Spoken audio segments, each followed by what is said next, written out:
held open hearings at the start of this process and had open hearings before the start of every single election in 2020.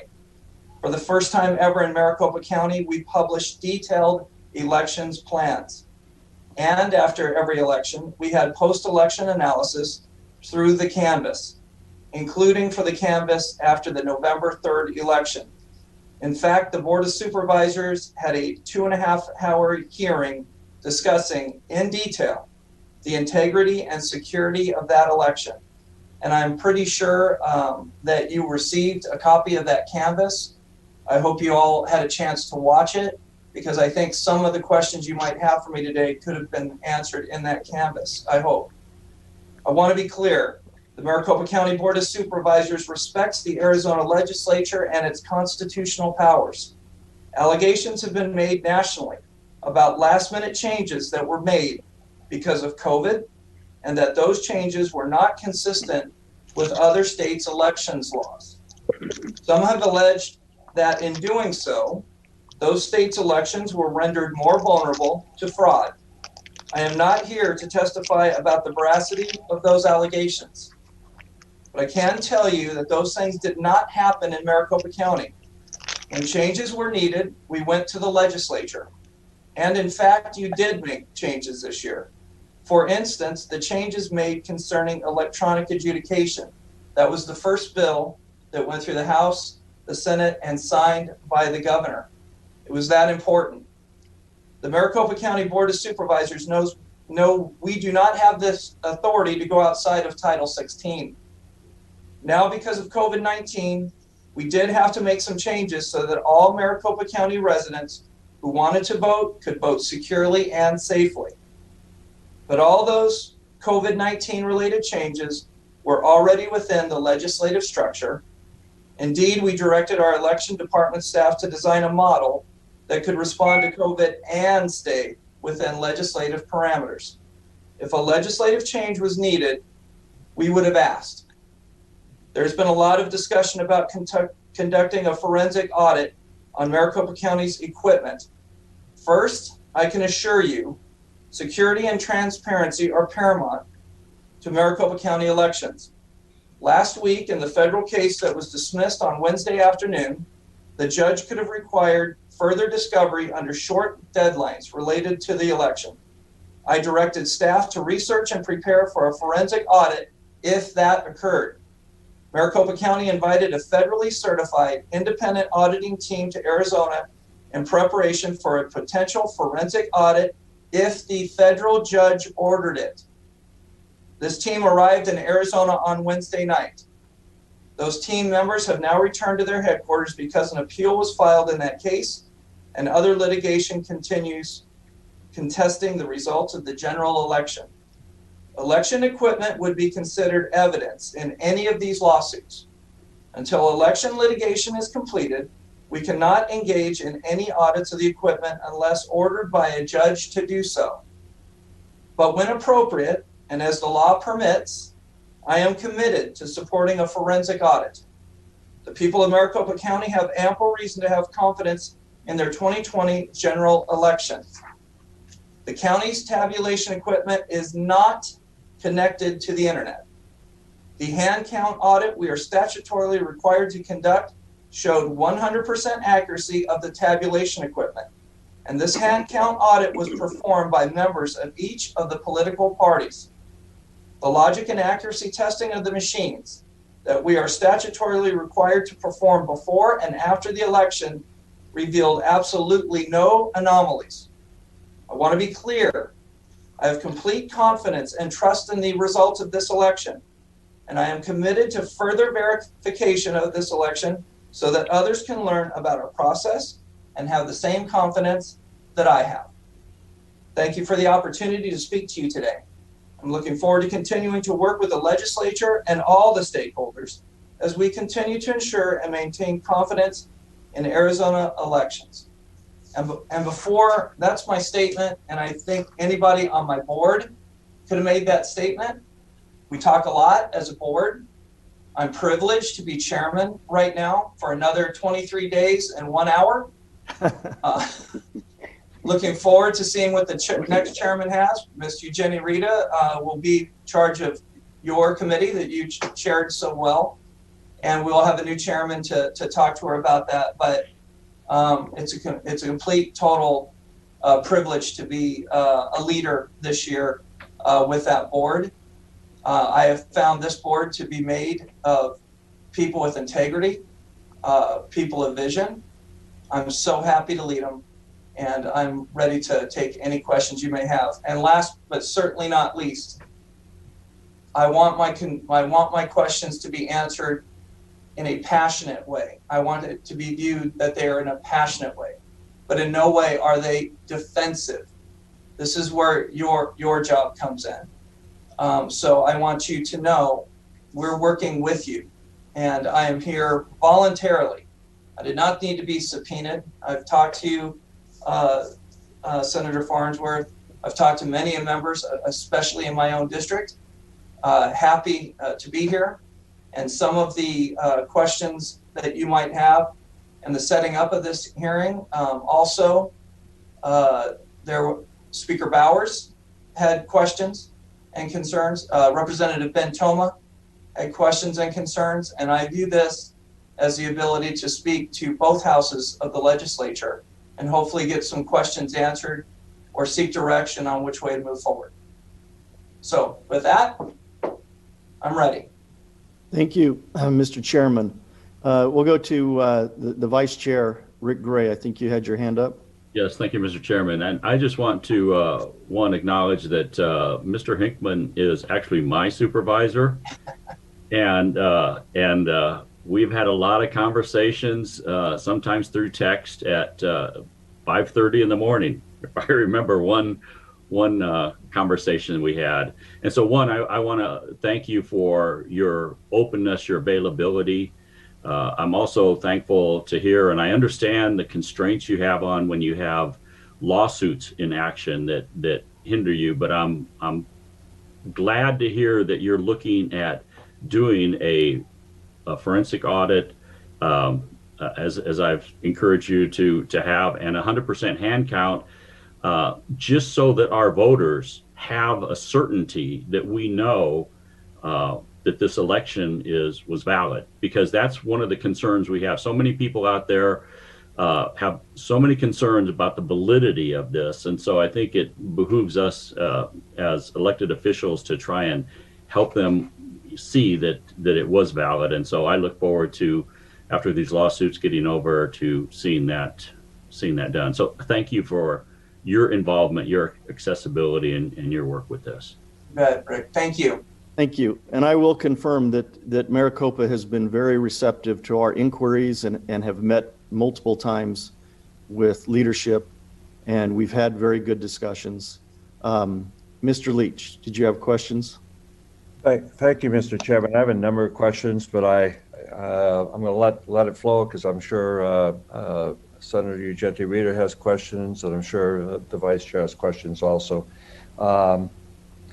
Let me start by saying, first of all, thank you, Mr. Chairman, Mr. Hickman, for the work leading up to this. As people have alluded to, there have been many discussions going back to the 2% audit versus the 5% versus whatever percentage, but you have been engaged, your folks, representatives of the county, have as well as employees of the county, and they were civil meetings. They were to the point, and where they had to be, they were much pointed. So I want to start by in our discussions leading up to this, take me through, if you will, the accreditation process, because we've talked about you've talked about an audit this morning, some type of audit, but the accreditation process, what all that entails, and specifically, you are accredited by state and federal, and what that means, and when it's done, prior to the election, if anything happens during the election, and then post accreditation and or certification? That's kind of a Yeah. big, large question, but I think you know where I'm going there. So I want to know what that accreditation process is, and does it expose any holes in the system where something out of the ordinary could happen? So, Senator Lee, thank you for the question, and Mr. Chairman, also for all of you on the panel, you will be having a presentation by people that I consider top in the field when it comes to this. You're going to have the ability to talk to our elections director. So on technical questions that I think are best to be answered by our professionals, I'm going to defer that in hopefully the ability to keep things moving. I don't want to go into something that he could do a better job of answering in a technical field like that. So we currently have the elections day of elections director, Scott Jarrett, who's going to be making a presentation. I haven't seen his presentation. He might go into that with the presentation. So I'm gonna try to just say, Mr. Chairman, if there's questions I can answer, I will answer them. If there's not that I think can be answered better, I'd rather defer to my people, and this is one of them. What we're going to do is we're going to move to the presentation by Scott Jarrett. Again, he's the Director of Elections. So we'll do the presentation. That may answer some of the questions, and then we can get clarification. So why don't we do that? Mr. Chairman, Yes. I guess what I would like to do is also these people are going to be able to answer every question. If there's a question about processes that my board, blessed or looked into, I'm here to answer those questions to the best of my ability for my board and as chairman. So I would like, absolutely, if people have questions about what the Board of Supervisors can and cannot do, I would love to answer those questions. So I can also get on with my life a little bit. We've got a big county to run. We have the first vaccines are arriving through, and our public health is asking me questions about that. So I want to be there for them as well today, because it's a big day for our public health group. Yeah, Mr. Chairman, we appreciate that. We also think this is a big day. It's important for us to have you present. We're glad you're here, and we'll move as quickly as we can, but we want to make sure that we're as thorough as this committee wants to be. And having you present is obviously a positive factor. I do have a question before we go to the presentation. And you made a comment, something to the effect that you are committed to doing a forensic audit after the litigation or when appropriate. I understand you're a board. You can't speak for the board because I don't believe that you have voted for that yet, although you must have voted at some point because you said you had a forensic team that came in and then they left because of the appeal. So I guess my question is twofold. One is, was there a vote by the board to do a forensic audit? Okay, then I'll follow. I see you shaking your head no. So no, there was no board. There was nothing on our agenda to speak to that. What you were saying with the forensic audit was within my purview as chairman to get things ready to go in case a audit was requested by a federal judge. I need to make sure I'm a businessman, and any good business, you put things in front as much as you can to enhance speed, and that's what occurred. My board didn't vote on that. I had the authority to do that on my own. If the court ordered a forensic audit. That is true. Now, let me speak to that. If the federal judge would have said that, I don't even know what that judge would recognize as an independent team. I just wanted to have that judge have an option. That forensic audit team might not have been chosen, but we needed to have somebody in the state ready to go to be able to comply with that request. Number two, if the litigation would have stopped, it would have afforded me the ability to have a board meeting, to put on the agenda, and to discuss a forensic audit if there was no litigation. I had the opportunity to do that. It never transpired. We were immediately back in litigation at 9 a.m. the next morning. I appreciate that clarification. Chairman Hickman, then you've stated that you have support, or you support a forensic audit at some point that you would deem appropriate. And as I take it, that's based on any kind of ongoing litigation. So let me ask you for a clarification. I recognize that your board has not voted. You support it. What is your feeling if this came before your board? Do you think that they would support, this is just speculation, I understand, but do you believe that the Maricopa County Board of Supervisors would support a forensic audit of the machines, the software, the ballots, whatever it is that is needed to instill confidence with the people? To a man, all of us are seeking transparency, clarification, that will be consistent with what the law allows. That's why you guys are here right now. You guys make the law. We follow it. I just have a general feeling right now. I've taken no board vote, but just my feeling is all of us have been extremely interested to do a post-election report consisting of many items. Did our training work? Did our people work? Did our machinery work? We've done that over time and time again. I have a good feeling that all of my board members would seek a forensic audit of the machinery, up to and including providing due process to that machinery maker. Their name has been put in the public, but they've not had a chance to defend their name.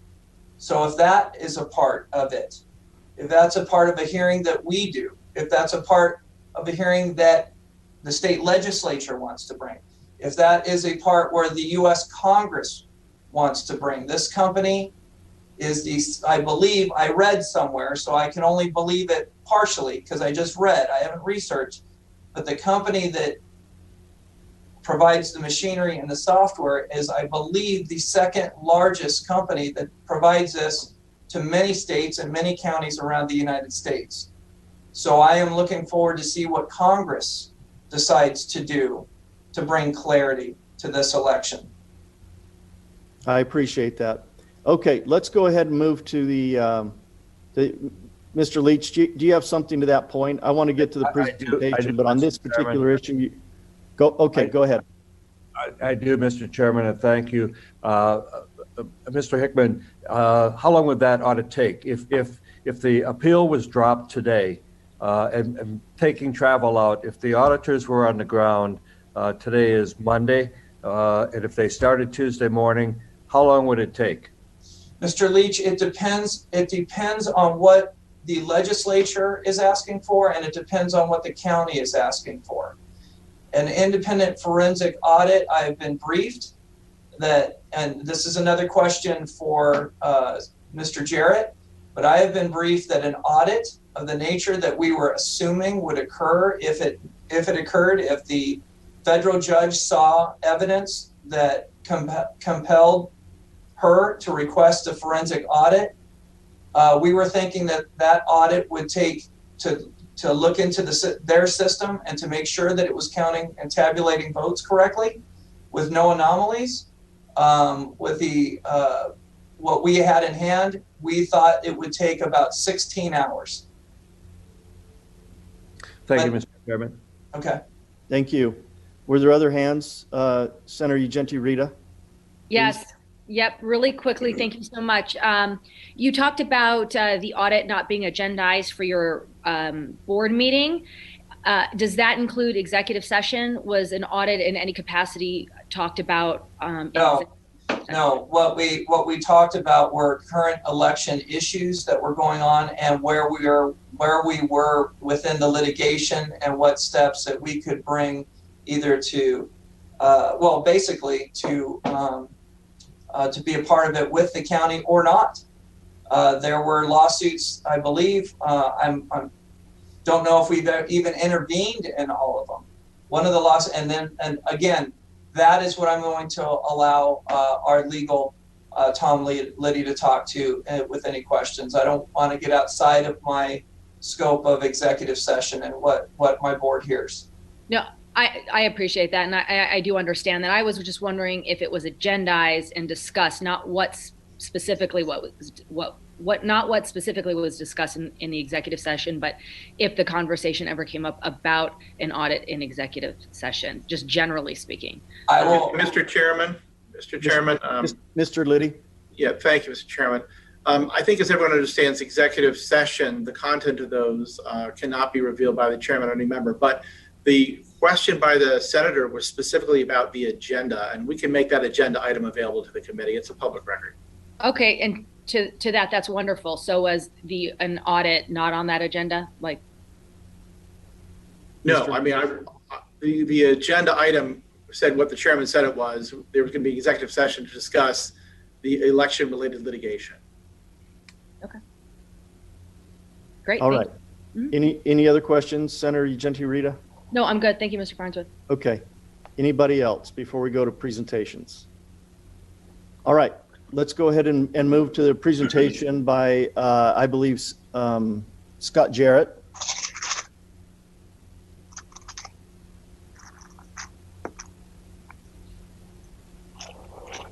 Welcome, Mr. Jarrett. Hello, Mr. Chairman. Welcome. Let me make sure I have the ability to share my screen.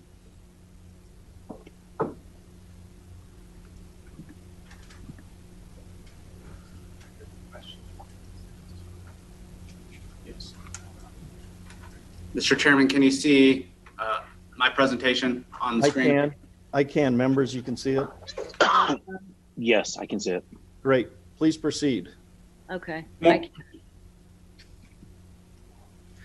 Good morning, Mr. Chairman and members of the committee. Thank you for your time, and I appreciate the opportunity to testify before you today.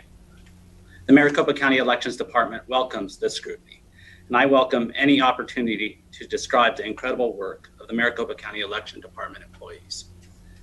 They are true American patriots who work tirelessly to host elections for the voters of Maricopa County, the candidates or measures that are on the ballot, for the citizens of the great state of Arizona, and for the Arizona State Legislature. Mr. Liddy also has a presentation, and he'll be discussing we've had numerous court cases throughout this election process and after Election Day. And the evidence that was presented in those court hearings overwhelmingly show that the system used in Maricopa County is accurate, reliable, and secure.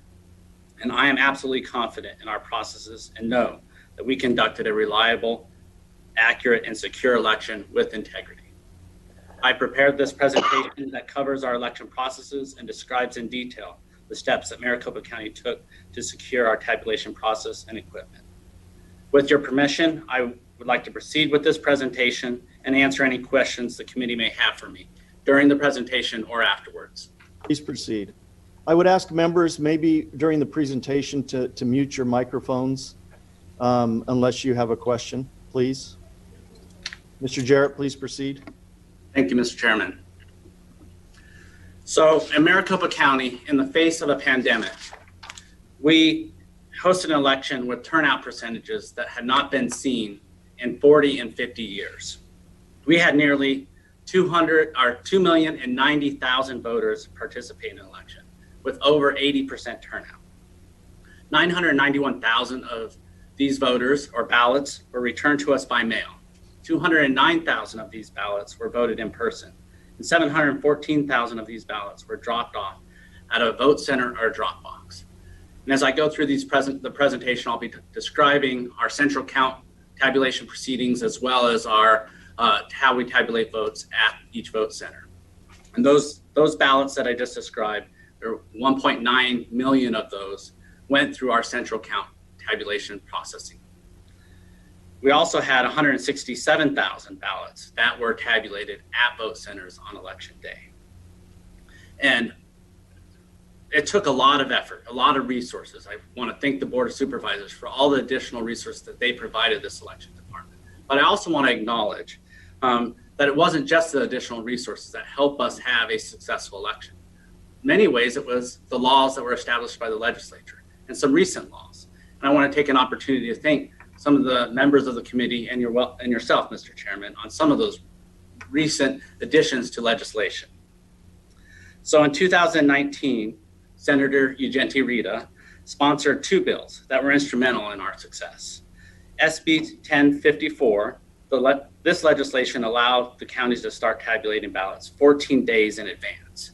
And this was a huge win for all counties, including Maricopa County, because it allowed us to start 7 days earlier than we had been allowed to prior.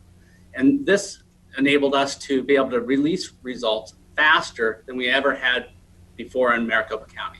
We had nearly 90% of all of our ballots released and tabulated by the Friday after the election.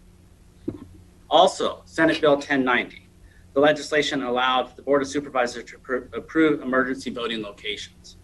And this allowed 51,000 voters to vote in person before Election Day. These voters likely would have then voted on Election Day. Well, in the face of a pandemic, we recognized the need to be able to reduce crowds in our voting centers, reduce the lines that voters would stand in if they wanted to vote on Election Day. By being able to smooth out when voters voted and have them vote in that weekend before the election, it was a huge success and enabled those voters who wanted to vote and participate on election day. Also, Mr. Chairman Farnsworth, Senate Bill SB 1135, it was the first bill passed out of the 2020 legislative session. And it allowed for electronic adjudication. And this was incredibly important to the reliability of the Maricopa County election, but also how fast we were able to also tabulate results. And we just went through a court hearing case related to duplicated ballots. In Maricopa County in 2020, we had 27,000 duplicated ballots. I want to reflect back on 2018, a non-presidential election year, a gubernatorial election year, where we had 180,000 ballots that had to be manually outstacked. 135,000 of those ballots had to be duplicated. Many of those were related to voter intent issues. So we were able to reduce and only had to duplicate 27,000 as compared to 130,000 that we had to do in 2016. And that's directly related to this new legislation that was sponsored by yourself, passed through committee, and unanimously voted on by the state legislature in both the House and the Senate, as well as signed by the governor and the attorney general. So every metric that we use to calculate success in these elections show that we had an incredible election in Maricopa County. Not only do we look at historic turnout, we had fewer provisional ballots than we had in any prior election, less overvoted ballots, less undervoted ballots. And I'll talk about what an overvote and undervote is further on in this presentation. Before you proceed, Mr. Leach, did you have a question you wanted to ask now? Okay, you want to wait. Okay, please proceed. We were able to count ballots faster and release results quicker than ever before. We had fewer late ballots returned and fewer ballots that were rejected due to signatures that did not match.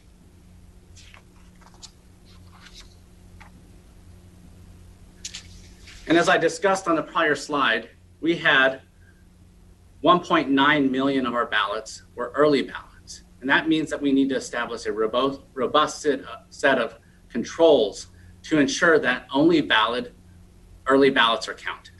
Now, this isn't an area that I have direct oversight on, but due to the wisdom of the Maricopa County Board of Supervisors and the Maricopa County Recorder, they partner to provide seamless voting processes for Maricopa County voters.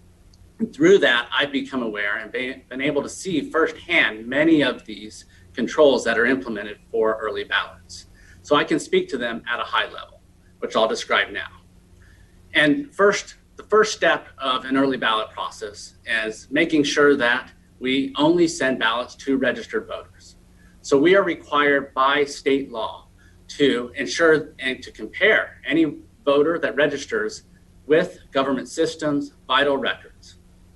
After we go through this process, we make sure we also send a voter a registration card. Now, this registration card is important for two things. It informs the voter, it confirms for them that they are registered.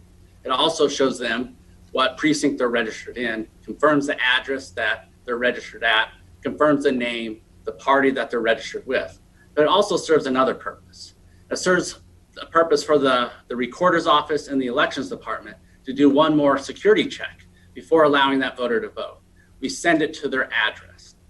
And if that registration card comes back undeliverable, then we immediately send out another set of election mail that would then confirm whether that voter needs to be inactive or that registration not to be processed fully, to confirm that the validity of that registration process.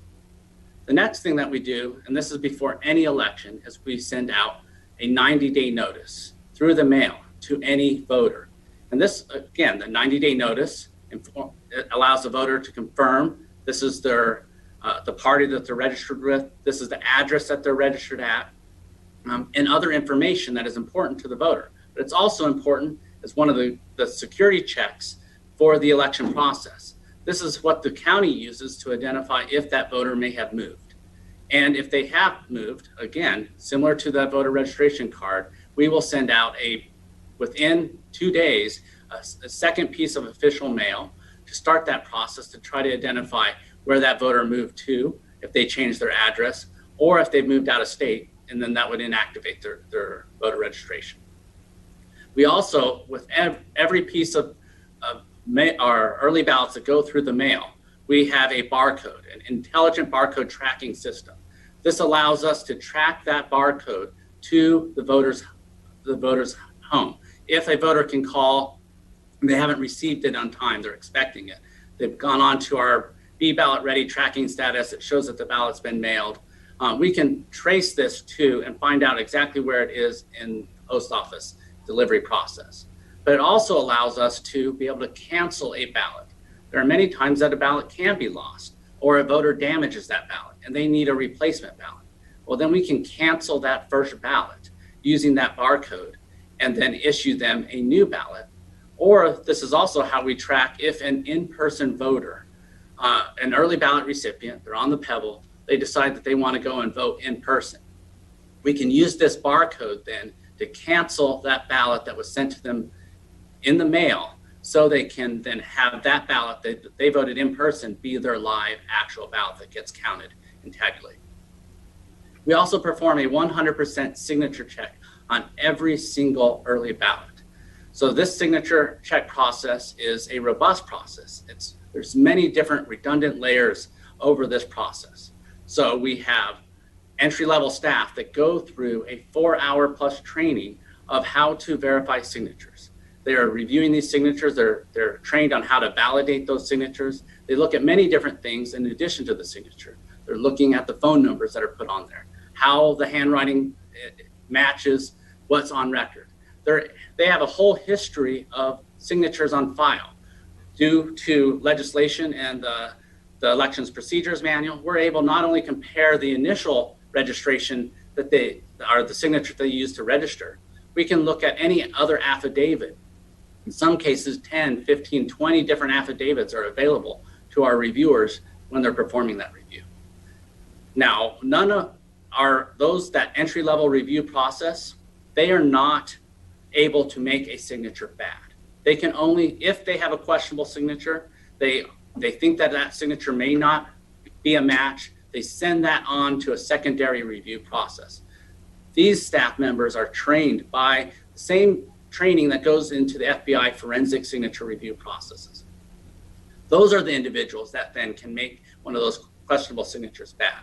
But that's only after we attempt to contact the voters. We send the voters mail, alerting them that their signature may be bad. If we have the phone number on that the voter has added to the envelope, we make calls and attempt to try to resolve those signatures. So the fact that we had in Maricopa County one of the lowest rates of bad signatures is not a question of was this process not valid. It was the hard work of our early voting, our signature verification staff that were going through the process to contact these voters to try to cure these signatures.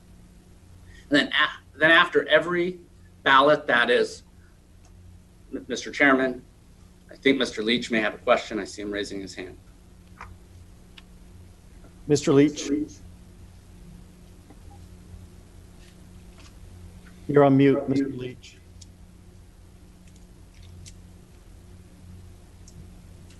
Thank you, Mr. Chairman. Mr. Jarrett, so the ballot comes in, there's a question on it at the first level. It goes to the second level where a decision is made. Who is in that room when that decision is made? So at the second level, it's one of our senior staff members. So this could be a supervisor, a manager that's making that decision. Now there are still multiple levels. So we would not make even after that second level review, it would take it going to a manager level review, a third level review to truly make that bad. But that's only after the cure period has been satisfied. So we're not making it before the election or even 2 days after the election. We would not make a signature bad. We've made every attempt. So after, and we log on the envelope itself, how many attempts we made to contact the voter to attempt to cure that signature. So it's gone through multiple levels of review before that signature would be made bad. Mr. Chairman, if I may follow up, so Mr. Jarrett, when does a party representative, be it Democrat or Republican, when, if, and when does that come into play? When a ballot is determined to go into what stage of review, and if it's determined to not be acceptable as a valid vote.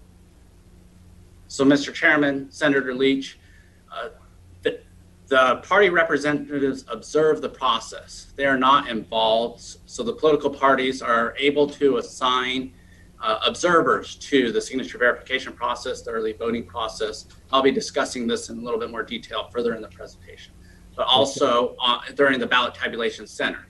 But we hire Republicans and Democrats. We work with the parties to hire individuals that they would like to be involved in this process.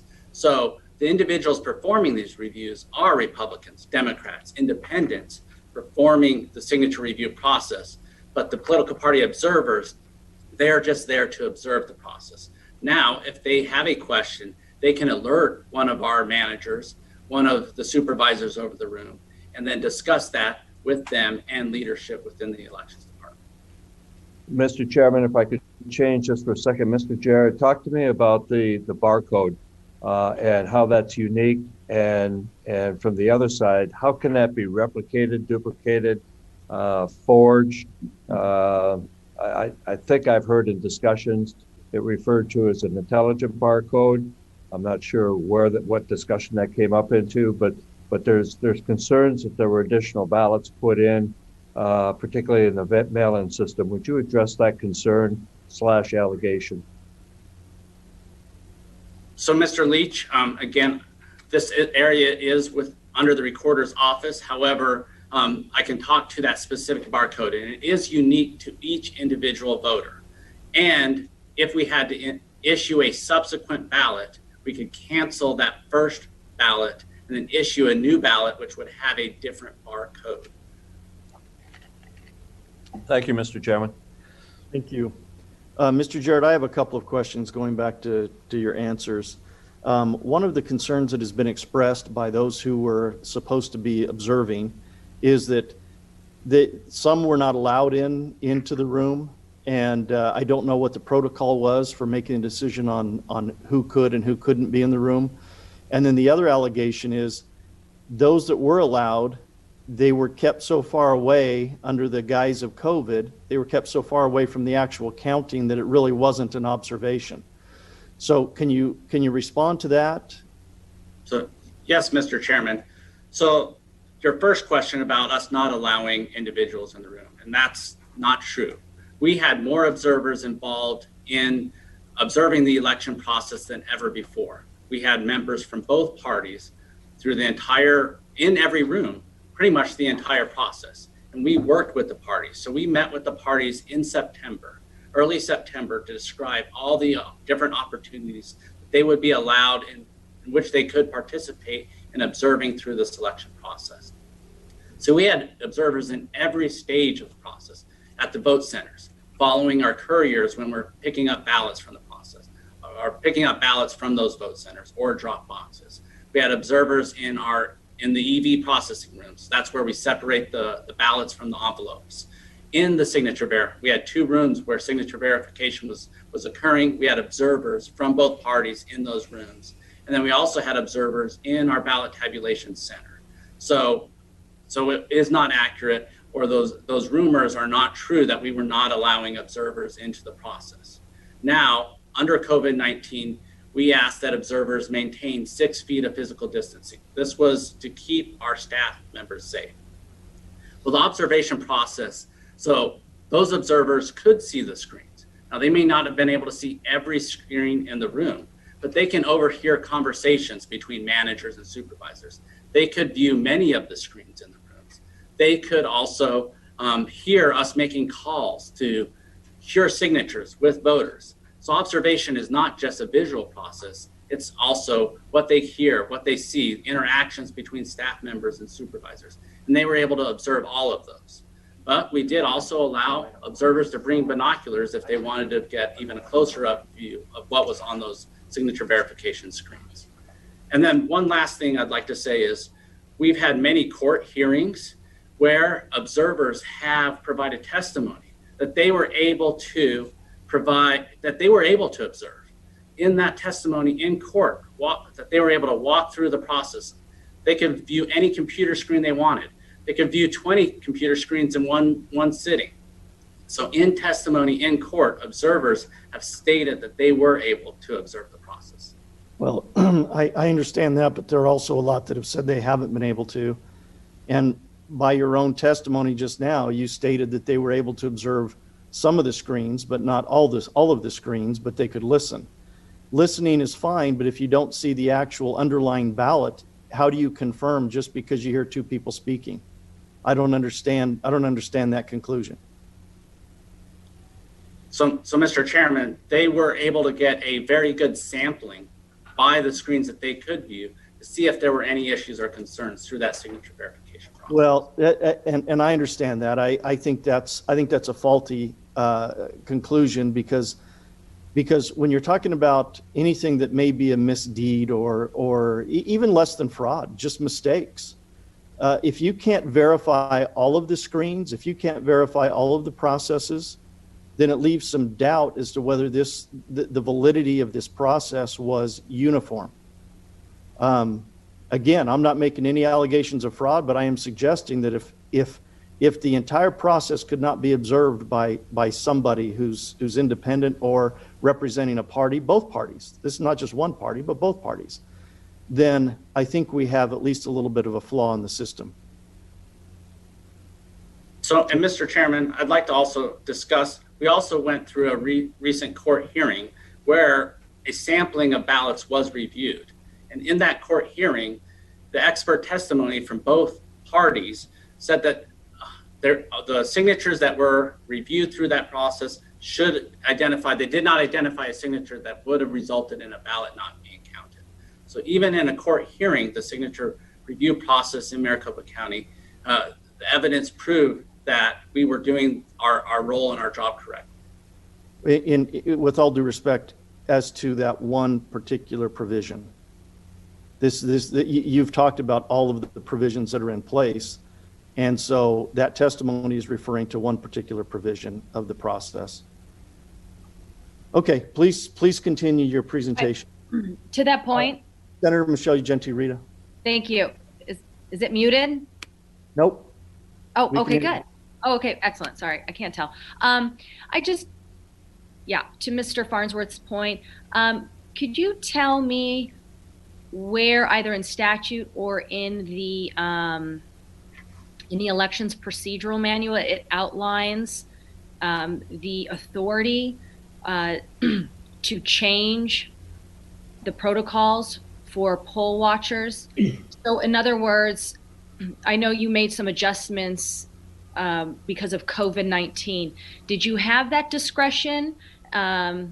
Or is it specifically outlined, or maybe there was an executive order that allowed for that discretion that didn't otherwise exist? Can you speak to that? And again, I'm just asking because I know that some adjustments were made because of COVID-19, and I wanted to understand the authority under which those adjustments were made. Mr. Jarrett. So, Mr. Chairman, Senator Ugenti Rita, so I can take your question and research the exact provisions in the statute that speak to the observers in this process. But I will say, this is the first election that we had any political party observers want to look at signature verification, EV processing. Every election prior to this election, they did not even ask to be in the room. So we had more scrutiny over this election than any election in our history in Maricopa County. Mr. Chairman? Yes, do you have it to that point?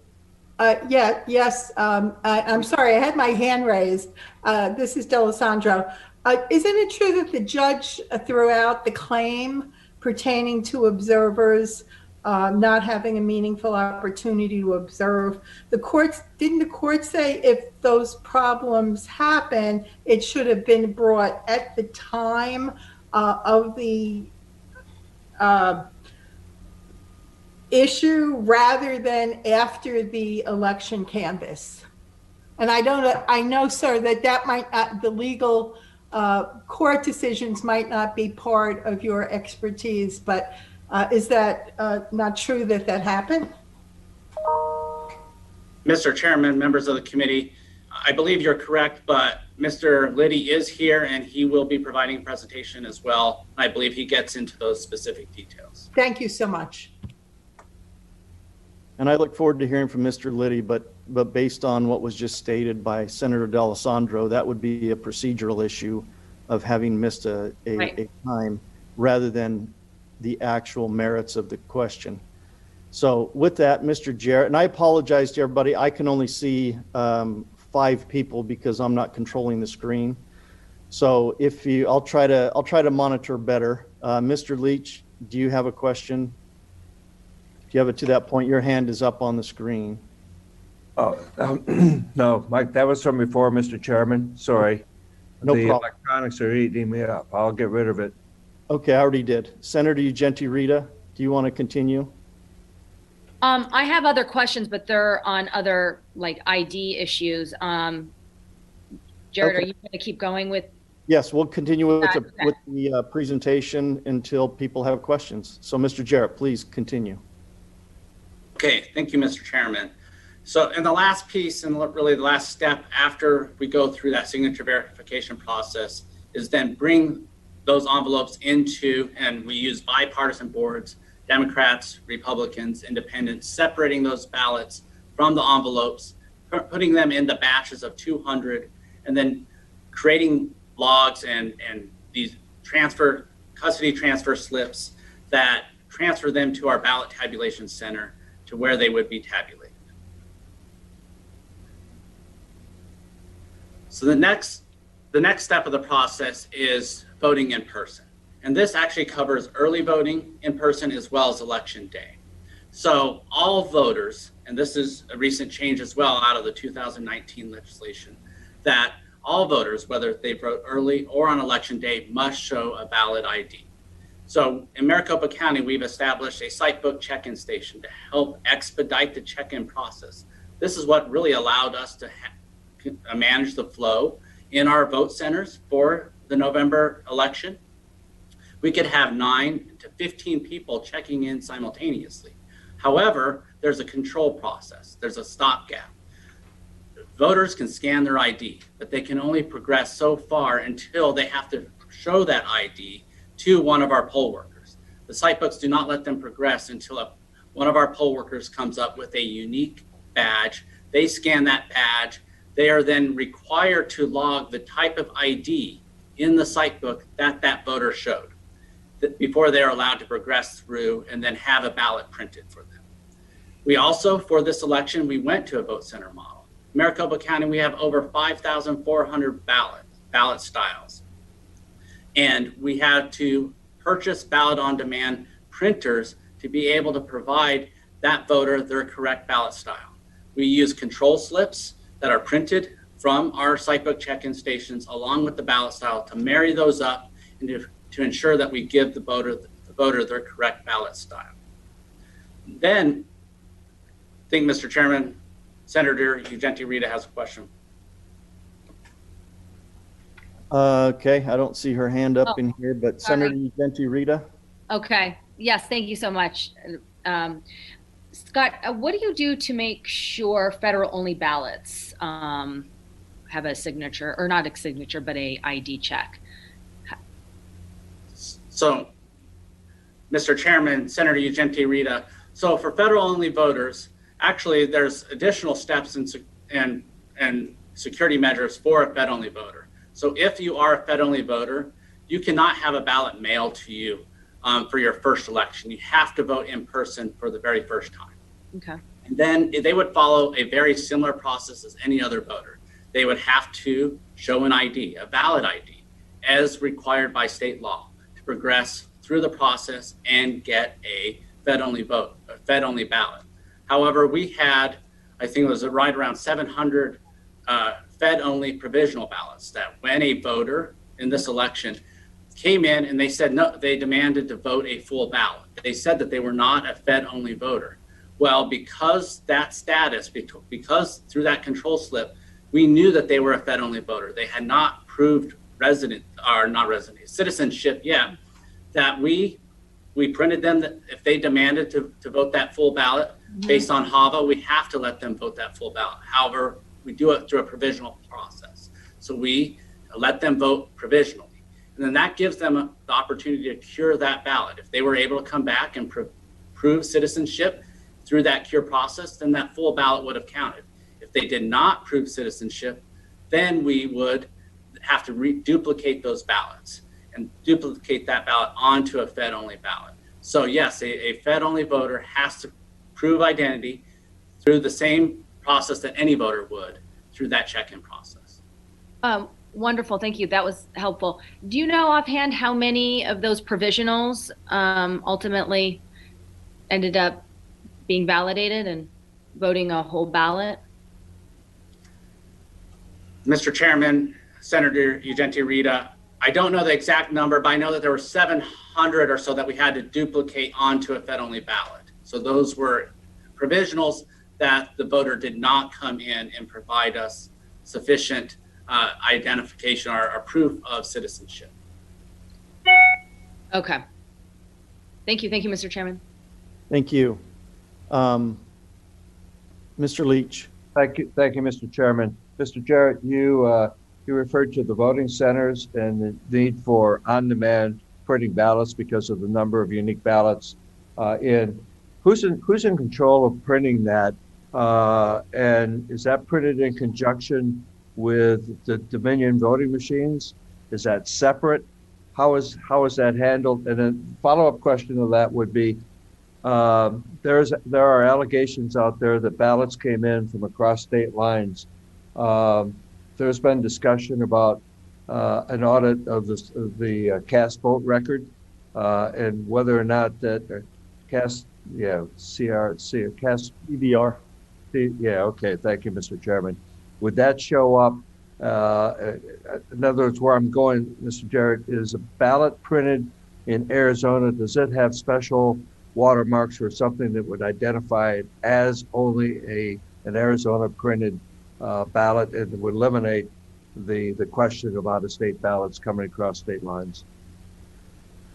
So, Mr. Chairman, Senator Leach, so the first question, who has control over the printing process? So that is our poll workers entirely. So a voter would have to check into our sitebook check-in system that have to show that ID the poll worker would have to verify their ID, and then after they complete that check-in process, then that ballot would be sent to the printers. Our clerks man those printers, and they're the ones responsible for ensuring that that ballot with that control slip are married up and then issued to that voter. Now, to discuss the second question, are those connected to our Dominion voting machines? So our Sitebook check-in stations have zero connection to our Dominion tabulators. The tabulators are separate, and that is part of the certification process. I know questions about that, and I'll talk about how we certify this equipment in a few slides as I progress through this presentation. But they are separate. They're not connected in any way. And then the third question about overstate ballots and being able to have those ballots in our election system, that's absolutely not possible. So for each election, we create an election program. So, and then those ballots are unique to that election program. That's created by our tabulation staff here on site in our tabulation center. So those ballots then get timing marks that are on the sides that tell the ballot or tell our tabulators how to read and tabulate those ballots. Those hash codes and those timing marks are unique to that specific election. So no other election in the entire country has that specific unique timing marks that are on that ballot. So our tabulators would not read any ballot unless it was programmed in our tabulation center. And that programming happens approximately 1 month before the election. And then that programming is tested during the logic and accuracy test that's performed and there's actually 4 different logic and accuracy tests that occur. And I'll talk in more detail of those in a second. But we perform our own logic and accuracy tests on 100% of the equipment, our tabulation staff do, before every election and after every election. And then we also have the Secretary of State, based on state statute, also perform an independent logic and accuracy test before every election. For Maricopa County, that happened on October 6th, 2020, the day before we mailed all of our ballots. Mr. Chairman, if I may, and Scott, does that refer back to the 2% audit? Is that connected in with a logic and accuracy test? Mr. Chairman, Senator Leach, the 2% hand count audit, that's a separate process, and I will be describing that in more detail. Thank you, Mr. Chairman. Thank you. I want to ask a couple of questions since we got into the issue of showing a valid ID. Showing a valid ID applies when you vote in person, which is what I generally like to do. I like the experience. But there are some concerns that we've expressed at the legislature for some years, and those have to do with, so tell me, do we require ID when we register to vote? So when a member registers to vote, the process is that they have to prove citizenship and residency. So they would have to provide the required documentation to register to vote. So that's either showing an ID or registering through Service Arizona, where the Service Arizona website validates their identity. The specifics of that do fall under the Maricopa County Recorder's Office, and they would be able to provide further details of the exact steps that we take to register voters. Right, but I think there are alternative forms of identification that really aren't a birth certificate or an ID, if I'm not mistaken. That has been and continues to be a concern, and I recognize that may be in a little different office, but it goes to the point that I'm trying to get to the bottom of. So if we don't require adequate identification on registering to vote, then checking a signature on an early ballot assumes that the person who, when they registered, was justified in registering. They met the qualifications. They showed the alternate ID, which I don't think is secure enough, in my personal opinion. Is that accurate? So you wouldn't be checking the original. You wouldn't be checking to see if the person is actually a citizen, is able to vote legally. You're just basing it upon the registration. Is that correct? So through the ID check for the early ballots, through the signature verification process, we are checking it to make sure that their signature matches. The registration process is what verifies that they were have residency in Arizona and that they have citizenship. Right. Okay. So you confirmed what I just said. How do we, and maybe I'll save this question for later. I've just written down a few questions that I'd like to understand. So how do we deal with the drop-off centers and the ID and the chain of custody in a drop-off center? My understanding is that there were a number of drop-off centers that were not manned. Again, I think the intent was valid to try to make it available to as many people as possible by having drop-off centers around the county. But my understanding is that they were not manned or monitored, and so they were simply picked up. Can you explain to me the chain of custody in those drop-off centers between the drop-off and getting to the elections department and verification of identity? So, Mr. Chairman, so in Maricopa County, voters had the option to drop off their ballots at any one of our vote centers, which we had 175 on election day. The weekend before, we had 100 vote centers, or any one of our drop-off locations, which were in city government buildings, city clerk buildings, or drive-through drop boxes, which were manned by bipartisan staff members. So those ones specifically that you're referring to, the unmanned ones, those were in government facilities, city clerks' offices, town offices, some Maricopa County libraries. We had staff members, or there were government employees there to monitor. So this is required by the Elections Procedures Manual to have 100% supervision and security over that drop box while it's in that government building. Now we send out teams, courier teams. These are members of different parties to retrieve those ballots on a daily basis. When they retrieve those ballots from those drop boxes, they also have to do it with either the inspector if it's at a vote center or the appointee from the city clerk's office. They're opening those early ballot drop boxes. There we have tamper evidence seals with serial numbers affixed to those boxes. They have to break those serial numbers. They have to log the serial numbers on what we call a ballot transfer custody form. They compare that the serial number from the day before matches what's still on that box to confirm that that box wasn't opened between the route from the day before. They take those ballots out in the presence of that city clerk or the inspector. Again, we have our courier teams are 2-member teams of different parties. They transfer that to a transfer bin. They then affix that transfer bin with tamper evidence seals with security numbers. Those are logged on that ballot transfer custody form. When they put those ballots in that, they then reclose the early ballot drop box. They add the new seals onto that drop box and they log those. So then that 2-member team brings those, they continue on their route, picking up ballots at either vote centers or drop boxes. And then they bring that back to McTech.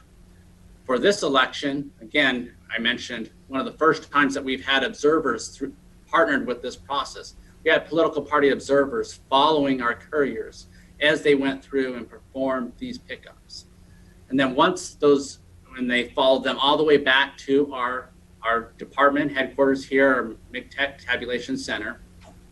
And then we had a team reviewing those ballot transfer custody forms, making sure that the seals, when they returned, had not been removed, that they matched what was logged on those forms. And then we do 100% count of all those ballots, and then we leave those in our ballot vault until we take them to the next day to scan them in and to start the signature verification process. Are you aware of any courier teams that were not made up of 2 individuals of different parties? I am not aware, Mr. Chairman, I am not aware. I am aware that we had one complaint on the very first day of early voting when we sent out a 2-member team, and that 2-member team did not both go into the vote center to retrieve the ballots. One member of the team stayed in the van, and one member went inside, opened the ballot box in the presence of the inspector. They signed off on the form.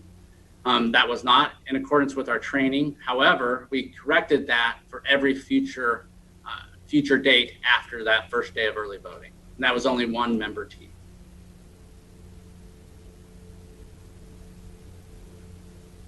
Mr. Chairman, I think you're on mute. Yep, I appreciate that. Senator Ugenti Rita, did you have a question?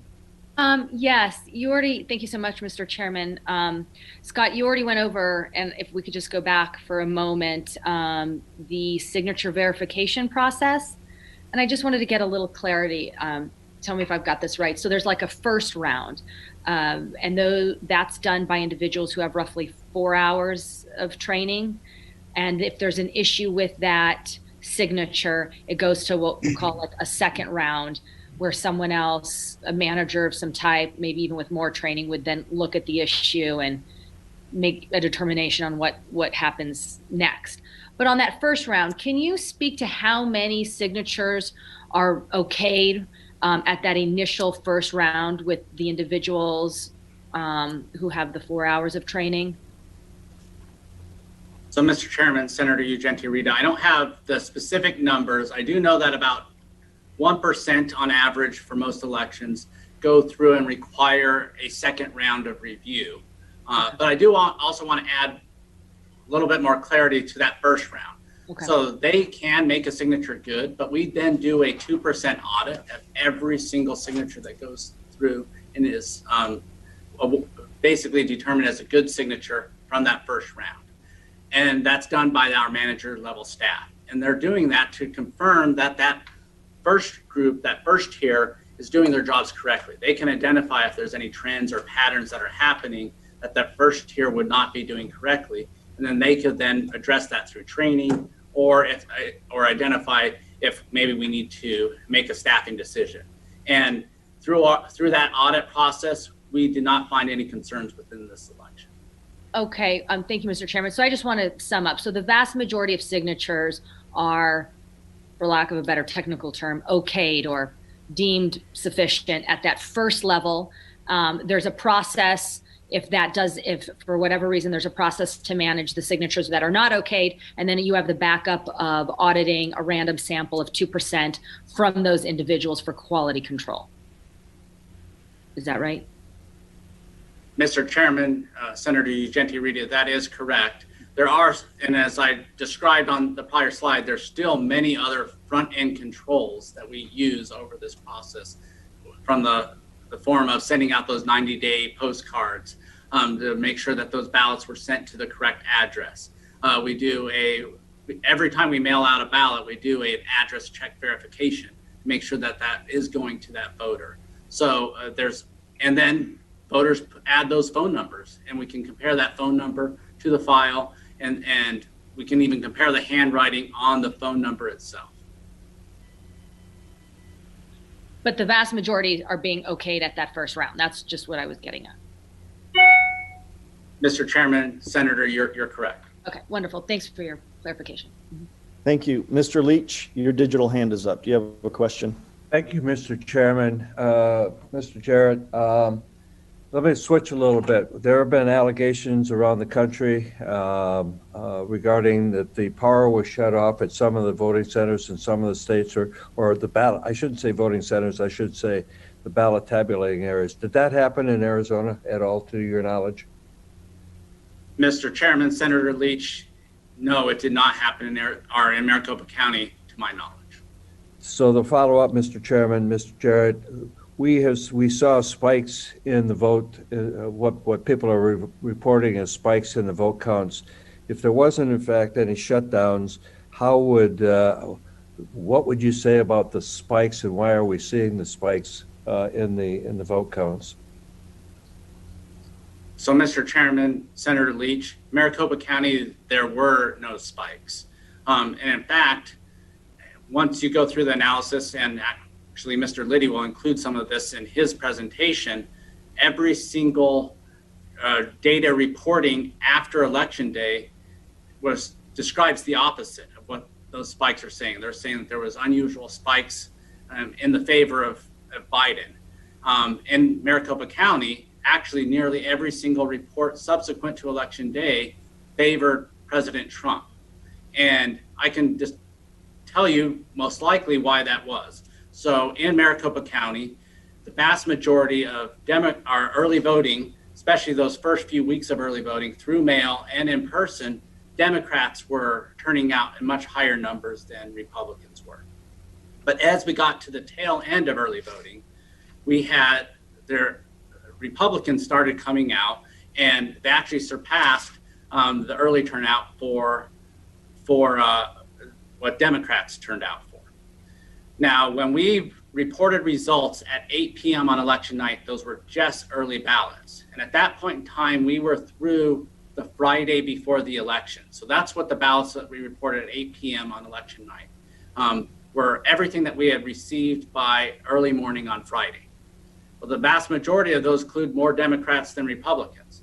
But then as we reported results on Wednesday, the day after the election, Thursday, Friday, Saturday, Sunday, those were ballots from Friday afternoon, Saturday, Sunday, Monday, and then what were returned as late earlies on Tuesdays, or on Tuesday. So those were all then where predominantly those were including Republican ballots. So the spikes that have been described are not consistent with what we see in Maricopa County. Mr. Chairman, those and Scott, those ballots that were counted Wednesday, Thursday, Friday, after Election Day, what is the chain of custody? How are those held and protected? Who has access? Who doesn't have access? In what form are they held, and how are they protected so that numbers can't increase or decrease? So those ballots, until they are signature verified, are kept in the envelope, and they are stored in a vault with our vendor that scans these in for us and scans those signature. That's at Runbeck. So they're held in a vault. We have a sheriff's deputy at our Runbeck vendor maintaining that chain of custody. As soon as those ballots go through a signature verification, they are either approved that with a good signature, then those are transmitted and transferred to us. We send over a 2-member team to pick up those ballots and bring those ballots to our McTech tabulation center. Then they go through a bipartisan board where they separate those ballots from the envelope. Those ballots, again, we have a transmittal slip that at that point in time, the ballot is secret. Once it's been separated from the envelope, based on Arizona Constitution, every voter is entitled to have a secret ballot. But those ballots are still, we have a transmittal slip that shows how many were in that batch, how many were transferred to our tabulation center. So when our tabulators, the staff that are working our tabulation equipment, they check to make sure that those numbers reconcile before they tabulate and after, to make sure that what went through our tabulators matches what was sent to them from those EV processing boards. So there's no opportunity from the time we receive it, while they're stored in the vault.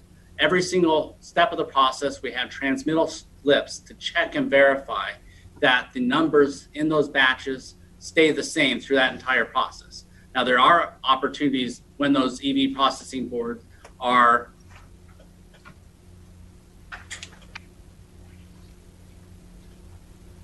sorry, we're having a connection issue.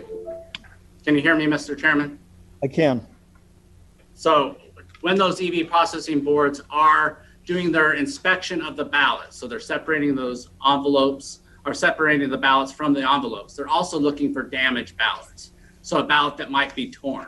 So then those might go into a separate batch because those can't be read by our tabulators. But then there's a separate transmittal tracking slip that would then send that to our tabulation team. So every single ballot is accounted for constantly, and we could verify and confirm that no ballots would be inserted into that process. And while, Mr. Chairman, and while everybody's entitled to a private ballot, there is identification marks on there referring to precinct. Is that not correct? Mr. Chairman, members of the committee, that is correct. That we do have a code on there that it can be traced back to the specific precinct in which a voter voted that ballot or where they live. And Mr. Chairman, one final question in this segment is, should there be an audit sooner or later, would any interruption of power or any interruption of the vote tabulator show up on an audit process? Mr. Chairman, members, it would depend on the specifics of exactly what the audit reviewed. Thank you, Mr. Chairman. Thank you. Please proceed. Mr. Jarrett, please proceed with your presentation. Thank you, Mr. Chairman. So I was through the first 2 bullet points on this slide, those related to both Election Day and early voting. And then I was going to describe step 2A in this process, but because that related to how we transferred ballots from vote centers and drop boxes. But based on your question, Mr. Chairman, I've already described that process. So then the next piece would be just for Election Day. So we only use our precinct-based tabulators on Election Day. And this is actually comes out of statute because every early ballot must go through a signature verification process. So that's why we do not use our tabulators prior to Election Day. And also for security reasons, we do not use our tabulators prior to Election Day. So our tabulators are programmed only to read Election Day ballot styles. We do this for many reasons, because there could be some voters that would bring in their early ballot and try to have their early ballot counted. Our tabulator wouldn't read it. There's also voters that may be upset that they were given a provisional ballot and they don't insert their provisional ballot in the envelope, and then they might try to insert that into the tabulator. Well, that would our tabulators would not accept a provisional ballot or an early ballot in our vote centers. Our tabulators also use 2 memory cards per tabulator. Now these memory cards are encrypted. They also have to be programmed at the exact same time in our ballot tabulation center. So you have to have access to our ballot tabulation center. You have to program those 2 cards at the exact same time, otherwise the tabulator won't work. And then we insert those memory cards into the tabulators. Those external ports are affixed with tamper evidence seals, so we would know if anyone tried to tamper with those memory card slots while those tabulators are out at our vote centers. We create a precinct ballot report where those seals are logged. Our poll workers then compare that those seals are accurate when they're opening the polls. We also have a security key, a fob key. So in order to turn on those tabulators and open the polls, they have to have that physical security key, and they have to have a password that we've given our poll workers before they can open those polls and they're ready to use on Election Day. We also then have our poll workers run what we call a 0 tape. So they run a tape. It's like an old-fashioned tape register. It prints out from the precinct or from the precinct-based tabulator, and it shows that every contest that's programmed in this election has a 0 vote. And our poll workers review that report, that receipt tape, and then they sign off on that ballot custody report, verifying that there was a 0 for that tabulator when they're using it to start the Election Day. Our poll workers then, at the close of business, they will, and all of this is done by 2 poll workers at different parties. They will go to that tabulator, they will run actually the results tape. They sign off on that results tape, how every ballot was tabulated through Election Day. They also write the total number of ballots that were tabulated on that precinct ballot report. They sign off on that report. They then remove one of those memory cards. They break the seal. They log that seal number again on that precinct ballot report.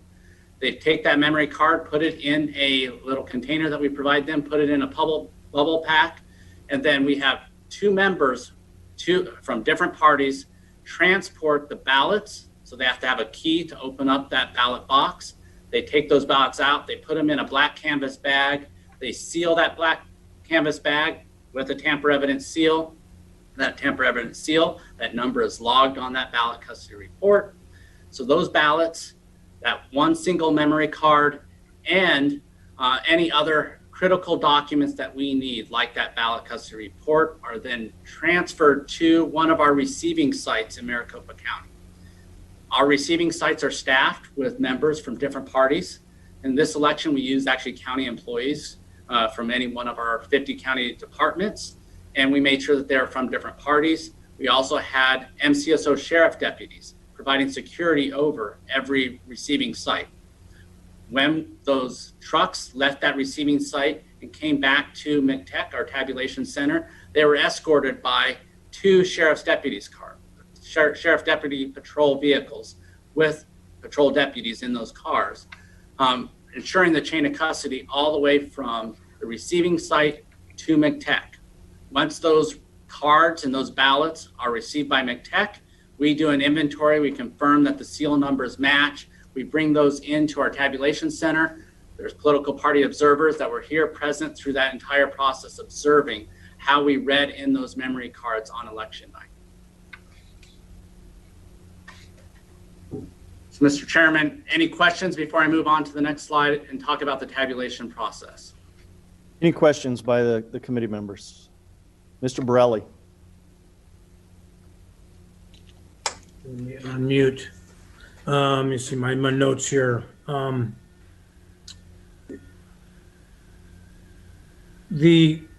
any of the ballots printed by a commercial printer at all? Mr. Chairman and Mr. Elections guy. Mr. Garrett. Mr. Chairman, Senator Borelli. So we, yes, we do have commercial printers that we use. We stress test every single one of our printers when testing them and readying them for this election. We had 3 different printers. One's a Lexmark and 2 others are from Oki. And we use those printers to print those ballots on demand in our vote centers. Mr. Chairman, and I'm sorry, I forget your name, sir. It's Mr. Jarrett. Mr. Jarrett, yes, Mr. Chairman, Mr. Jarrett. So, but everything is printed on site? Nothing is printed outside sources? Mr. Chairman, Senator Borelli. So for 171 of our vote centers, 100% of the ballots were printed through our ballot on demand printers. We had 4 vote centers where we did send pre-printed ballots to those voting locations. And those 4 vote centers, one was in Aguila, one was in Rio Verde, so it's north of Fountain Hills area, one was in Gaka Village on the Tohono O'odham Nation, and one was in San Lucie. And the reason we sent those 4 locations pre-printed ballots is it's very unlikely that a voter, out-of-precinct voter, would vote at those locations. And if an out-of-precinct voter did vote, we could have them vote on our accessible voting device. And the reason we made that decision is we wanted to expand the amount of vote centers that we could offer in this location. We were constrained by the number of ballot on demand printers that we could get due to COVID-19. The supply chain, we could only get enough to serve right around 170 voting locations. By not putting ballot on demand printers in those 4 locations, we were able to actually expand up to 175 voting locations. Yes, so another follow-up question. So, Mr. Jarrett, Mr. Chairman, Mr. Jarrett, did the county use run-back printing? Do they have a contract with run-back printing for Maricopa County ballots? Mr. Chairman, Senator Borelli, yes, that is correct. We use run-back, and they print all of our early ballots that go out through the mail. Right, and of course, Mr. Chairman and Mr. Jarrett, and everything that goes out in the mail, everything is folded, correct? Mr. Chairman, Senator, yes, that's correct. In order for, we have a 19-inch ballot, and the only way for it to fit in the envelope that we mail to voters is to fold that ballot. Okay, Mr. Chairman, I have another follow-up. On a provisional ballot, because some folks, they show up, they got their one they mailed in ballot or whatever, and or they didn't have it. They said that, there had been cases where someone said, well, somebody already voted for you, you're on the early ballot list, and then of course they say, I don't want to vote by mail, I want to do it in person. Are they handed a provisional ballot flat, pristine, or is that also folded in a pre-stuffed envelope?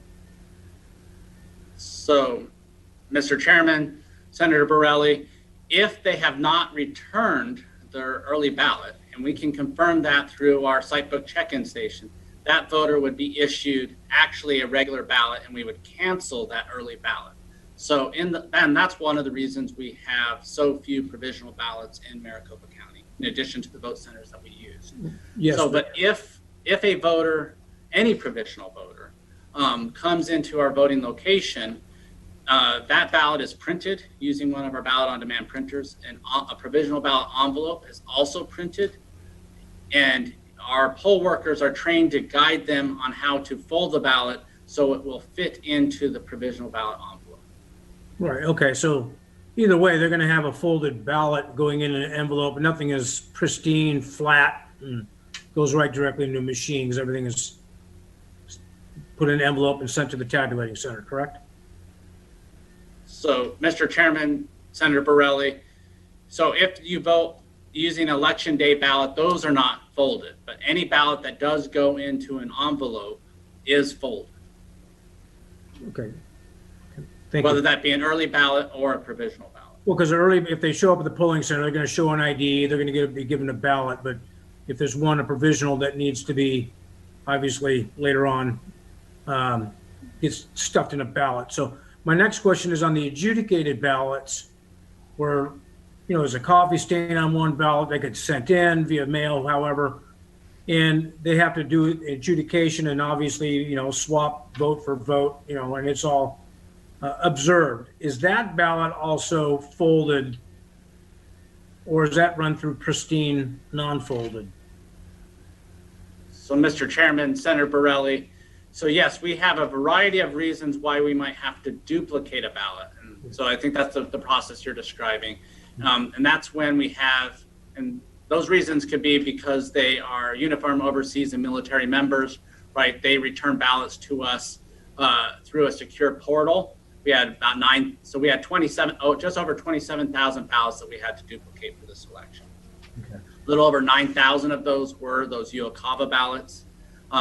We also had Braille ballots. We had special election board ballots, which are large print ballots that we mail out to voters.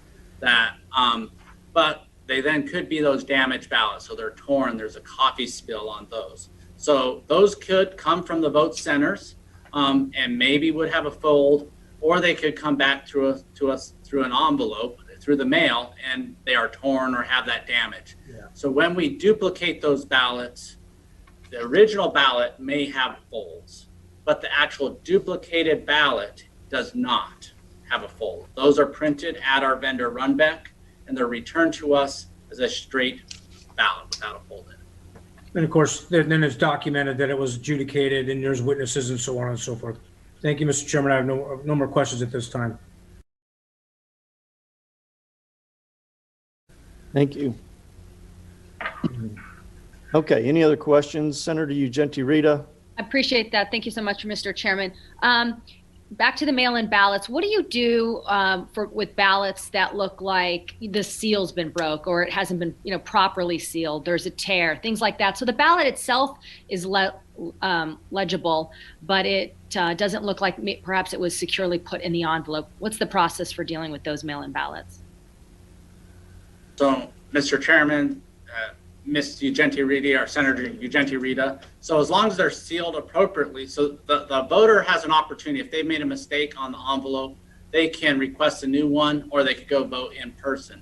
If the ballot is actually sealed back correctly and has their initials, then we would go ahead and then count that. If it does not, then we would need to have them get a replacement ballot. So, right. So this is not properly sealed. For whatever reason, it comes unglued. Something like that. So when when that kind of ballot is received by the recorder's office, what happens? Do you count it, or do you reach out to the person because it wasn't properly sealed and ask them to come in? Just curious. So if it was, the envelope was torn or was not sealed correctly, yes, they would have to reach out to the voter and have them confirm that their ballot was either voted that way, or to get a replacement ballot and request a new ballot. Got it. Excellent. Mr. Chairman, just another question, if I may. What is a voting cast record? So, Mr. Chairman, Senator Ugenti Rita, so that is the record that shows if a voter participated in any election. And that is retained in the voter registration system under the recorder's office. So it's an aggregate amount, or No. total? No, it's each individual person's recorded vote or recorded mark that they voted in that election. Mr. Chairman, Senator Ugenti Rita, yes. So it's whether so their record of which elections they participated in. Yes, so it would show whether for the voter cast record for the November general election, it would show, yes, they participated or no, they didn't. Wonderful. Excellent. Thank you, Mr. Chairman. Thank you, Scott. Thank you. Any other questions? Hearing none, Mr. Jarrett, please continue. The next portion of my presentation will be discussing tabulation at primarily our central count tabulation center. So, and we do many things to confirm the accuracy of our tabulation and for me to have confidence that our tabulation is accurate. And one of the first things we did with our equipment, our new equipment that we use for this 2020 election cycle, was before we even finalized the contract with the vendor, we performed 100% hand count in the November 2019 election, and it was all mail election, but we chose one jurisdiction, the Madison Unified School District, I believe it's the elementary school district, where they had 11,888 ballots. And we did 100% hand count to verify that the tabulation equipment matched what our human hand count boards determined. Well, actually, when we went through that process, when we ran the ballots through the equipment, we knew what the equipment had determined. We didn't tell our hand count boards what those results would be. We did it in batches of 200. We had then our human hand counters go through and then do the counts themselves, and then they would compare the batches at the end. And actually, we found there were 8 variances through this process. But after research, the 8 variances were all due to human error. We could trace it right back to the humans that made the error. The machines were 100% accurate. But so after we went through that process, we were confident this system is accurate. Now, we've also done 3 separate hand counts for the 2020 election cycle. This was in the March presidential preference election, the August primary election, and the November general election. These hand counts, and there's been a lot of question about doing an independent audit. Well, this is an independent audit. These hand counts are performed by the political parties themselves. We don't hire these staff. The chairman for each party appoints individuals. The county chairman for each party appoints individuals to come perform these hand count audits. What they do is, and I want to describe the process for you. So in the central count environment, when we're tabulating ballots in batches of 200. The political party observers that are in our central count tabulation center, they identify which batches that they want. As they're observing these ballots go through the machines, they'll say, I want that batch selected for the hand count. And then we'll immediately take that ballot, that batch, box it, and then seal it with tamper-evident tape and hold it for the hand count. As they go through, and they'll keep selecting those, the different observers. And eventually we get enough that can then be randomly drawn later during the hand count selection process. When we go through that hand count selection process, we also have all of our precinct-based tabulators, all the ballots that came back from all the vote centers. So on that Wednesday after the election, statute requires we start the hand count process on the day after the election.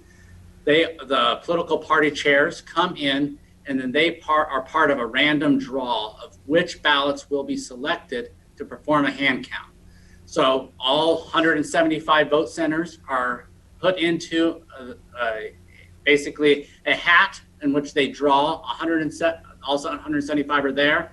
We did 2%. They were able to draw out the 4 vote centers that we ended up selecting for the hand count. We also, they then select from those batches that were identified by the political party observers. They randomly select those. And then we start that hand count process We started it for this election on the Saturday after the election. And these were, again, appointees by the political parties coming in, and we do 5 different contests. We did 5,000 ballots for early ballots. We did just over 2% of all of our vote centers as required by statute. And they stacked too. It ended up being over 47,000 votes. Precisely 47,311 votes were reviewed through this hand count process for the November 2020 general election. And every single vote that was reviewed was consistent with what the tabulators found. Now, we don't show those hand count boards what the tabulators found until after they do their hand count process. So again, it's a blind count. They're stacking these ballots to determining how many votes were for President Trump, how many votes were President Biden. They looked at the Senate contest as well. They looked at the Corporation Commission. They looked at one of the propositions. And as they went through each of those, they found for all 3 elections, there was no variance. We also perform a logic and accuracy test. I talked about this briefly earlier, before each of these elections. So the logic and accuracy test that's performed by Maricopa County itself, we do that on 100% of our equipment that's going out. We need to make sure that the election code for that specific election is installed on that tabulator correctly. Then we also invite the Secretary of State's office to come in and perform their own logic and accuracy test. So they have a copy of the code that we deliver to them through a secure encrypted thumb drive. They mark ballots. They don't tell us how those ballots are marked, but they know what the results should be. And then they run those ballots through the tabulators. That's a sampling of all of our precinct-based tabulators, as well as our central count tabulators. They also use our accessible voting devices, which is that creates, it's a ballot marking device essentially, and then they create those ballots and then they run those through the tabulators. And in those logic and accuracy tests, they found that our equipment was 100% accurate. Then we do a post logic and accuracy test after the election. So the first one's done before we mail out any ballots. The second one's done after the election. And the purpose of that is to confirm that the program that was used and installed on the equipment before the election matches the same program that was used throughout the entire process and was installed at the end of the election. And for the November general election, we actually invited the Secretary of State's office to do another logic and accuracy test. Typically, the post logic and accuracy test is just performed by the counties. However, because we heard some of the concerns from the public, we wanted another independent review, and they came back and they performed that review in addition. Now, I've heard some questions about, well, how do you know that the software wasn't changed in between those two processes, right? What if someone were to try to switch that software and use a different software? Well, that's not possible without it being detected. And I can tell you a few reasons why. First off, when we print the ballots, those 2 million ballots that we print and we sent to voters in this election, well, they're specific to that one specific election for the November general election. If there was someone that came in and altered that in any way and put a new election on there, those ballots that we had mailed out to voters would not read by our tabulators, not read in our precinct-based tabulators. So immediately when those ballots started coming back and we started running them through our tabulators, none of them would read. So we would know that that software or that program had been altered. But also we have, all of our tabulators are under 24/7 video camera feed. We also have security protocols with our tabulators in our central count tabulation room. So similar to our precinct-based tabulators, I talked about a security fob or that key. In order for you to make any changes to our tabulator, you need that key and you need an administrative password and you need another password, a PIN for the actual tabulator itself. When we set those tabulators up, once that program is installed, we put it in user mode. When that tabulator is in user mode, the only thing that can happen on that tabulator is to run ballots or reject ballots. And you still need a series of 2 passwords to be able to log into that tabulation equipment. You need the password to get into the computer and that security passcode to get into the tabulator itself. So there's really no possible way for the program itself to be altered during the course of the election. And the logic and accuracy test before and after proved that the software wasn't altered or tampered with in any way during the election. The other thing that assures me that our system was accurate, and this is one of the benefits of our new tabulation equipment, is that we offer Maricopa County voters a brand new ballot design. For this election, we were using ovals. In the 2016 election, we are using arrows for voters. And that new ballot design allowed us to offset those columns. So another issue that we've heard is the use of Sharpie markers through the process and allowing voters to use those on election day. And that is absolutely correct. We wanted voters to use Sharpie markers on election day. And the reason was because those Sharpie markers dry faster. So when we insert a ballot on election day through the tabulators, they're creating that digital image of the ballot. Because they're creating an actual photocopy or that image of the ballot, we have a Mylar film that is very close to that ballot and actually touches that ballot. We need that ink to be dry. And the Sharpies are some of the fastest drying ink on the market. We tested it with ballpoint pens, and the ballpoint pens actually do not dry nearly as fast, and they actually smudge the tabulators. If that smudge or that residue continues to build up, it would render our tabulators inoperable on election day. And if we had and even though we sent out to every vote center 2 tabulators, if we had tabulators fail on election day, that would create long lines, that would create, and we actually did have some voters use a ballpoint pen, and we had a couple voting locations where we had to replace those tabulators. But because of the new ballot design, those ovals are offset. So when bleed through does occur with the Sharpie marker, it would not affect the tabulation of any specific ballot, because on the opposite side of the ballot, that oval is not where you filled in the oval from the front side, you turn it over to the back side, any of that bleed through does not overlap with an oval on the back side. And we can prove this through the number of overvotes when you compare the number of overvotes to 2016 to 2020. So on this slide, I've shown, and this was consistent for every single contest on the ballot. What I'm showing here on the slide is just for the presidential line. But in 2016, voters were 6 times more likely to overvote the presidential contest. And an overvote is so for the presidential contest, for example, it's a vote for 1.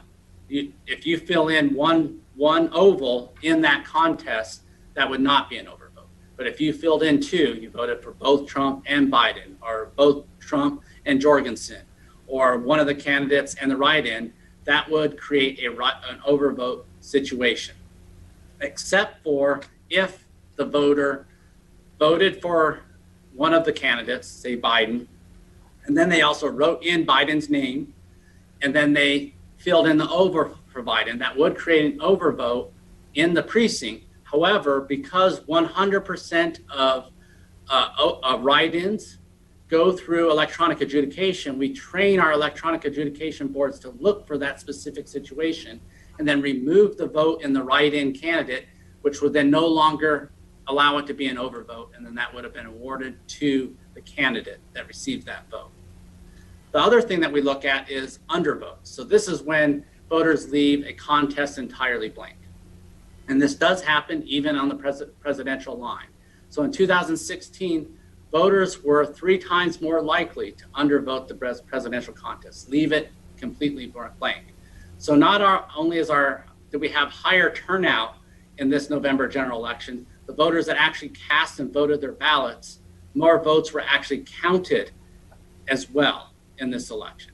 So a much more accurate tabulation system.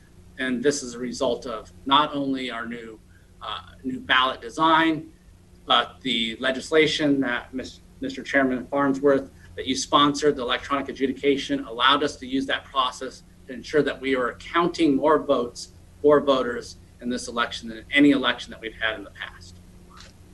We also have a very reliable system and a system that's done with integrity. And this is, and we can confirm this through the certification process. And I know there was questions about exactly what we do for certification. So this is the U.S. Elections Assistance Commission that performs, and this is at the federal level, that does a certification. They do a robust series of tests using accredited voting system testing laboratories. So these voting system testing laboratories have to be approved by the National Institute of Standards and Technology. So that's the standard setting board for all IT controls, cybersecurity controls. They're one of the gold standards in setting how all of these security provisions and protocols keep our systems safe. So they accreditate and recommend these voting system testing laboratories to do this work. The U.S. Elections Assistance Commission will then approve those voting system testing laboratories, and they do a robust set of tests to look at the source code, look at the hardening of the device, look at the security of the device to make sure that it's not susceptible to being hacked before they certify it. They make every attempt to try to break into that equipment, see if it would be susceptible. They will not certify unless it goes through this process. But then, because of the state legislature, they require that we also go through the Secretary of State certification program as well. And this equipment did do that. That was done by the Secretary of State in the fall of 2009. It was certified. They have a review committee. They bring in members from the universities, and they do similar type testing to ensure that this equipment will be reliable and can be used in the state of Arizona and is accurate. Other reasons why I know that this election was done with reliability and integrity is we invited political party observers to review the process. We've already talked through this today at this hearing. And we did. We had more observers involved in this process than ever before. We had them in our early vote centers. We had them at election day. We had them following our couriers. We had them in every room in early voting, our signature verification room, as well as in tabulation adjudication. And I would go down and daily, as I would walk through the tabulation center, I would have conversations with these observers. And they would identify, some concerns that they had or questions, and I would walk through and talk with them. So I'm confident that they could see and observe the processes. And we welcome these observers to the process. They play an incredibly important role to add integrity to the tabulation process. I have another slide on tabulation, but wanted to open it up to the committee if they had any questions before I move on. Thank you, Senator Ugenti-Rita. Thank you so much, Mr. Chairman. Just so I'm following, are these the observers that had to stand a minimum of 6 feet away or 6 feet away? Are we talking about the same observers? So, Mr. Chairman, Senator Ugenti-Rita, so in our tabulation center, those observers actually do a lot more than just observe. So when we are, every day before we start tabulating, they come over to our equipment, they log what the ending count is or the beginning count before we start tabulation. They also log on a separate report, that same report, but the ending count. And then they come and compare those numbers the day before and day after. In the tabulation center, they were able to go up to any one of our screens. Now we did, so that for the early part of tabulation, we let them walk the aisles as they wanted to. However, they were having conversations with our adjudicators as well as the other observers, and we had some of our adjudicators concerned that they were distracting them from their work. So what we asked them to do was we did set up a 6-foot limit, but then we asked if they wanted to go observe closer. They just needed to get permission from our manager overseeing the process, and they would allow them to walk the aisle to get much closer to the electronic adjudication, as well as the duplication process. They were not 6 feet behind. They were able to get real close and see everything that occurred. Excuse me. Okay. So I hate to keep belaboring. I'm a little confused. Oh, go ahead, Senator. Okay. So did they have to stay 6 feet away or did they not? And if they did, was it because of a COVID regulation or because they were a distraction or a combination of both? So, Senator Ugenti-Rita, in the signature verification room, because of the spacing in those rooms, it wasn't really optimal. They couldn't maintain 6 feet of distancing, so we asked them to stay in one specific area. Okay. But in the tabulation center, it's larger, so the observers could move more freely, and we had to have them involved in the process of creating those logs. Got it. Thank you so much. And then just one more question. And you talked about the review process that the Secretary of State did. Did you say 2009? Did you mean 2019 or did you mean 2009? So, Mr. Chairman, Senator Ugenti-Rita, yeah, 2019. I'm sorry if I said 2009. It was 2009. It was certified in 2019, the fall of 2019.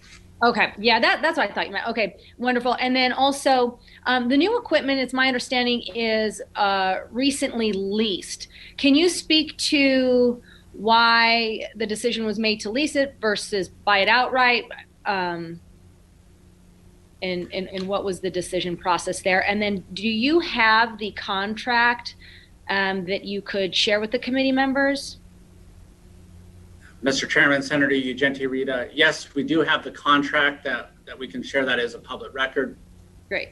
And the reason why the county decided to lease versus purchase is right now we're using the voluntary voting system guidelines from, I think the most recent version is 2005 updated in 2015, and we're expecting new guidelines to be coming out in the next few years. Okay. So we didn't want to lock ourselves into equipment when new guidelines, which would potentially enhance the security even more or make further improve the tabulation systems. We didn't want to lock ourselves into a long-term purchase until those guidelines had been released. Okay, Mr. Chairman, and then those guidelines come from where? I just missed that part. The U.S. Election Assistance Commission. Okay, got it. And they're supposed to come out one more time. When? So, Mr. Chairman, Senator Ugenti-Rita, I don't have the specific date or timeline. I know that's supposed to be they're forthcoming within the next year or two. I see. Okay, thank you so much, Mr. Chairman. Scott, appreciate it. Thank you. Senator Leach. Thank you, Mr. Chairman. Mr. Jarrett, I'm confused, as of many voters in the state of Arizona, on the 2% audit that is statutory. You have the ability, this is my understanding, you have the ability to go higher than that. In fact, the AG, I think there was a communication from the AG that encouraged you to do that. I know that there were many legislators that reached out and asked, and maybe ask is a kind word, and asking the county to go higher. Why did you not go higher in that 2%, at least to a 5%? And I know this senator at one point called for 100% count. So could you address that, please? Yeah, Mr. Chairman, members of the committee. So when we did the hand count in accordance with what state law allows for and provides. Now we started this process on the Wednesday after the election. There was communication from the Attorney General's office that asked us to go to a 5%. That came after we had already selected all the batches from the political parties. So the political parties need to be involved in this process. Additionally, state statute does not allow for us to expand those beyond what is called for. And we did a sufficient number as what is required by state statute. And what state statute does allow for is if you do find variances through that process. So there's a vote count verification committee that meets before the election, and they determine what those thresholds were. So for early ballots, I believe it was 3 votes or 5 votes and 3%. For election day ballots, it was, I believe it was 1% and 3 votes, something along those lines. So if you find any of those variances through the hand count, then that's when you're supposed to expand that hand count process. And that those statisticians that sit on that vote count verification committee They say that this is more than sufficient to identify any indication that there could be a variance or a problem with the tabulation. So I'm confident that the 5,000 votes that we did or it was over 5,000, but for early voting, and the 2% of vote centers would have identified if there was a variance through this process. Mr. Chairman, and Scott, my understanding of statute has said that 2% is a minimum. It does not preclude you from going higher.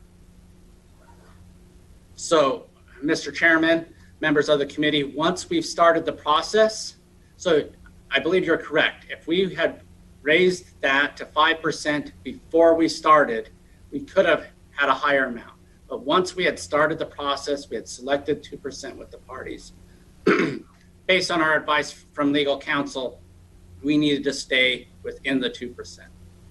Mr. Chairman, Mr. Jarrett, I think that the consternation had already started building by that point, and you know, it won't go too far into the weeds. If that was a decision was made, that was a decision was made, and it may be a point that Senator Michelle Ugenti puts that at a higher percentage as we go forward in the next legislative session. But it was clear whether or not the allegations were true, false, defensible, undefensible. The public was asking for more transparency, more checks and balances, and I think it would have behooved the county to take that step and to do that. I'm not sure exactly what statute said about once you've started, to call it null and void and start again. That's another discussion for going forward. But I think the cards were on the table, and I think Senator Michelle Ugenti, we really need to take a look at that going forward. I think we could have answered a lot of the questions that we're answering today, questioning today, if there would have been a significantly higher number, a higher percentage in that count. Thank you, Mr. Chairman. Thank you. Mr. Vice Chairman, Mr. Gray. Thank you, Mr. Chairman and Mr. Jared. I think we're pretty much all familiar with backdoors, software developers that create backdoors so they can get back into their software. I'm assuming you've heard of that. Are you familiar with that? Mr. Chairman, Senator Gray, I'm not an IT expert on whether backdoors exist or not.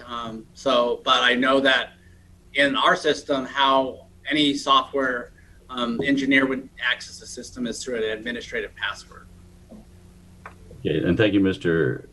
Jared. Mr. Chairman, my concern is, and I'll echo what Senator Leach was saying, we've got a lot of people with a lot of angst. One of the reasons we're having this committee hearing right now is that there is huge voter discomfort with what's going on and the rumors that are out there, including from the manufacturer of the software that you are using, leasing rather than buying. And there is concern about the veracity of that software. I mean, from your perspective, you may say that you've done enough, but again, when you've got potential backdoors, we're kind of assuming that the certifying agent is going to be able to thoroughly evaluate and make sure there is no backdoor and no accessibility. And that may be so, but there has been so much concern over this that I think that this raises a huge question. And I think the only way to answer that question is by doing a fuller count. And yeah, you may have had the proverbial 2% that should have satisfied, but obviously we've got thousands of voters that are not satisfied with that, hundreds of thousands. And I've personally gotten thousands and thousands of emails from across the country questioning what's gone on. So I think for the integrity of our voting system, we need to have a much fuller hand count, and we need to have a audit of that software to make sure that what you're saying, that 2% is actually totally accurate, but our voters don't believe that, and I have question marks on it too. Okay. Senator Genti-Reedy, do you have to that point on the 2%? I do. Just a quick question. Thank you so much, Mr. Chairman. Mr. Jared, you did the 2% of vote centers, not precinct locations, correct? Mr. Chairman, Senator Ugenti-Rita, you're correct. We did of the vote centers. Okay. And could you have done both? Could you have moved back to the precinct? Because I know it says precinct in statute. What, again, was the reasoning to just do the 2% of the vote centers versus 2% of precinct? So, Mr. Chairman, Senator Ugenti-Rita, well, state, or at least through the Elections Procedures Manual, when you use vote centers, that calls for you to do a hand count using vote centers. So that's one reason we did it, is because that's what the Elections Procedures Manual calls for. But secondly, it's not practical for us unless we did 100% hand count, because all the ballots come back to us and are secured by vote center. So we have them, as I described earlier, in the poll workers put them into these black canvas bags. Those black canvas bags are then sealed with tamper evident seals. They come back to us. And because it's a vote center model, any voter could vote at any one of our vote centers. So the only way then to go back through and separate those ballots into a precinct would be to, first off, break the chain of custody. And then have to then manually sort through all 167,000 of those ballots into a precinct. And then you would never be able to go back and put them into a vote center order. And if a court ever called into and wanted to look at how those votes were counted for one specific vote center, we would not be able to satisfy that request. So, Mr. Chairman, okay. So obviously there needs to be a fix there, because we have the election procedural manual that is overriding what the statute says. It looks like that was done knowing that statute didn't align with the procedural manual. So we're all going to need to work together to make sure that language fits and flows together, so we don't have that contradiction, because that led to a lot of consternation with people. But on this issue of not being able to do the precinct, I just want to get clarity on that, because as I'm looking in the Dominion contract, it says that it's capable of sorting and filtering images of ballots by ballot style, precinct, polling location, contest, or candidate for the purpose of a recount or post-election audit. Officials can review all of the digital ballot images in an election or a subset of the ballots based on the chosen filtering conditions. So just as I read that, it sounds like you can easily filter it at a precinct level. But that's not describing a hand count. A hand count is using the actual physical ballots, and that's what the hand count boards use. So because we chose to use a vote center model, the ballots were stored, secured in those tamper evident canvas bags by vote center. There's no way to physically do that, a hand count as what's described in statute by precinct. Okay, but I thought that, Mr. Chairman, just if you'll indulge me, I thought that the digital image was connected to an actual ballot so that you could go find. Is it that you can't do it because it's very time consuming perhaps, or you literally couldn't do it? So the digital image is connected to an actual ballot. However, hand count boards don't do hand counts based on the digital images. They do it on the actual physical ballot. And that's pursuant to statute. So to that point, so what I'm hearing is that you decided to change the voting process to these voting centers, knowing beforehand that you would not be able to satisfy the statutory obligation to do a 2% hand count by precinct. Is that correct? Mr. Chairman, that's not correct. So statute in 2000, I believe it was 2012, allowed and authorized the use of vote centers. that was approved by the legislature. And in the elections procedures manual, it clearly states that when you use vote centers, then you use the vote centers to conduct the hand count. So we made our decisions based off the elections procedures manual as the force and effect of law. So we made the decisions based off the law that was in effect at that time. Okay, so you under current statute, you believe you have the option to do either the vote center 2% count or the precinct 2% count. Mr. Chairman, that's correct. Okay, thank you. Senator Ugenti Rita, please continue. Okay, so if the online image of the ballot is connected with a hard paper ballot, just one more time for me, why can you not do the hand count of the precincts? So, Mr. Chairman, Senator Ugenti Rita, because we are doing the hand count using the paper ballots, not the digital images. So statute requires that we do a hand count of those paper ballots. Those paper ballots come from the vote centers, so they're all stored. So if you go to any one single vote center, there could be any number of precincts in those ballots. So the only way to then get those into precinct order would then be to break the seal on all 175 vote center canvas bags, then sort them, and you'd never be able to put them back into that order that they originally came from the vote center. So you wouldn't be able to put it back in the order that you took them out of those canvas bags, but you would be able to do it, but it's cumbersome and time consuming. And yes, it could take, right, we're supposed to start this process, get our hand count done, and it would have taken, I couldn't even estimate, but probably a week or two just to sort them into the correct order, then to perform the hand count. Okay, would there be value in doing a hand count and a digital count since, per the contract, you can very easily, what did it say? You could very easily order. You can very easily filter the ballots depending on what it is you wanted. Would there be value in that?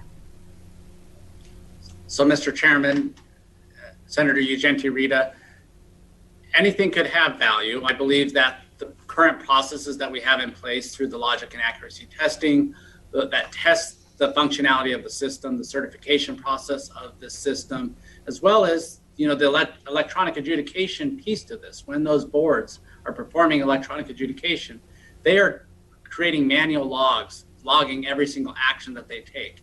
They're looking at the audit marks that are created from that first ballot that goes through the tabulator to now the second audit mark that gets created when that electronic adjudication performs that function. We create then a system generated report that those electronic adjudicators use to compare every action that they took. They take that role incredibly seriously, and they would have identified issues or errors, and they didn't through that process. So I'm confident in our system. Now, based on what Senator Gray said about voter trust and hearing of concerns, I'm concerned about that. I want voters to have 100% confidence, be as confident as I am in this election process. So I am willing to talk through what type of changes, at a future date, when we start talking about legislation that could be implemented to help rebuild that confidence so those voters have the same level of confidence that I do.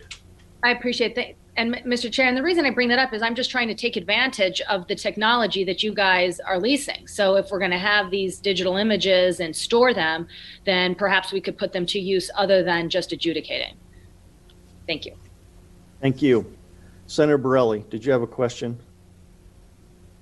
You're on mute, Senator. Thank you, Mr. Chairman. And Mr. Jarrett, one more question. When you were going back to the signature verification in the signature verification room, after they verify the signatures in that room, do they open up the ballots and send them out to be tabulated, or do they keep them sealed until they get into the other room to be tabulated? So the signature verification folks do not open up the ballots. That's a separate room. It's our early ballot processing room. Those bipartisan boards, members of different parties do the separation. So and then after they are separated from the ballots, the ballots are separated from the envelopes, then they're transferred to our ballot tabulation center to be tabulated. Thank you, Mr. Chairman. Mr. Jarrett, in a previous meeting, there were people that swore under oath, under penalty and perjury, that they were in that tabulating room waiting for ballots to come out of the signature verification room. And they swore that those envelopes were already opened before they got to them. Are you aware of anything like that happening? I mean, no, everybody can't be in the same place all at once. So, I mean, have you heard anything about that? I'm not aware of that testimony, and I'm not aware of that happening in Maricopa County. Okay. So if they only get opened once they have a good signature by our EV processing boards. Yes, Mr. Chairman, Mr. Jarrett, but you just said once they verify the signatures on the envelopes, that they get sent to another room to get opened up and counted. So, Mr. Chairman, so the process is after a ballot has a good signature, it comes back from our vendor, which it was secured in a vault. The envelope is still sealed at that point. We have a mail room with that. We send these ballots through an envelope slicer, right? We're doing this for 2 million ballots or 1.9 million ballots that came back through Maricopa County. Then they're immediately transferred from the mail room to the EV processing board, those bipartisan boards that actually remove them from the ballot. If they do not have, so the only ballots that are in our signature verification rooms are in ballots that have a need packet. Those are sealed. They're not opened. And those envelopes then will have a log of all the attempts that we are working through to try to cure that signature with the voter themselves, making phone calls, sending letters. If the signature is blank, sending that ballot back to the voter so if time allots that they can then add their signature to the ballot and send it back to us. So, but those ballots that are in that room, the signature verification room, are not open. Right. So when it leaves the signature verification room, even if they've made numerous phone calls trying to contact that voter, they can't contact them. Obviously, it's going to go over to a different bin because it's kind of like a dead file. But the ones that did get verified and they leave that room, they are unopened, correct? That's correct. And they would need to go to our mail room to open them and then transfer them to our early ballot processing boards. Thank you. Senator Leach, do you have a question? I do. Thank you, Mr. Chairman. Mr. Jarrett, let me talk about Dominion and the people on site. When were the Dominion people, when did they arrive on site for the election, using the election day? Were they there at the beginning of early ballots being counted? Or did they come in for November 3rd? Well, let's take that question first. Mr. Chairman, so we have actually 2 members from Dominion that have an office here in the elections department, and they assist us with working, sorry, having a connection. Mr. Chairman, can you still hear me? I can. Thank you. So they have an office here and they assist us with any tasks that we have, any expertise that we need. So when we implemented this system, those individuals are involved in training our staff to program elections and training our staff to create ballots for each election. Our staff do all of that functionality now. However, those Dominion staff are available to support us through an election. And in Maricopa County, we had 5 elections this year. So they were here for that entire period. Now, there are times where they are not here and they're working on elections for other counties, but they were here before and during this election. Mr. Chairman, Mr. Jarrett, were they, could they come and go as they pleased? Was that office available to them 24/7? Mr. Chairman, members of the committee, yes, they have access to our facility. They have a badge access and they're authorized to enter. Could they, Mr. Chairman, Mr. Jarrett, could they be there on their own without someone from the county watching what they were doing or how they were acting? Mr. Chairman, yes, Dominion can enter and be here because they have access to our facility. Now, all our ballot tabulation center, anything that's connected to our reporting system is under a 24/7 live camera. So, Mr. Chairman, Mr. Jarrett, so they could be working on the equipment without supervision from the county. Is that correct? Mr. Chairman, only under our direction, but yes, they do have access to the facility. Well, Mr. Chairman, Mr. Jarrett, direction and observation are two different things in my mind's eye.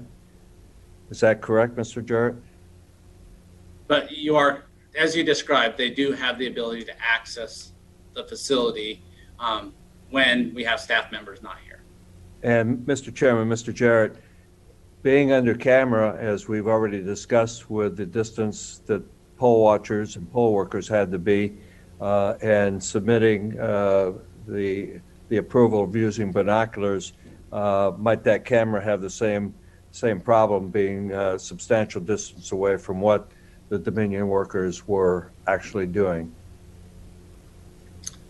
So Mr. Chairman, I'd say there's many controls in process that would prevent them from doing anything and tampering with the equipment that we would not identify.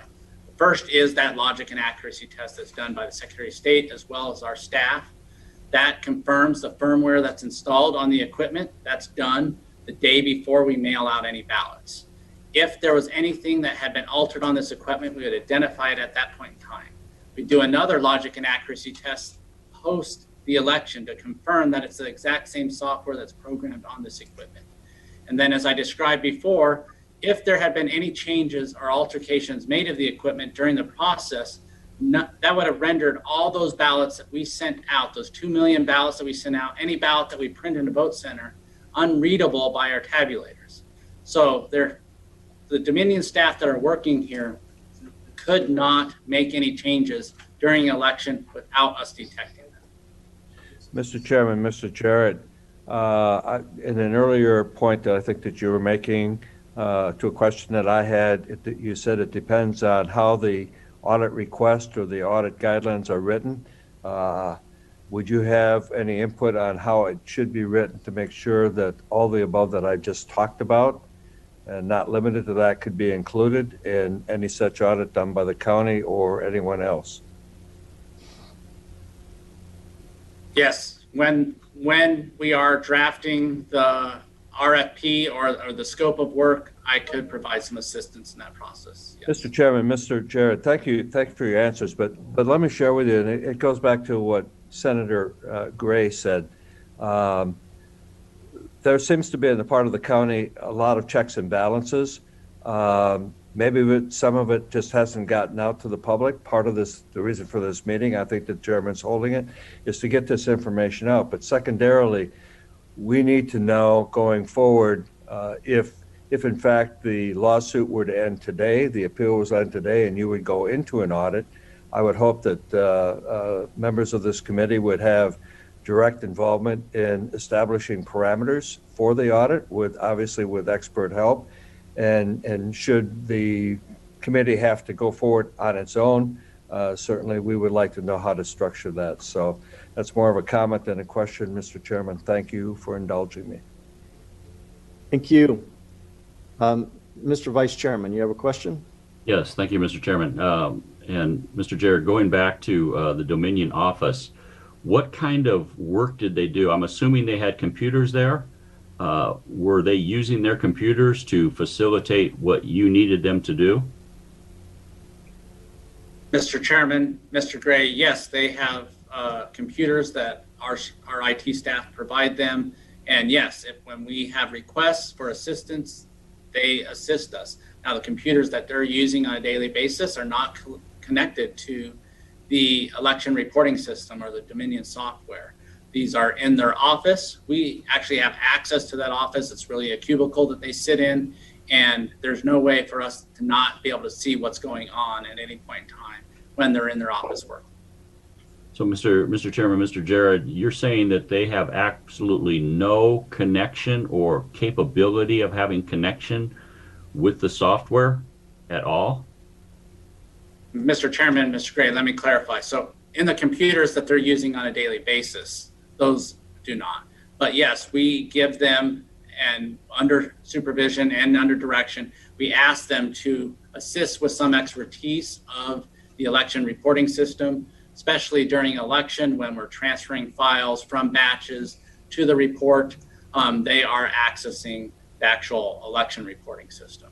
So they are manning some of those stations, but entirely when we have staff available during an election. Mr. Chairman, Mr. Jared, I also heard you say that if there was any change, that basically the software would not function right, the machines would not work. So are you telling me if there is an X or an O, maybe a few X's and O's, 6 of them, that are changed in that software, that it will totally malfunction? Mr. Chairman, Senator Gray, that's correct. Once we finalize that election programming code for those ballots, there's the hash code, the marks, that the timing marks that will tell the tabulator when to award a vote or not a vote. That is unique to each election. So if there was any change to an election code during the process, it would render all the remaining ballots unreadable.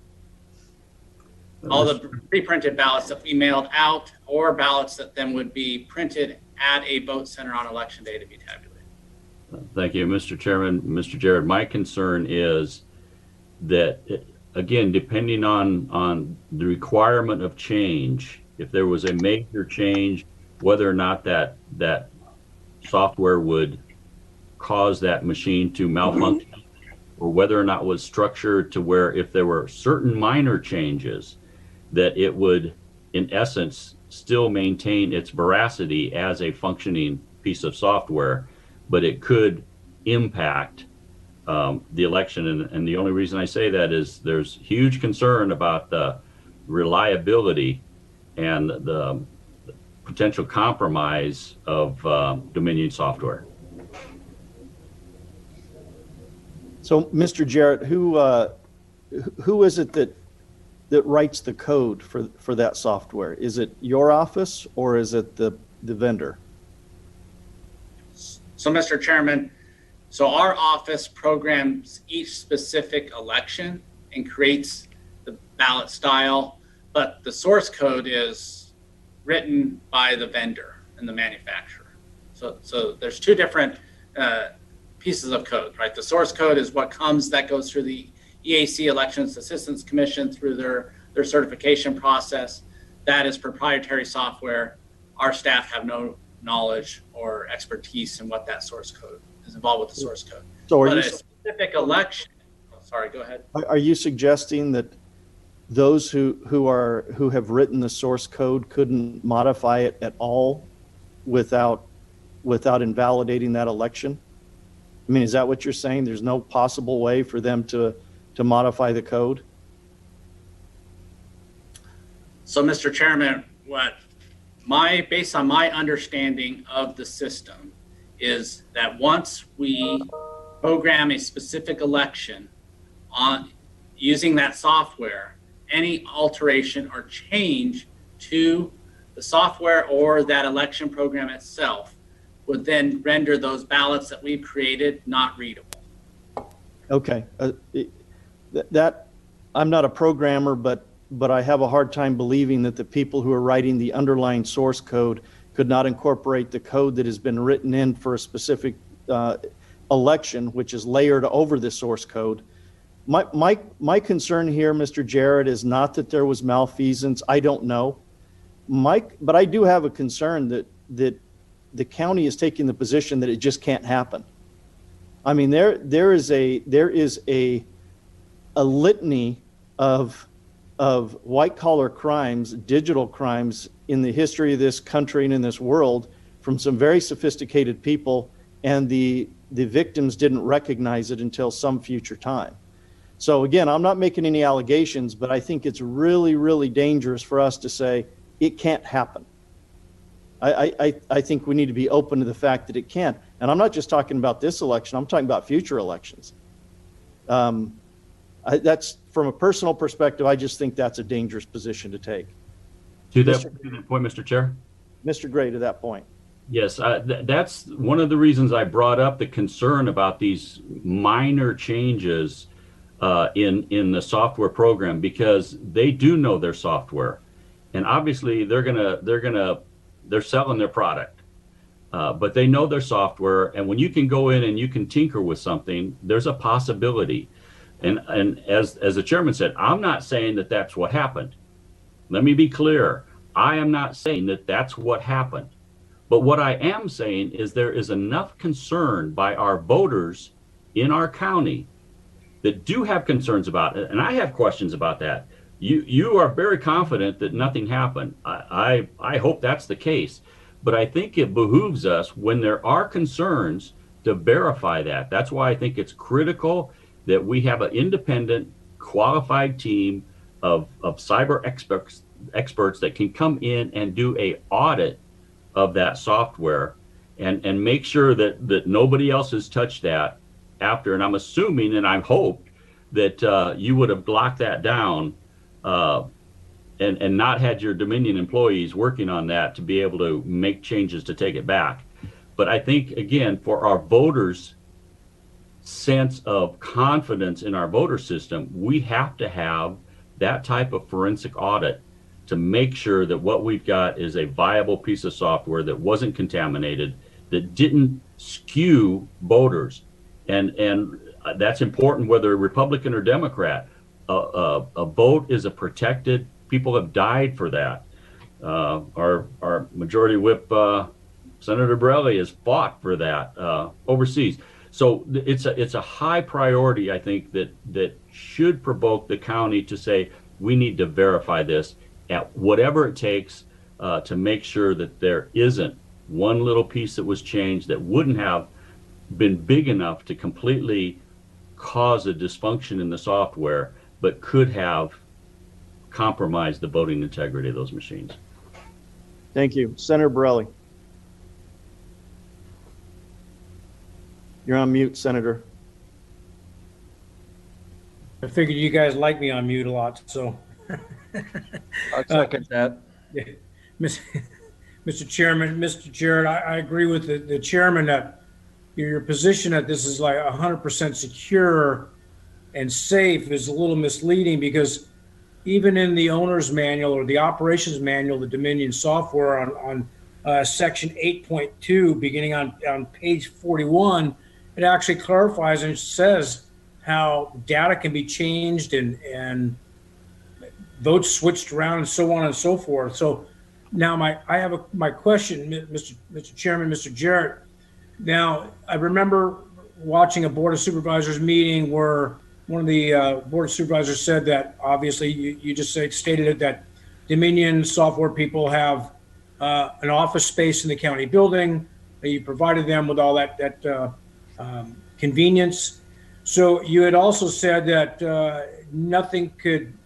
no nefarious things can happen because everything is on camera. So is there a camera in their office space that's monitored 24/7? So, Mr. Chairman, Senator Borelli, so in their office space, they don't have access to the election reporting system. So the actual system that we use to program any election on it, the server itself, they have zero access to that system from their office space. Okay, but you do not have video cameras in their office, so you really can't see what they're doing in their office, correct? That's correct. We do not have cameras of their office, but again, they have zero access to the actual election reporting system from their office. Okay, so you also stated that they're not hooked up. They're hooked up to the internet in their office, but it's actually an internal internet. But there's Wi-Fi on their laptops, and they've had laptops and Wi-Fi. Heck, I'm in my condo right now on my laptop, and I'm hooked up to the Wi-Fi. And so to say that they don't have any other access, sending data outside a secure area, that's a pretty strong statement. So I kind of find it hard to, I'm not calling you any names or inferring anything. I just find it really difficult to believe that, look, nothing's 100% secure. If people want to cheat, they're going to cheat. People want to steal. That's why we put locks on doors. But our constituents are screaming for blood. They want to make sure that their right, their obligation, their privilege to vote is protected 100%.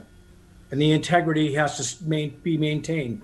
And regardless of Republican or Democrat, just for future elections, we need to make sure that this is the protection of our democratic republic.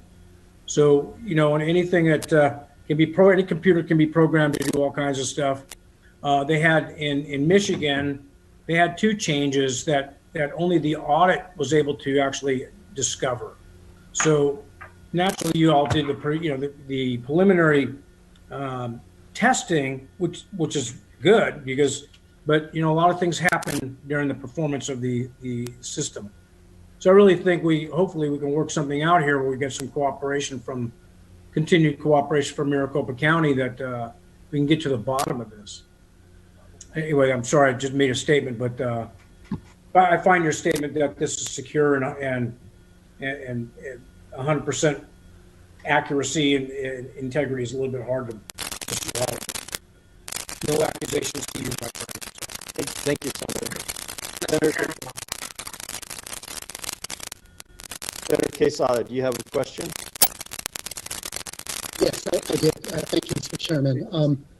I guess I wanted to get some clarification from Mr. Jarrett, because I think our last couple of members that have asked you questions have implied that you are communicating that it is impossible for any wrongdoing to occur. And I'm not sure I heard that.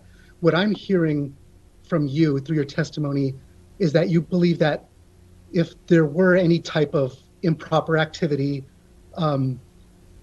if that did happen, if codes were changed, if ballots were tampered with, that there would be evidence of that because of the multiple safeguard procedures that were in place that would basically raise a red flag and say to you, this is something that needs a closer look. And that through these multiple safeguards, these oversights, these audits, these protections that have been implemented, there hasn't been any evidence of that. Is that what I'm hearing you say, that it's not an impossibility, it's just that there's zero evidence of that? Mr. Chairman, Senator Quesada, that's absolutely correct. I've not testified that it's 100% accurate or that it's impossible. What I've testified is I'm confident in our system and the integrity of our system and the security of our system through the combination of everything through EAC certification to the Secretary of State certification, to the logic and accuracy test, the programming, to the staff, the expertise of my staff at the elections department, to the post logic and accuracy tests, to the hand count audits that did not find any issues, and through all those court cases where we submitted evidence, we went back and did additional review. So through all of that process is what leads me to have confidence in our election that it was done that way. But I've not testified that it's unfathomable or impossible for something to happen. Thank you, Mr. Chairman. Thank you. I don't think anyone was confused, Mr. Quesada. In fact, my position was that the source code, because the county doesn't have access to the source code, nor did they develop the source code could be changed, and if it could hide what they're doing, the testimony was they could not do that. That would be impossible for them to do that without us knowing, because it would invalidate. That's the concern that I have. When we believe that it's impossible for them to do something without us knowing, that opens the door to in my opinion, maybe overconfidence is the best way to put it. Okay, we have Senator Leach. You have your digital hand up.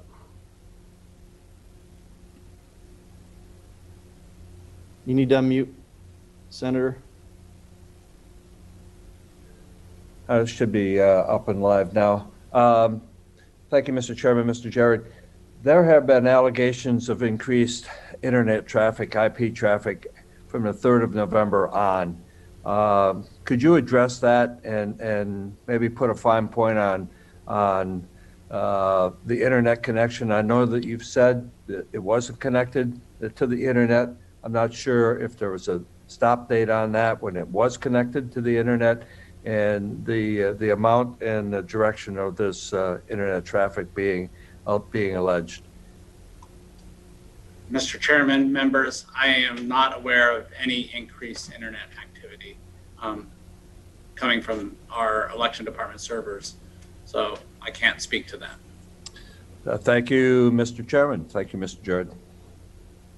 Okay, any other questions?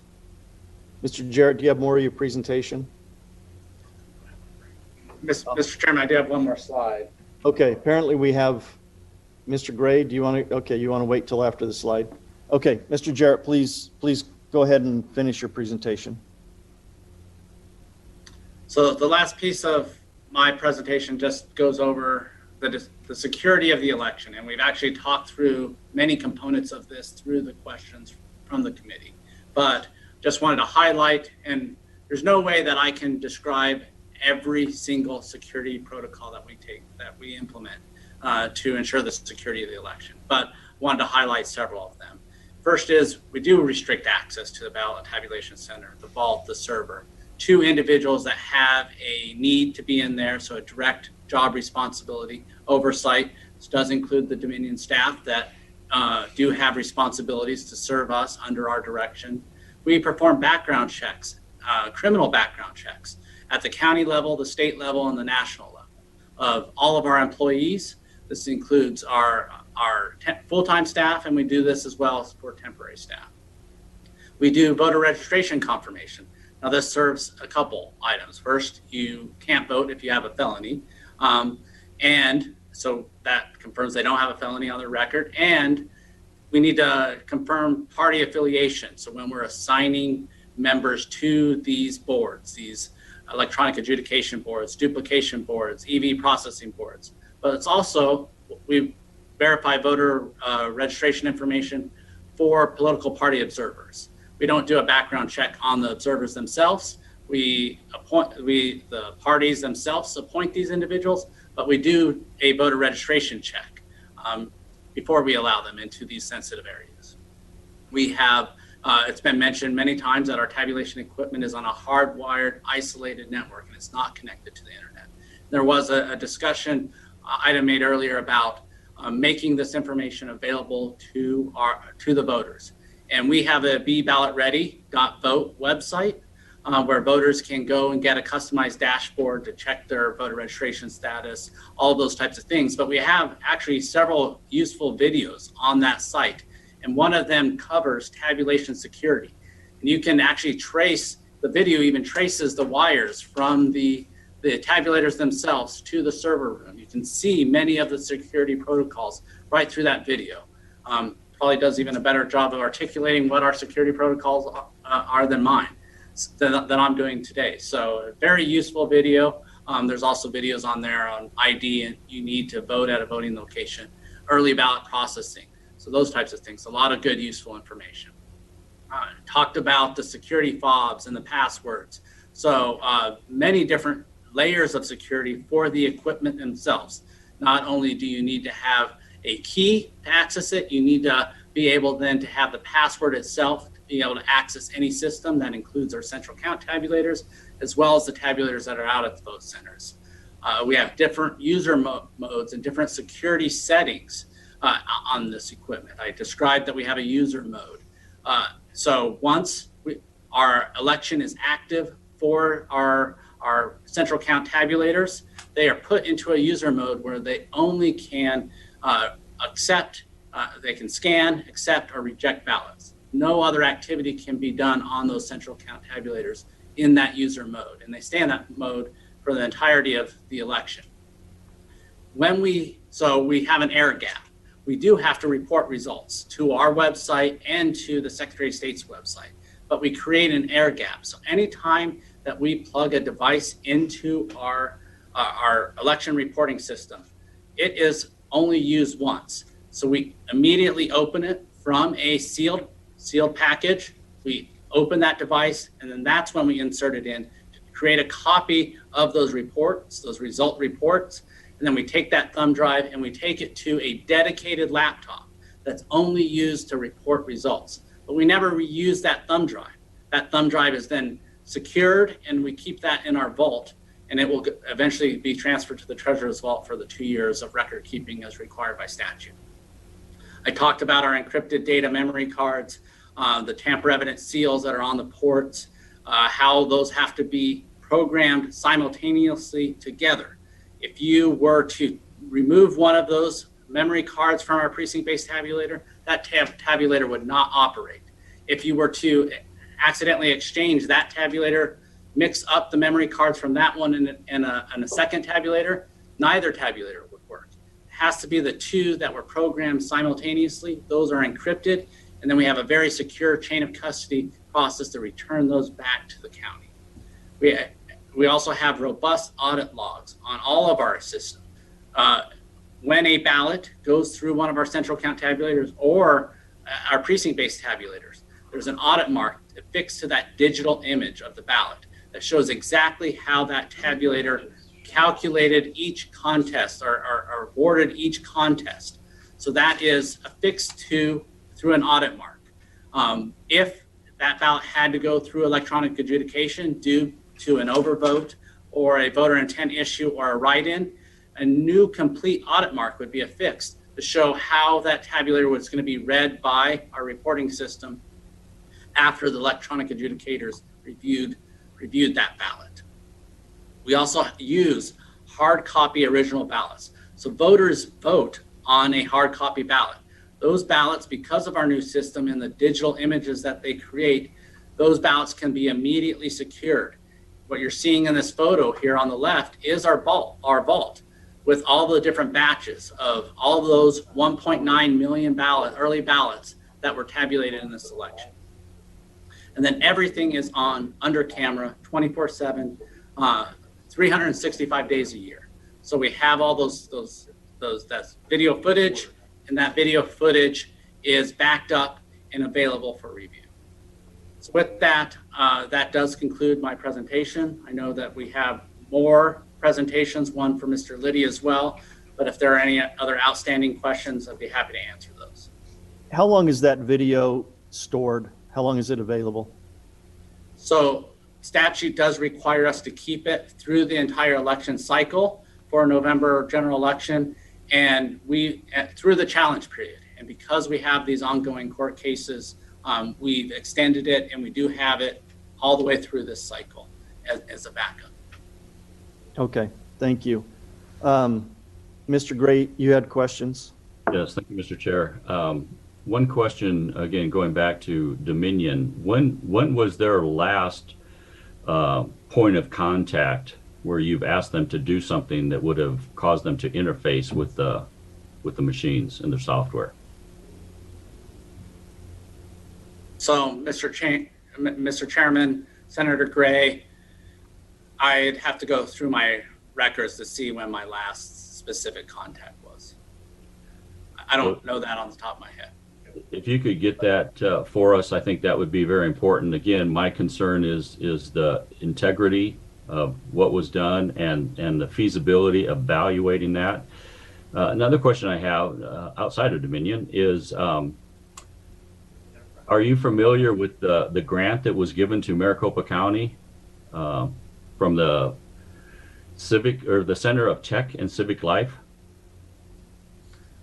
Mr. Chairman, Senator Gray, yes, I am aware of that grant. Okay, that was a $3 million, almost $3 million. Is this, and I know this was, you're fairly new in your position, but can you tell me, were there any other years where we've had a private organization that gave money for our elections?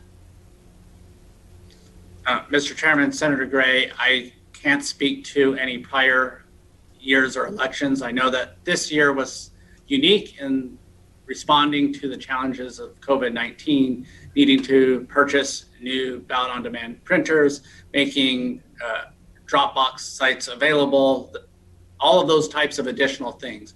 But what I do know is Maricopa County actually hasn't even expended any monies related to that grant at this point. Well, I guess my concern, and I'm wondering if this is a concern for you, this group, which was funded by Mark Zuckerberg, known to have a little bit of an interest in politics, but he funded that to the tune of $350 million. Interestingly, he only targeted swing states in this election, and specifically areas that would produce possibly the best results for a certain side of the election. Does that raise any concern to you? I know it does to me, because as far as I'm concerned, I would have the same concerns as if we had the Koch brothers in funding certain things, and we had, basically, if they put together a software package that they sold to election officers and states specifically, and then we had some other millionaire, possibly a Donald Trump, in the next election that helped fund millions, hundreds of millions of dollars. To me, that would raise some concern. So was that anything that anybody has considered down at Maricopa County? So, Mr. Chairman, Senator Gray, the acceptance of that money did not influence any of the operations. When that was being reviewed, it was, would it align with and help pay for the initiatives that we were already planning to implement for this election? And Mr. Chairman, Mr. Jarrett, I'm not trying to infer that did at all influence you at all. And I do want to say, I think, looking at what you've done, I think kudos to the election department. You've been very thorough, very detailed. I would not want to have to do the job that you guys have done down there with all the details and the huge amount of work that was done. So I applaud you for all your work. I'm not questioning your integrity or the intent of anybody in the county. My concern is, again, with the veracity of this election process, and that's not just coming from me, it's echoed by thousands and thousands of our Maricopa County voters. And so that's why I am pressing, again, to have an audit to verify that absolutely nothing was done, a forensic audit on our equipment and the software. But again, I do want to applaud you for all of the extreme care that you've taken in making sure that what was done was as thorough as you could make it. But again, as you said, you're not a software expert. My concern is I'm not a software expert either. And so I would like to see software experts actually do a thorough audit, forensic audit of that software to make sure that our voters can be able to say, this was a fair election. That's all I want to see, is this was a fair election.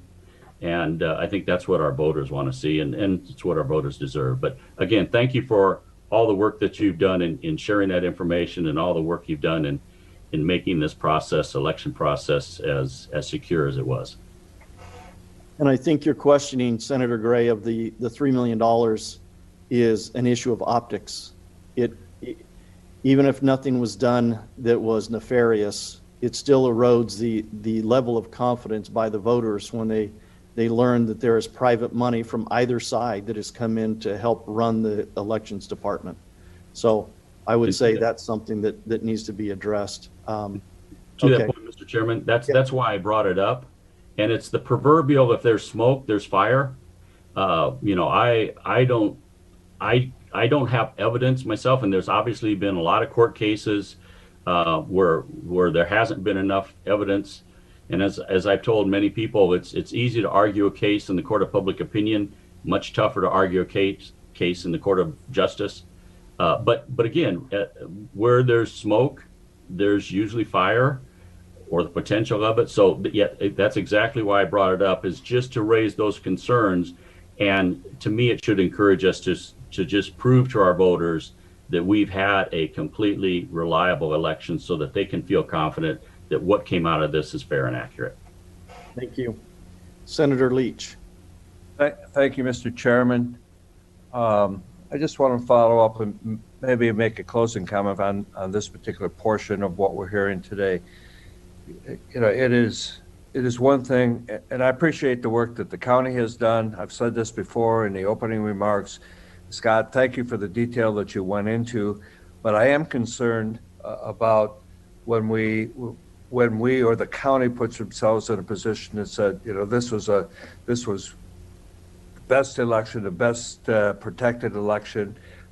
There's always room to make improvement, to catch something that we should have done, should have, could have, would have done better, particularly now in an election where we have millions of eyeballs looking at every vote, every postmark, every iota of this election. I would hope that your enthusiasm for what was accomplished, what you believe was accomplished in this election, does not get in the way of coming with a long laundry list said we could have done this better, or the state needs to do this. And this goes not only to you, Scott, and this part of what I'm saying goes out to all of our counties. Bring it to us so that we, next time that we have this amount of voting that we had, the plethora of early ballots, that we are better prepared and our statutes are prepared to handle it, along with county ordinances, procurement regulations, how people are certified, what kind of training they go through, how will they actually know that when we train them for the 4 hours that it's stuck, and it was put into. There's just a lot of things that I know I have questions on, and I think from the questions this morning and the comments this morning from fellow committee members, they have the same.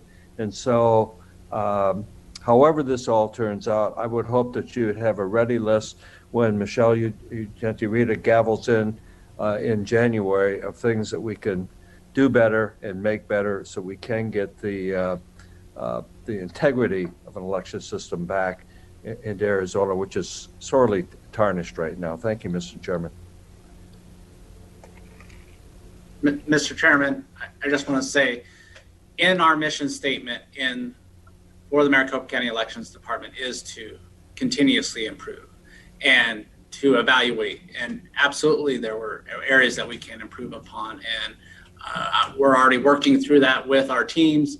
They're doing focus groups with our poll workers right now. We're hearing feedback from voters.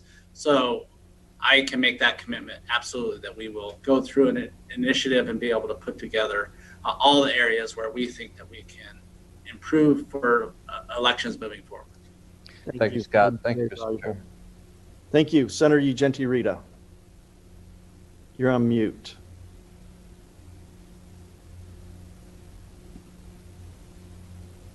Senator Ugenti-Rita, you're on mute. How about now? Now we can hear you. Please You can hear me now? Okay. Yes, we can. Okay, thank you. I appreciate that, Mr. Chairman. I just wanted to touch on one of the bullets here in the last slide. You know, for me, a big part of voter integrity is making sure that those individual voters are meeting our eligibility requirements to vote. So you've got on here as part of your security bullets, voter registration confirmation. Can you talk to exactly what you do to make sure that those people who are indeed eligible to vote are voting? And I'm not just talking about individuals' citizenship requirements, that's a huge one, but talk to me about cleaning up the voter rolls, removing people who are ineligible for instance, either people who don't live here anymore or unfortunately are deceased. Do you play a role in maintaining or at least working with the county recorder's office to help maintain the voter rolls in any capacity? So maintaining those roles does fall within the voter registration team that reports up to the recorder's office. So I don't have oversight over that specific process. Okay, so since that's a huge part of, again, voter confidence and election integrity, what do you mean you don't have any role? Would you want a role? That's between you and. So, Mr. Chairman, Senator Genti Rita, that is established in state statutes that assigns the roles and responsibilities for administering an election, and through then the Maricopa County Elections Operation Agreement between the recorder himself and then the Board of Supervisors. So I take my direction on what role they want to assign me. Okay, and who do you mean they, the Board of Supervisors assigns you, or are you talking about the recorder's office?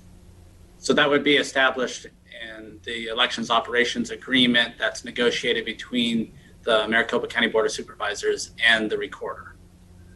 Okay, so that intergovernmental agreement, which has been around for a long time, you don't have the Maricopa, you're telling me that the Board of Supervisors has no role in working collaboratively with the recorder's office to make sure that our voter registration rules are up to date?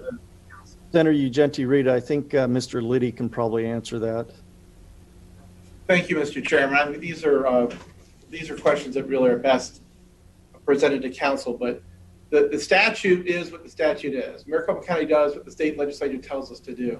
Certain powers are with the recorder. Certain authority over elections are with the recorder. And your specific questions are regarding the maintenance of the voter file and the procedures by which we keep that voter file up. It's important everywhere, but it's extremely important in Maricopa County, where we have very transient population, people moving within Maricopa County all the time. Each time they need to re-register to vote or update. So it's a very important question. But the operations agreement for the elections between the recorder and the Board of Supervisors was changed very recently. So it was established in the 80s. It was changed very recently. So it's not something that's been long established. And so we can get into questions on that if you want to. But really, for this particular public employee, that's one level above his area. The relationship between the Board of Supervisors and the constitutional office of the recorder and how they're going to divvy that up via statute and via delegation is really not a question that would go to this witness, but maybe to the chairman of the Board of Supervisors. I can certainly provide some background on what's happened in the past, but even I can't tell you what will happen in the future. But that is certainly an area that the legislature may want to work with the counties. Senator Genti Rita, would you like to, I believe that the chairman is still on. Chairman Hickman, is he still, it looks like he is. Do you want to ask questions of him, or what would you like to do? Yeah, well, thank you, Mr. Chairman. I appreciate that. Yes. So again, there he is like magic. You just say his name and he pops up. That's amazing. Well, I can just say I'm enjoying the conversation for all of us, including the voter, Mr. Chairman. I appreciate it. Good. Senator Michelle Genti Rita, please. Wonderful. Yeah, so I am very familiar with the intergovernmental agreement between the two offices. So I'm just, again, wondering, since you had it on your slide, that you do, at some level, try to make sure that those voting are indeed supposed to be voting. You send out that form to make sure that people are at their said addresses. So you are involved in some capacity. Are you not involved any deeper because of that intergovernmental agreement? And if so, perhaps that should be changed. Because again, making sure those who are eligible to vote, I mean, that's where kind of it all starts. So can you, Mr. Hickman, talk to me about, again, your position, or maybe even the board's position regarding your... Sure. Let me just put, I can't talk about the board's position. The only thing I can say is the EOA that you were discussing started under Bill Gates. Started under the talking with our recorder, our currently elected recorder. Started under Chairman Shukri's direction, and then it was framed under Bill Gates' direction when he was chairman last year, and it was put into effect on elections for the first time on the presidential preference election, the primary, and the general election. So clearly there are statutory mandates according to the Board of Supervisors when it comes to day of and tabulation, and clearly there is still the statutory requirements of the elected recorder. So what you're talking about is sometimes we are identifying in this 2 years, we are identifying things either with the cooperation of the recorder to make changes, but there are also have been times where we have come to the state legislature for you guys to make changes accordingly. Do I foresee a time, do I foresee after what we've dealt with this election? Yes, I have a feeling we will be having hearings in front of your committee to continue to bring transparency to the transparency and confidence with the election, no matter what that is.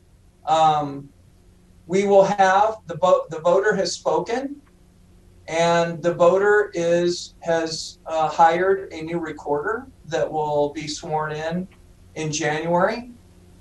I'm sure that our board will be having discussions with him and his authorities, but the voter has hired him to run that department, and registration is under the recorder, and the maintenance of the lists are under the recorder.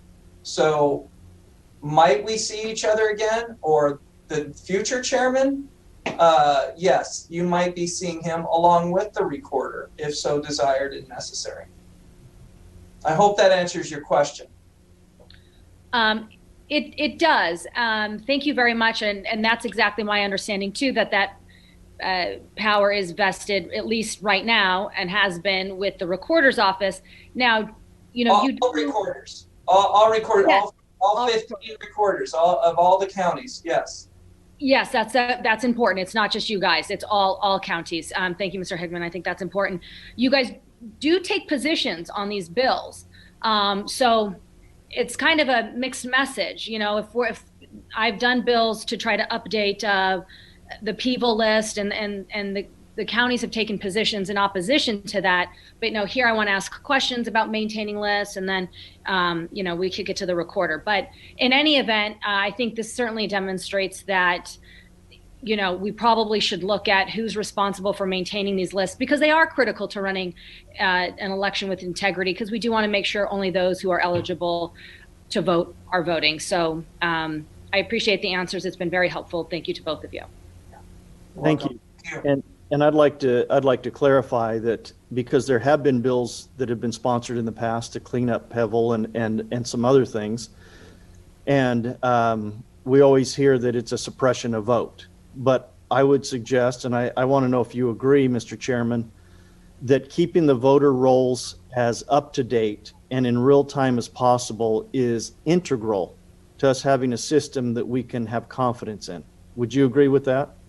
I would agree, and I actually think the recorder, be it the soon-to-be former recorder as well as the new recorder, would probably agree also. The speed of technology, the transient nature of Maricopa County with the people that vote here, probably call for that. But that's, again, that will be up to the discussion for you. Well, not you per se in January, but Ms. Ugenti Rita as well. I'm sorry, Senator Ugenti Rita, as well as her Judiciary Committee and the legislature in order to bring clarity and comfort, and hopefully it will be something that can be signed by the governor, and we can then affect our statutory authority upon it.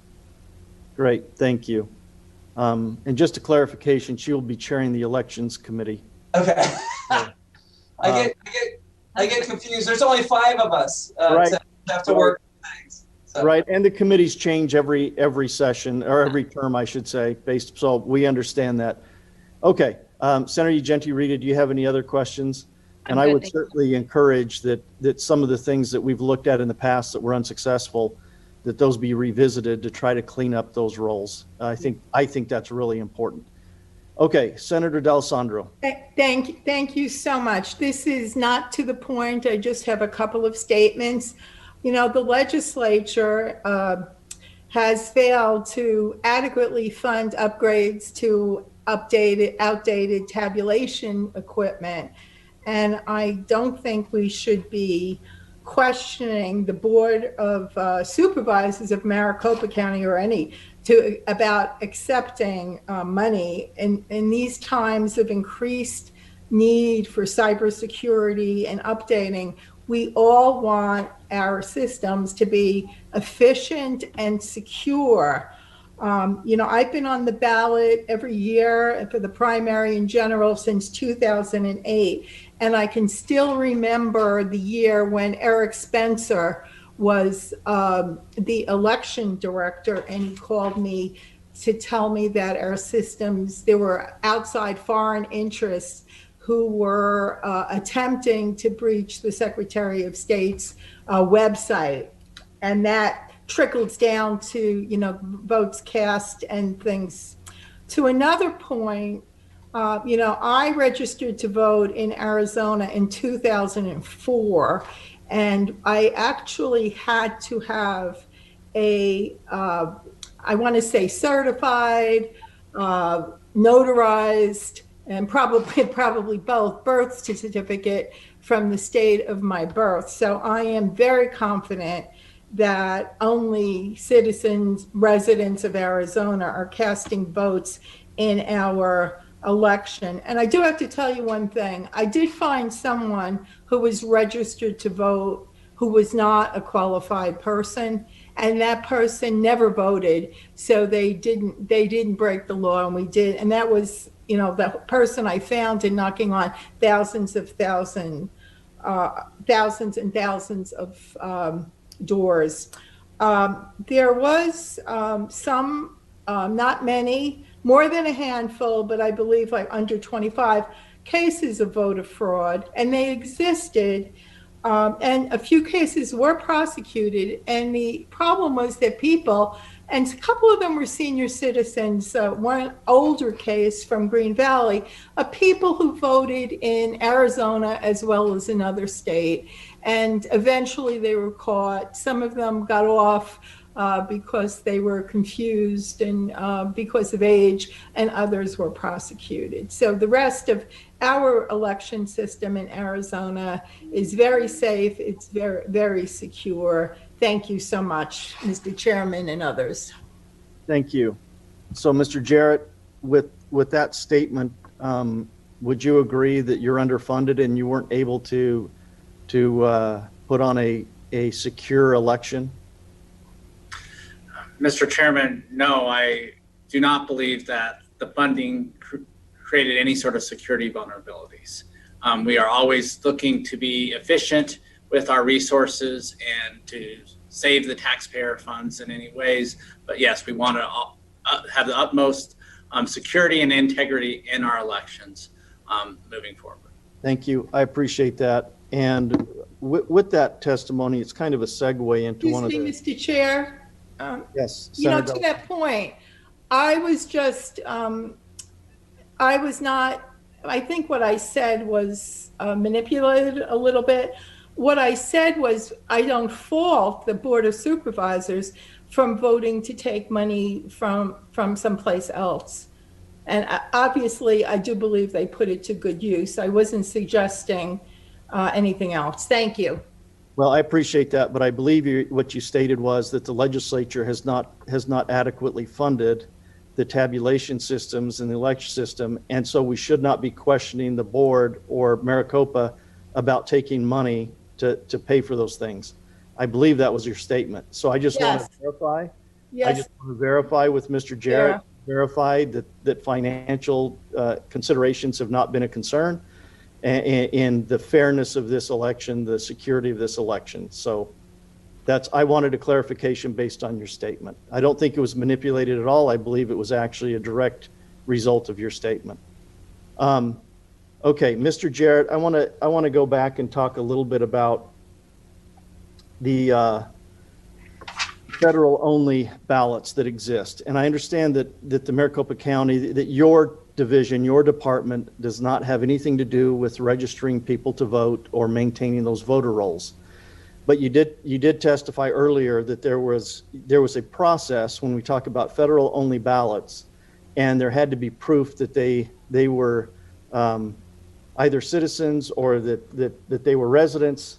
And so what I want to do is I want to read to you, if the committee will bear with me, I want to read to you right off of the Secretary of State's website regarding these elections, or regarding the federal-only voter. So it says, it's not real long, a person who submits valid proof of citizenship with his or her voter registration form, regardless of the type of form submitted, is entitled to vote in all federal, state, county, and local elections in which he or she is eligible. The voter registration form otherwise must be sufficiently complete. I think that's in agreement with what you testified, that if they can prove that they're citizens, then they're able to vote on the total ballot, the complete ballot, and not just the federal form. Now, this is the next paragraph.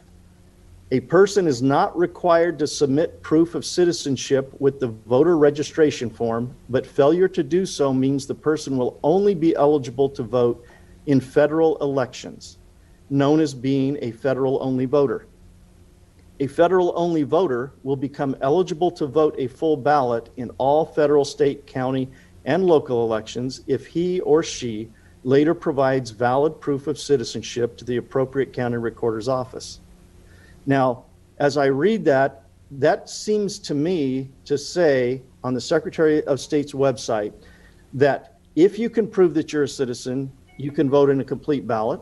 If you can't prove that you're a citizen, you can vote in the federal election, and you don't have to prove that you're a citizen. So please tell the committee, what is the process when somebody has a federal-only ballot and they haven't proved citizenship? I know you talked about a number of things, including provisional ballots, but walk us through that again, and how does the process conform with what Secretary of State has on her website?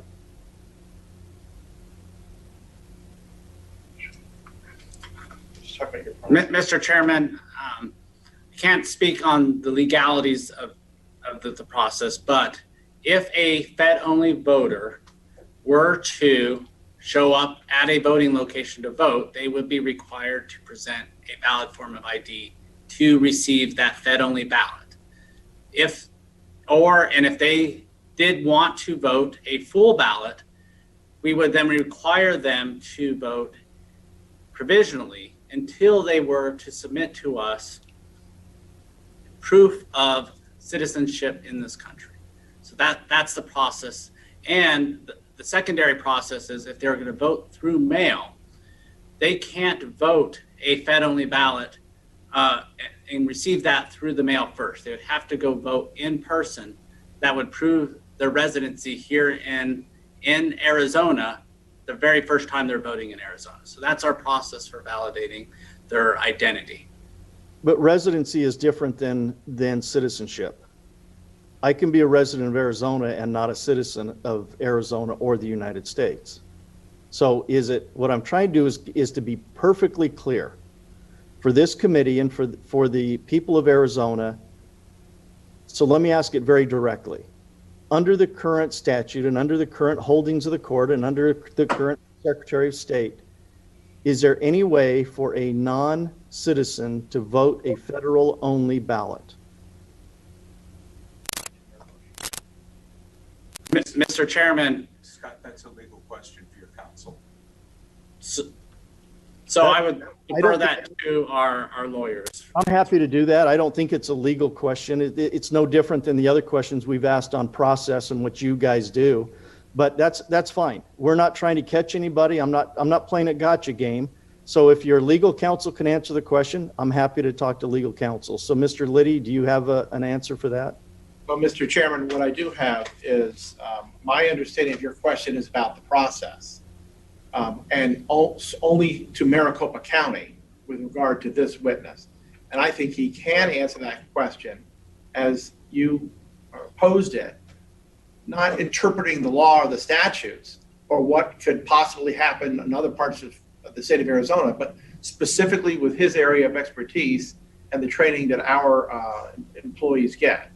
That's how I understood your question, and I think he can answer it if it's narrowed that way. Correct. I'm not asking him to tell me the processes in other counties. Right. That's, as I said in my opening statement, Maricopa County is here before this committee because you are the largest county and you make up the lion's share of the majority of the votes cast in this state. So this is a good place to start. Obviously, if we had all 15 counties represented, this would be a 3-week hearing. So we're trying to get to the basis of this. So yes, within the context of what you said, this applies to Maricopa County. How do you deal with this? And my question is there a way for a non-citizen to vote a federal-only ballot in Maricopa County? So based on what we do in Maricopa County is we follow our federal laws and our state laws. And our federal laws say that if someone does not provide proof of citizenship, that they are eligible to vote a federal ballot. And we would then, if one of those voters showed up at a voting location and was able to provide us a valid ID, then we would then provide them a Fed-only ballot. So they require ID. If they provide ID, then they can vote. They don't have to prove they're a citizen. They simply have to show you ID so that the person who's voting is the same person whose name is on the ballot. Is that correct? That's correct. Okay. So under federal law, we are constrained under the preemption provision of the Constitution. We are constrained from stopping that, but it is very, very conceivable and very likely, in fact, I would say factual, that we have non-citizens voting a federal-only ballot. It's a state counter question. So you don't have to. Is that fair? In Maricopa County. In Maricopa County. It's certainly fair that you can opine on that, and you have very clearly, but that's not a question posed to Mr. Jarrett. Well, it is a question posed to Mr. Jarrett. Would you Because- repeat the question, please? Absolutely. Given the fact that the federal government has preempted the state regarding those who cannot prove citizenship, and the state is bound by the preemption, it is likely, in fact, probably factual, that we have non-citizens voting a federal-only ballot in Maricopa County. Well, Mr. Chairman, what I can say, I can't say if it's likely, and so I can't say that that's accurate or not. I could say in Maricopa County, we had approximately 8,000 federal-only voters participate in this election. 4,000 of those were UOCAVA voters, which have proven citizenship. And the remaining approximately 3,000 to 4,000 were issued a Fed-only ballot in accordance with federal statute. Okay, so let me ask you a different way. Those 3,000 voted a federal ballot without proving citizenship. They gave ID and they proved that they were the person whose name is on the ballot, but they didn't prove citizenship. Is that correct? That's correct, because if they would have proven citizenship, we would have given them then a full ballot. Okay, thank you. I appreciate that. Any other questions? Senator Michelle Ugenti, Rita. Yep. Thank you, Mr. Chairman. I just wanted to follow up on your line of questioning. Could you just tell the committee how you prove citizenship? What documentations you take? Yes. So, Mr. Chairman, that's described in the statute, and it would be through vital records, providing Social Security card, birth certificates, those types of documents when they register. Mr. Chairman and Senator Genti, I would ask that you would go to 16166F, and it will give a thorough list of what Maricopa County is required to do in response exactly to your question. They're all listed right there by statute, and really we're all constrained to doing what's in the book. I understand that. Thank you, Mr. Liddy. But remember, we do have the public watching, and this was a line of questioning that they were interested in. And so for the record, for those. I appreciate that. For the record, I'll read them if with the indulgence of the chairman. Certainly, Mr. Liddy, please do. 16166F, the county recorder shall reject any applications for registration that is not accompanied by satisfactory evidence of United States citizenship. Satisfactory evidence of citizenship shall include any of the following. And it talks about the number for a driver's license, talks about a legible photocopy of the applicant's birth certificate, a legible photocopy of a United States passport, a presentation to the county recorder of the applicant's United States naturalization documents, other documents or methods of proof that are established pursuant to the Immigration Reform and Control Act of 1986, the applicant's Bureau of Indian Affairs card number, tribal treaty number, or tribal enrollment number. Notwithstanding Section F of this section, any person who is registered in this state on the effective date of this amendment to this section is deemed to have provided satisfactory evidence of citizenship and shall not be required to resubmit evidence of citizenship unless the person is changing voter registration from one county to another. For the purposes of this section, proof of voter registration from another state or county is not satisfactory evidence of citizenship.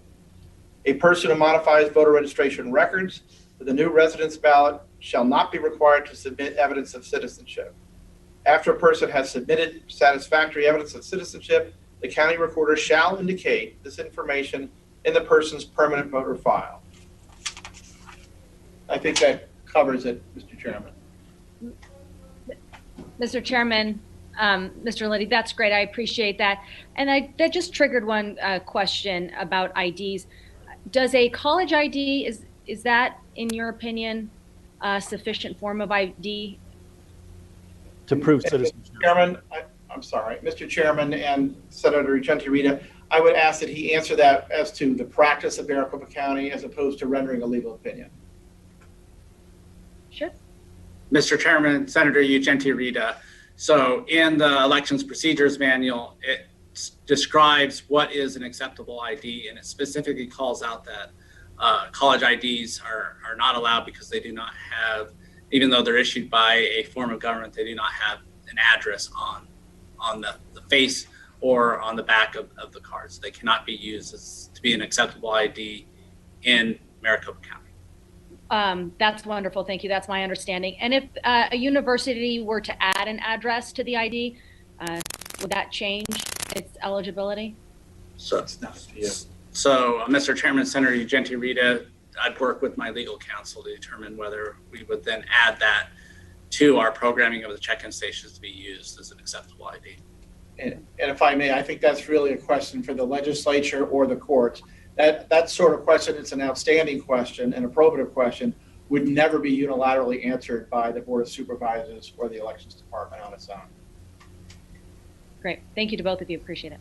Thank you. Since this is my line of questioning, I'll go back to, and I'm just going to make a statement. I appreciate the fact that you are obligated to follow the federal law on this issue, but I would formally and publicly call on the Congress to change that law.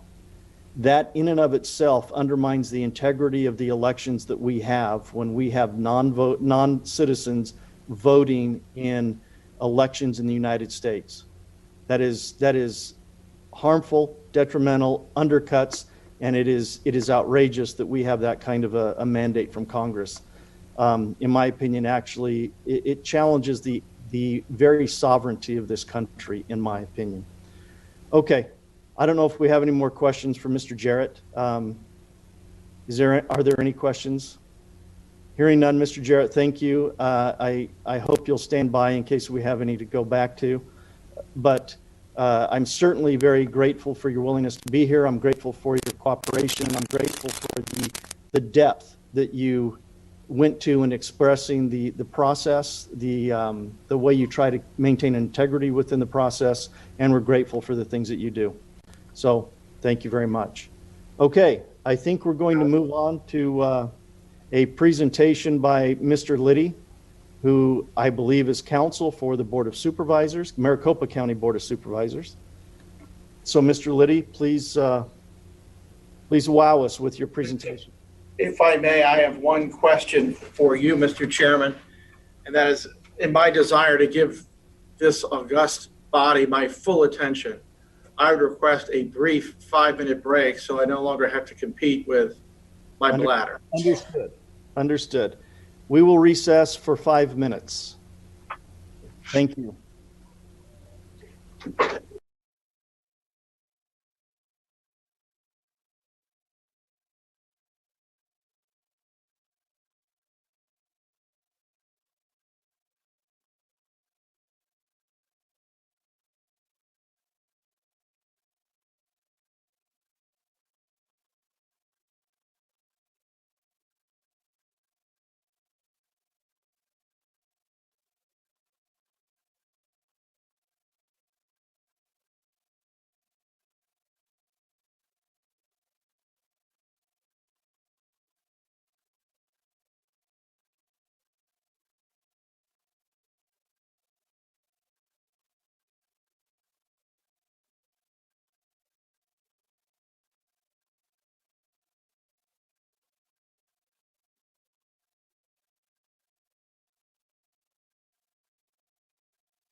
I think we have a quorum, so Jake, let's go ahead and set up. Tell me when we're ready. All right.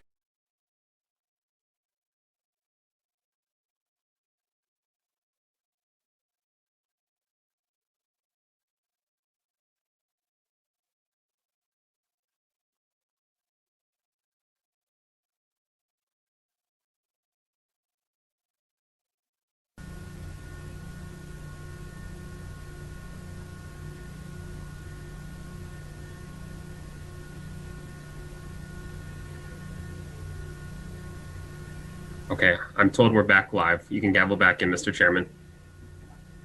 Okay. The Judiciary Committee is called back to order. So with that, Mr. Liddy, if you are prepared, we would love to hear what you have to say. Thank you, Mr. Chairman. First and foremost, I just want to thank you, Mr. Chairman, and every member of this committee, and by extension, every member of the Arizona legislature for providing such robust statutes with such great detail that have enabled our county, as well as others, in order to put on elections in which people can have a great deal of confidence. And we're going to share some of the information that we've learned over the past 40 days as it's been tested. First of all, as you know, I'm Tom Liddy, and I work for Alistair Adele, the County Attorney of Maricopa County, and I am with our entire Civil Division office. We represent the Board of Supervisors, as well as the Recorder, as well as all of the other elected officers. And with regard to this hearing, the employees, 58 full-time employees of Maricopa County who put on the elections every year.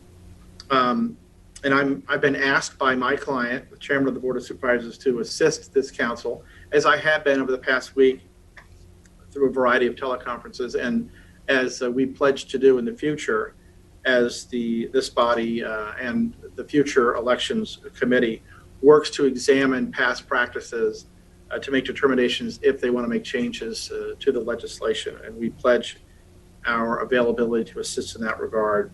But I'm not a fact witness in that everything that I learn with regard to my representation of my clients, but I am here to help to the extent that I can provide that for you.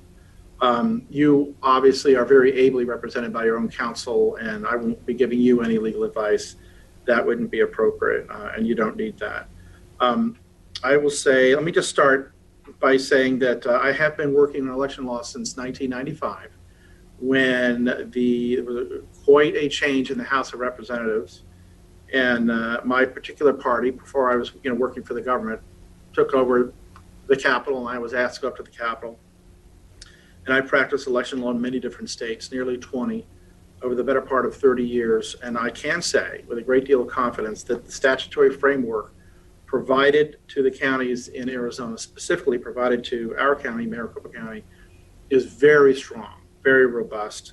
And my hat's off to the persons, the legislators, currently and in years past, who have worked so hard and so knowledgeably to give such detailed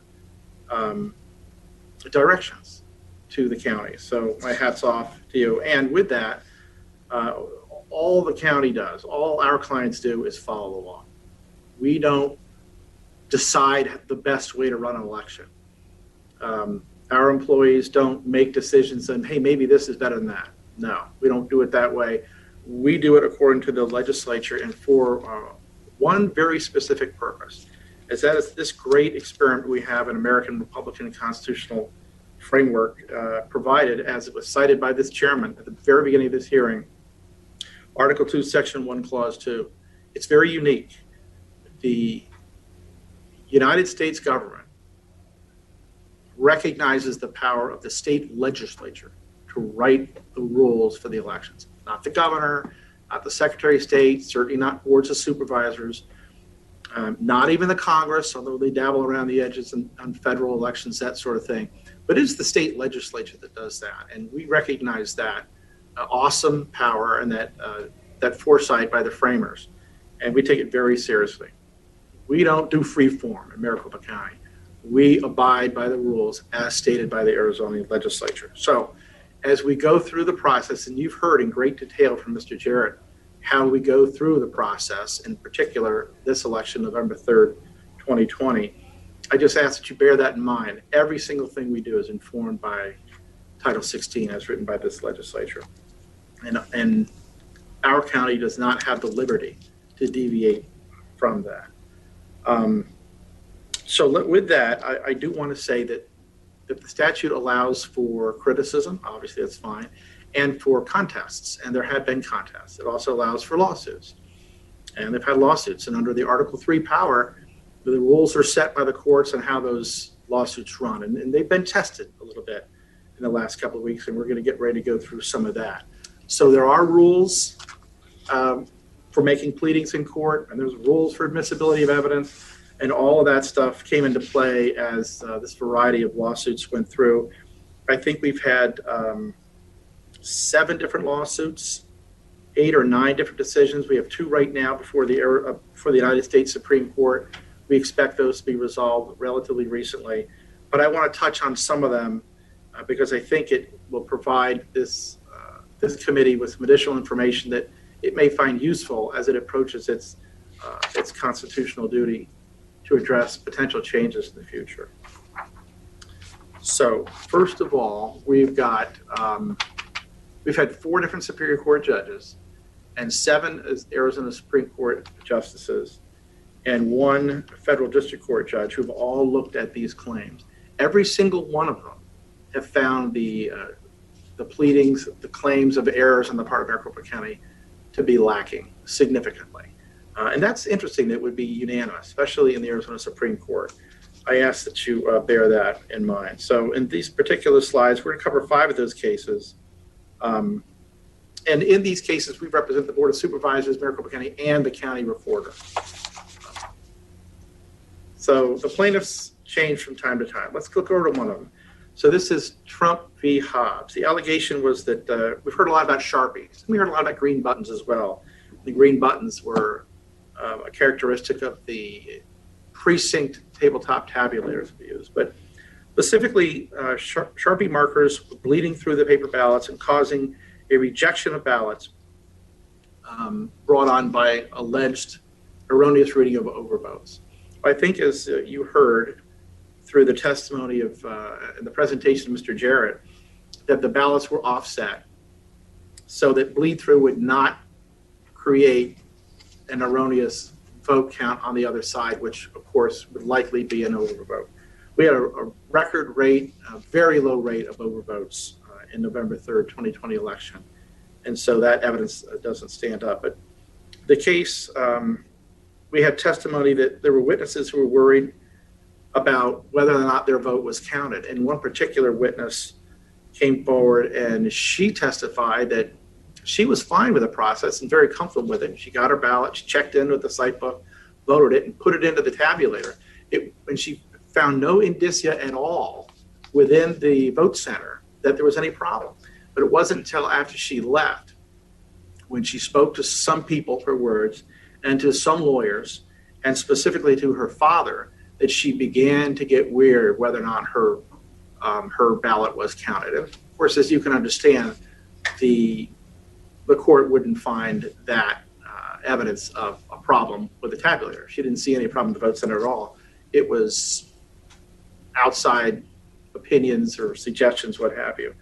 Another individual was asked, he came forward in that particular lawsuit, and he said he didn't see anything wrong either, but he just didn't trust machines much. Okay, that's fine. He's entitled to that. I get it. But in Arizona, we're required to count ballots by machines because the legislature mandates it. And the reason the legislature mandates it is there's an extraordinary amount of evidence out there that when counting ballots, but specifically large numbers, very large numbers, we counted 2.1 million in this election, machines are much more accurate than humans are. Humans just make more mistakes. So in its wisdom, we don't have any discretion on that. We have to count them by machines. And evidence of an individual just not trusting machines much was not found to be very probative by the court in that regard. Let's go to the next slide if we can. Mr. Chairman? Mr. Leach, you have a question? Yes, I do have a question. Mr. Lee, good to see you again. Mr. Lee, you talked about the folks that seemingly had problems after they left the voting place. Did you have any testimony in this or other suits where the testimony was that in fact their ballot had to be put into a machine several times and it kept getting rejected and finally went through or didn't go through? There seems to be a lot of that allegation moving around. Did you have an opportunity to discuss that? Or did the prosecutor plaintiff bring it up?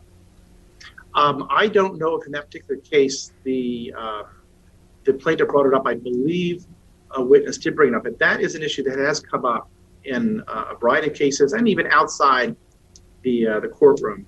It's very common when someone feeds in a ballot for an not to go in initially. Often it goes in twice. After twice, sometimes it's put into what's called the third drawer, and then it's counted by a much better, much more robust machine down at McTech.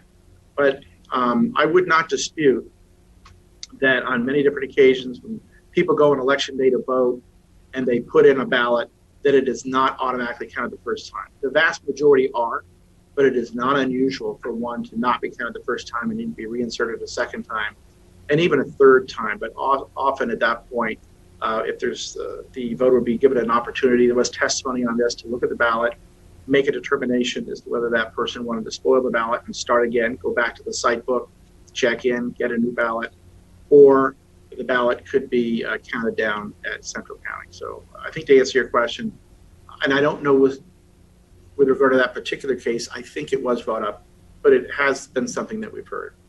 So, Does that answer your question, Senator? Let me go just a little bit further, if I could, Mr. Chairman. Mr. Liddy, so now my ballot has gone in twice, and the person at the machine decides that it needs to go in the third drawer, and I walk out or I stay because the chain of custody has now been broken. How am I assured that my ballot got counted? Well, we've gone through those procedures with the previous witness, and we can do that again. But the decision to place to that point, Mr. Liddy, I don't think we walked through that. I don't think we walked through that. We walked through. Senator, I would ask that you allow me to finish answering the question. Let's not talk over each other. So let Mr. Liddy continue. So the decision as to whether to put the ballot in the third drawer is that of the voter, or whether it's to spoil the ballot is that of the voter. It's not the decision of the poll worker. So now your question, Senator? That takes care of it. Thank you, Mr. Chairman. Thank you. Senator Ugenti Rita. Thank you, Mr. Chairman Farnsworth. Mr. Liddy, what is the instruction that the poll worker gives the voter in that circumstance? Are they provided with an option? For example, does the poll worker say, hey, we're having trouble feeding it through the system. You have the ability to walk away if you want. We'll put it to the side. Or are they told something else? What's the instruction in that particular instance? The instruction is, and this was consistent throughout all of this litigation, that the poll worker always instructs that the decision is the voters. That's the training, and we had a lot of testimony taken about the training manuals and the training instruction. The blank ballot is given to the voter. The voter fills it out. The voter goes to the tabulation machine. The voter puts it in. If the tabulation machine doesn't accept it, after a couple of tries, the voter is told the voter has choices. The voter has to take those decisions, him or herself, and that can be to spoil the ballot. Okay. And then it's put into a particular envelope, and then they go back through the process again, and they get another ballot. Or they can look at the ballot, examine it, and find out if there is an overvote. The machine itself will have a display, and they can look at that and look at the vote, and they can decide if they want to vote it as is or not. It's always the choice of the voter. Mr. Chairman, Mr. Liddy, what I'm saying is, so they have the option of saying, look, I want to get out of here. This is taking too long. And then if there was a concern with the ballot, like if there was an overvote, that then ballot would be dealt with later and go through the adjudication process to determine intent. Well, I think the choice would be, as I stated, to either spoil the ballot and do another one. But as you said, that could take a long time because there are many different races to vote on. Or it could be to vote it as is. Or it could be, it goes in, if the machine will not count it, it goes into what's called drawer number 3. And then it goes down to, and the chain of custody is maintained, it goes down to McTech, where they have central counters that are much more robust, and it would be counted in those machines. If it got to the point where those machines would not count it, then it would perhaps go into the system where it is examined, voter intent is determined by the board, and the ballot is duplicated. And then counted through the machine. Okay, very good. So it looks like there's 3 options. Thank you, Mr. Chairman. What would be different between the machines at a vote center and these machines you're talking about that are much more sensitive or robust at MTech that would then be able to read the ballot that could otherwise not be read at the vote center? Well, again, this is not my area of expertise, but if you will, at a election day voting place, be it a vote center as it was in 2020, November 2020, or at a precinct polling place in previous years, there is a tabulator there that is smaller, it's more mobile, and it's not as powerful a machine as the very large ones that can count more rapidly and more accurately account via stacks that they have in McTech. So it's just a different machine and it's much more robust. The technical reasons for that are beyond my area of expertise. Okay, that's interesting. I would tell you there are 9 of them, 9 of the big ones, McTech, and there are hundreds and hundreds of the precinct-based tabulators. Okay, thank you. Thank you, Mr. Chairman. But Mr. Liddy, you're not suggesting that either one of those machines is more likely to have a false vote, in other words, an incorrect vote. It's just the robustness of the counting. That is correct. Okay, thank you. Okay, any other questions? Members, if you have a question, it really helps if you would raise your digital hand because I can monitor that on the screen. So Senator Borelli, I have no idea what that is that you just put that. Senator Borelli. Yes, thank you, Mr. Chairman. I think it's a hand. I'm not sure. But thank you, Mr. Chairman. Mr. Liddy, by any chance you don't happen to know what the ballot adjudication rate is for the mail-in ballots? The ballot adjudication rate for mail-in ballots. By that, do you mean the total number of mail-in ballots that went through the adjudication process divided by the total number of mail-in ballots? Well, how many adjudicated mail-in ballots were there? I do not, but Mr. Jarrett may. Okay, I'll wait. He can. Oh, it's okay. He just provided it to me. Oh, okay. That rate is 11.27. 11.27, and that includes the write-in ballots that obviously could not be counted by the machines. Yeah, Mickey Mouse, I'm sure, got a lot of ballots, got a lot of votes this year. But yes. Okay, thank you, sir. Thank you. Any other questions? All right, hearing none, Mr. Liddy, please continue. Thank you, Mr. Chairman. The next slide I have up is Arizona Republican Party versus Fontes et al., and that et al. Is Maricopa County and the Board of Supervisors. And there were claims brought, let me see if we can get it here. The allegation was that Maricopa County improperly performed the statutory required hand count. And this was a discussion that came up earlier during Mr. Jarrett's presentation. And that is that the law provided to us by the legislature requires a form of audit during the process, which is what we refer to as the 2% hand count. And as was elicited during his presentation, the statute sets 2% as a floor. There is some discretion there on the part of the county, which is rare, and that is the county could choose to do 3% or 4% or 5%, but they may not do less than 2%. And in the November 3, 2020 election, the county elected to go the 2% hand count. Now, this is the statute that says the 2% hand count audit must be 2% of the precincts. Now, in In this state, we have the ability to vote by precincts. Now, that ability is under attack, and we are in a lawsuit. We went to the Ninth Circuit Court of Appeals. The Ninth Circuit said that we had to use vote centers, that we could not use precincts. Of course, that's being appealed. And the people of Arizona are very ably being represented by our Attorney General up at the United States Supreme Court. In the meantime, the county chose to go with vote centers because of the emergency of COVID-19. And let me spend a little bit of time on that. The county had spent a lot of money and a lot of time preparing to vote for all the elections, the presidential preference, the primary, and the general election of November 3, 2020. And then COVID-19 hit and hit hard in March and started to grow. And our county's elections department was inundated with phone calls from persons whom we regularly rely on to man the polling places. These are the poll workers you see every time you go and vote on election day. Incredibly dedicated people. They were fearful that they might contract COVID if they were there and the voters were flowing in and out. At the exact same time, the county was inundated by calls of our partners in elections, such as private buildings, churches, and what have you, where we place precinct voting places, polling places. They didn't want to do it in 2020 because of COVID.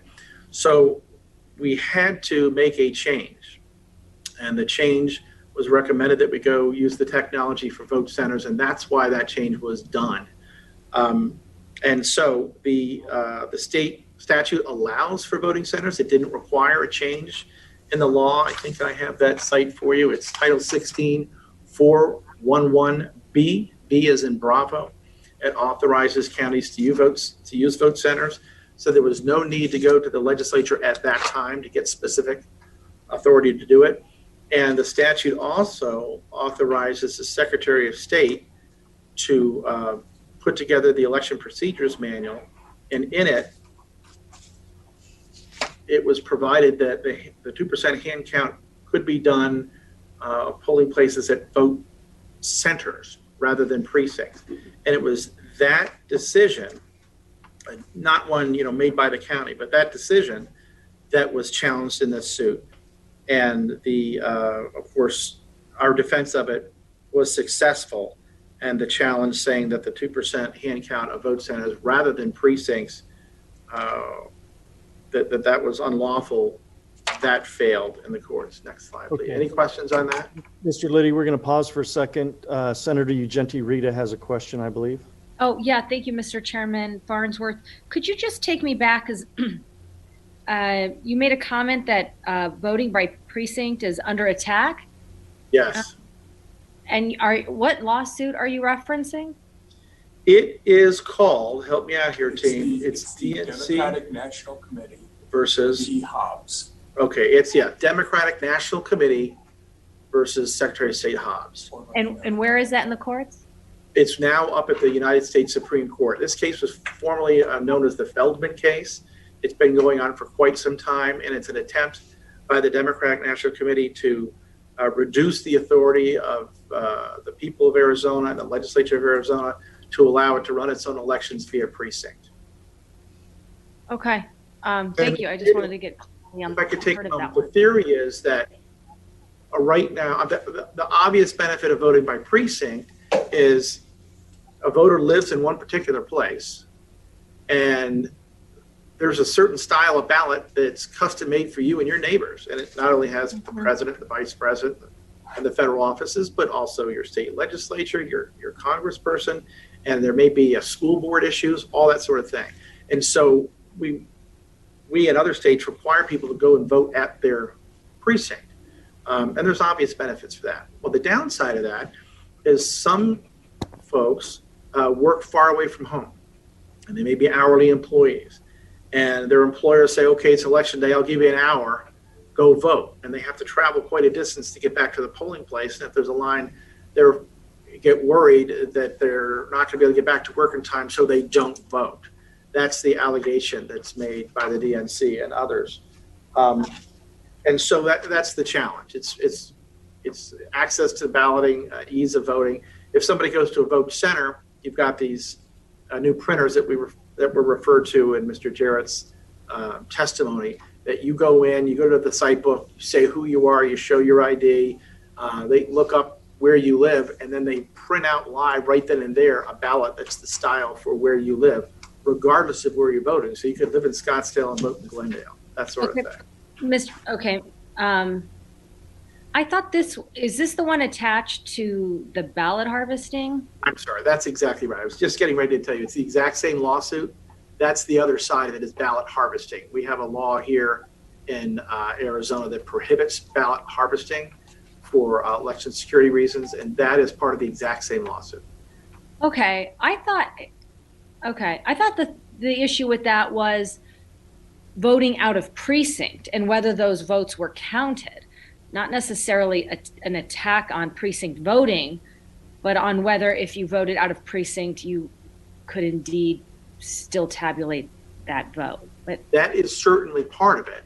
It was my word formulation, and it is my opinion that it's an attack on precinct voting. I'm sure not everyone agrees, but I do. I think that's an important clarification, because I don't interpret that as an attack on precinct voting, but to clarify what votes count if you were to vote outside of precinct. And if you voted outside of precinct, have you now violated your eligibility, I guess, and your vote shouldn't count? I think that's where that lawsuit was, but I'm not as familiar with it as you are. But Mr. Chairman and Senator Genti-Rita, you are not incorrect in that aspect of the lawsuit that you raised. But the Ninth Circuit has made a decision to remove from Arizona and its legislature the ability to vote by precinct.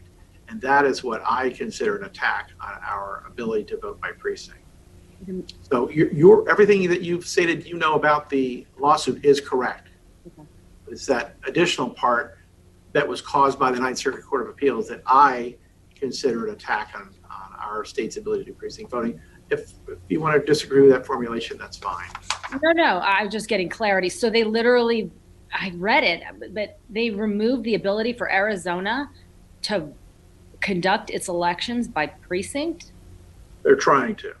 Okay, interesting. All right, I think that's interesting. Okay, I'll go back and review it. Thank you so much. Any other questions? All right, hearing none. Mr. Liddy, please continue. Thank you, Mr. Chairman.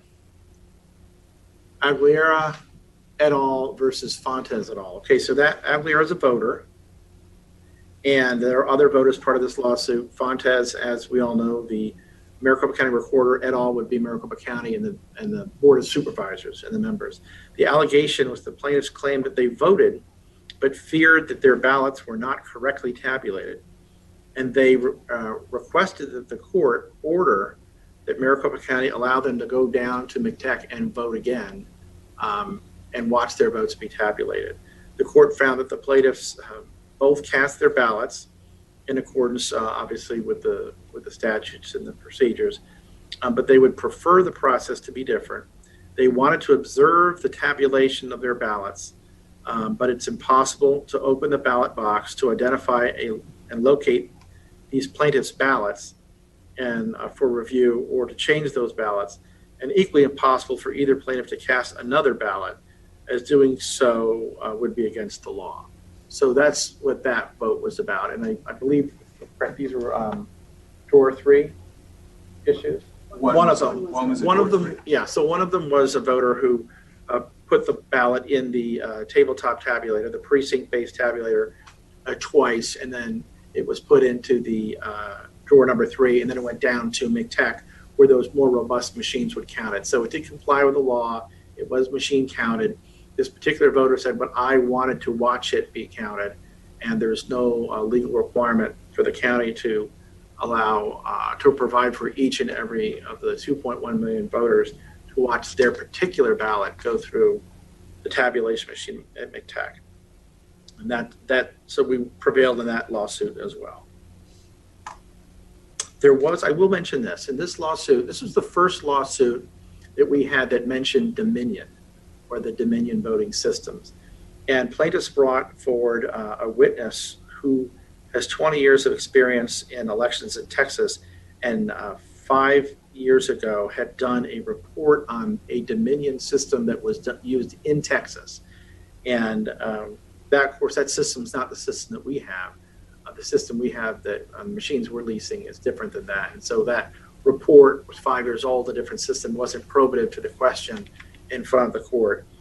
So it was a finding of note that the problems that allegedly occurred in Texas 5 years ago are not the problems that were alleged here, because they're different systems. And so that I just mentioned that because it was the first time. There was no evidence to support that any voters were disenfranchised in that case. Any questions on that before I move on? Any questions? Hearing none, please continue. The next is Ward v. Jackson et al. And now this is a case that was brought by one one candidate to be on the slate of presidential electors versus all the other members of the opposing slate. So this would be the Trump proposed slate of electors, which was on the ballot November 3rd, 2020, versus the Biden slate. And this was an election challenge. And they said that that there were erroneous count of votes and that the wrong person was declared the winner. And the theory there was that because the law mandates that all ballots be machine counted here in Arizona, and any ballot that cannot be counted by a machine, whether it be on election day tabletop or down at the McTech Center in the more robust machines, or mail-in ballots that come in and can't be voted, they have to go to the duplication boards that we heard referred to by Mr. Jarrett earlier. Now, some ballots always have to be duplicated. We do provide ballots that are very much enlarged for people that have difficulty seeing small font. And those very large ballots can never go through the machines and always has to be duplicated. Also, the overseas ballots, and there were just shy of 10,000 of those. They come in, according to federal law, via a specifically protected portal. And those have to be reproduced onto a ballot that can be counted in the machine. And then any ballot that was either misprinted because it went into the printer askew, or there's a stray mark on it, or a tear, or somebody spilled coffee, or sometimes people write notes on them, and the machines just can't count that. So all those are duplicated. And the allegation was that the duplication process was flawed. And because it was flawed, that somehow the ballots for the particular candidate in this case would have been President Donald Trump, that thousands of votes for Trump were not counted.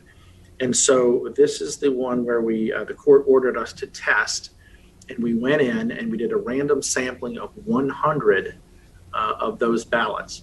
And we ran through that, and we had teams of Republicans and Democrats and observers from the Secretary of State's office, and we just went through them one by one in a manner where everybody had plenty of time to look at each one.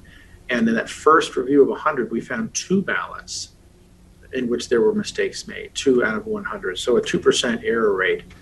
And personally, I think 100 ballots out of 27,869 is too small a sample size. Well, the plaintiffs also thought that, and so did the chairman of the board of the supervisors at Maricopa County. And so we went into court, and the plaintiff, who their attorney said, Your Honor, we want more. We would love to see 2,500 more looked at. And on behalf of my client, I said, that's fine. We'd love to look at more too. But I had done some math on my own because we just watched him do the 100. And truth be told, the random selection process actually takes a little bit of time. Once you start going through the ballots, you can get moving pretty well. So I calculated that it would take us 3 days to get through 2,500. And I informed the court it would take 3 days. It was possible we could have done it in 2.5, but in order to do it, I needed 3 days. Well, the plaintiff had asked for 3 extra days to continue the hearing. I guess they'd figured the same thing. They can speak for themselves. So I told the court we'd be happy to look at 2,500 more in addition to the 100 we already looked at, if he granted the motion by the plaintiffs to delay the hearing and go start again on that Monday. Well, the judge denied that. His reasoning was, whatever the outcome, somebody's going to appeal. We got to give the Arizona Supreme Court time. So we committed a heading right down to McTech and starting right away. And truth be told, even before that, I'd already been on the phone to Mr. Jarrett, and we were already making arrangements to get it started. Now, there's a bit of logistics involved there because you got to get the Republicans in, you got to get the Democrats in, you got to get the Secretary of State in. You also have to get the employees in. And we set up 3 different stations to do it. And we did there and we got rolling. Now, I had Mr. Jarrett working very hard supervising this and also protecting all those ballots. These are live ballots. And by law, there's certain protections we have to have. And of course, I was there as well as Mr. Valenzuela. Now, because the court had denied the motion to continue the hearing and we had to go to court right away the next day, we couldn't go deep into the night and do any more. We had to stop at one point because we had to take what we found, and what we did find was 7 more mistakes, 2 of which hurt Biden, and 6 of which hurt Trump. And we needed to make those into exhibits. We needed to prepare our witnesses. So we had to stop it slightly after 6:30 in the evening so that we could work late into the night preparing for the hearing, which is what we did. But we were able to review 1,526 additional ballots. So you tack that on with the 100, we got a sample size now of 1,626, which, as any statistician will tell you, is a significant sample size of a total universe of 27,869 ballots that were duplicated.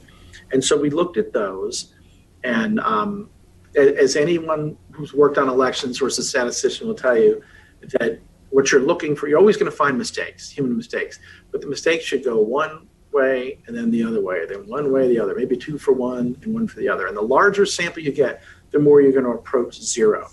And that's what we saw. We saw that instead of only 2% error rate and all the errors harming President Trump, what we found is that error rate went down to about 0.5%.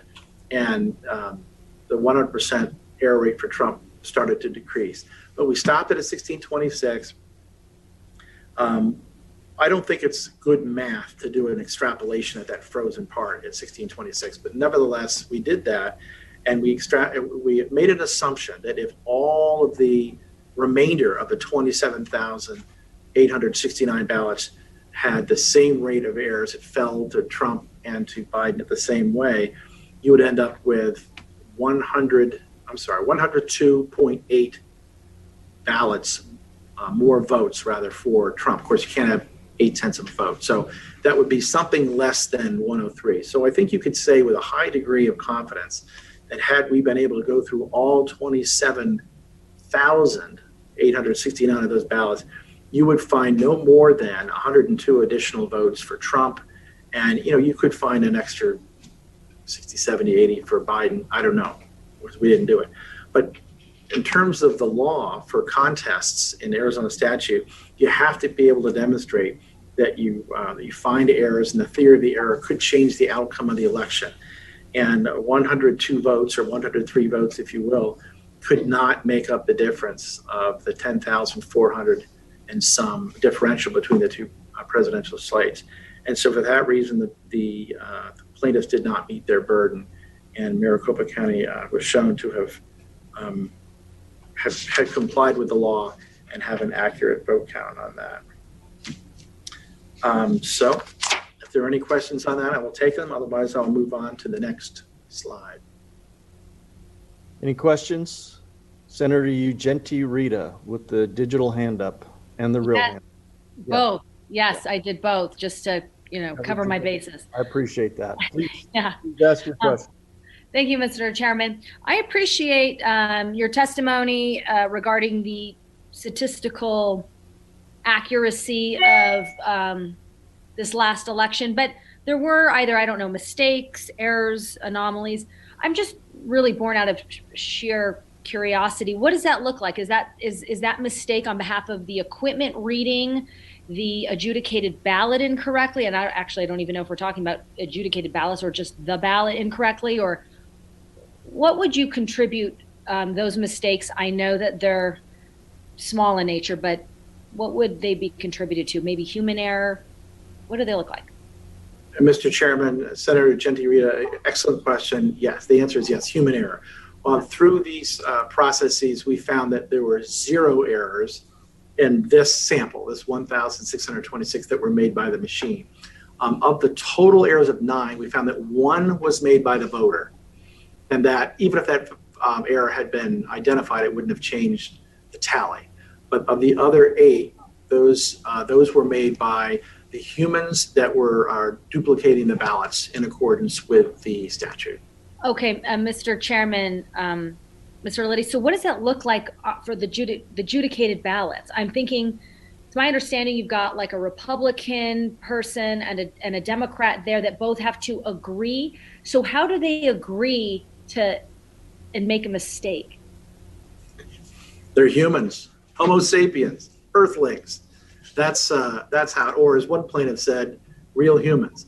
That's exactly how it would happen. You're exactly right. We would have 2 people plus 1 supervisor, a total of 3, and they had to be of 2 different parties, and the supervisor is an independent.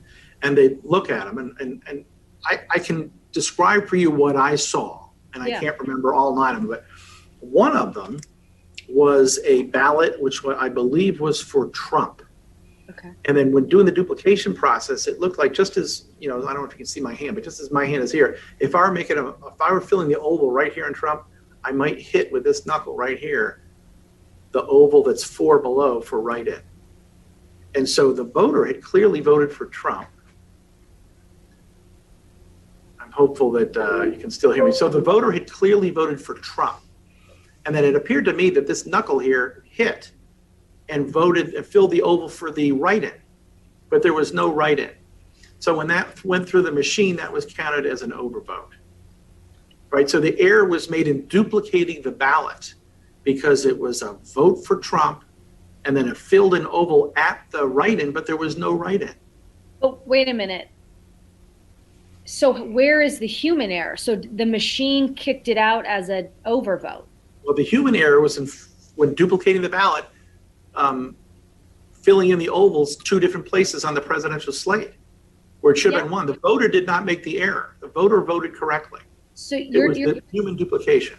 So you're telling me a Republican and a Democrat and a supervisor saw that, and the 3 of them agreed, wait a minute, this is what did they count that as, a non-vote, or didn't count it? And then you're telling me someone in the court process was like, oh my God, look at that mistake. And then who is that person that gets to decide that whoever adjudicated that ballot was wrong? Like, how would they know more? Mr. Chairman, compound and complex. I think you've asked me 3 different questions. Let me start with the first one. I wasn't there, so I don't know what the 3 people were thinking, but my theory would be they didn't see it. They thought they did it correctly, but they did not. And we know they did not because the court allowed us to go look at it and we found the error, right? So I don't think they made the error, looked at it and said, that's okay. They didn't. They were not aware, I'm sure. I can't be 100% sure, but I wasn't there. They made the error and didn't catch it. So let me ask, what's the error? How did those adjudicators, how did they count that ballot? Like a non-vote because it was? No, let me back up a little bit and go through the steps. So the voter filled out the ballot. The one that I'm talking about right now, the voter did the correct thing. This particular voter voted for Donald Trump. Okay. Now the adjudication team looked at it and said, the ballot's damaged, the machine won't count it. By law, we have to hand duplicate it. By law, have to. So they hand duplicated and they made a mistake. Now it's a vote for Trump and a vote for a write-in, but there is no write-in. Now by law, the ballot has to be counted by the machine. They don't know that they made the mistake. If they knew they made the mistake, they would have done it again and just been a vote for Trump. And then it goes in the machine and the machine counts it as it accurately would if it were an actual overvote as an overvote. So where it should have been 1 vote for Trump, it was 0 votes for Trump and 0 votes for Biden. That's what happened. Okay, because that adjudication team accidentally counted it as a vote for Trump and a vote for a write-in, and then that couldn't be counted. Yeah, and Senator, it's not an adjudication team; it's a board duplication or ballot duplication board. Board. Okay, tell me that again. It's a ballot duplication board. Right, but they're what they're doing though is determining the intent. That board though is determining the That's intent right. of the voter. Okay, then voting that, let's call clean ballot, and then feeding it into the system so that it's counted. And technically, they don't count it, the machine counts it. Okay, thank you. And then the machine Okay. counts it. Okay. So you had asked me about that one, and there's one, and others had, different mistakes on it. I saw one that was supposed to be a vote for the Libertarian candidate, and it was duplicated as a vote for the Libertarian candidate, and I can't remember if it was Biden or Trump, and that also went through as an overvote and should not have. There's Oh, wow. another that had somebody had voted, and I'm surmising, I don't know, but trying to correct it, made a bunch of holes in the oval, and then made another vote. And then when you duplicated that, the duplicating board wouldn't know it, but it was read by the machine as an overvote. Okay. That ballot should have been spoiled. And so there were a total of 9. Okay. Any further questions, Senator? No, learning a lot. Thank you. That's why we're here. Liddy's a giver. All right, Mr. Liddy, please continue. Okay, and then the next slide I have is, did I do this one? Ward v. Jackson? Oh, I'm sorry. Same case, Ward v. Jackson. This went up to the Arizona Supreme Court. It was appealed. And the plaintiffs asked the court to reverse the lower court's judgment and remand the case back down to the Superior Court to allow for continued inspection of ballots, which would be a larger sample size. Remember, we started with 100, and I don't think anybody was happy with that. Too small. It's not a statistically significant sample. 100 out of 27,869. We went to 1,626, and that is a statistically significant sample. The court found that the challenge fails to present any evidence of misconduct, illegal votes, or that the Biden electors did not, in fact, receive the highest number of votes in office. And those 3 things were required by the law in order for the plaintiff to prevail, let alone establish any degree of fraud or a sufficient error rate that would undermine the certainty of the election results. That was the finding unanimously by the Arizona Supreme Court. And I would just remind this committee that was examining the total universe of 27,869 ballots that were duplicated. That's not all 2.1 million ballots. Okay. That case is currently on appeal in the United States Supreme Court.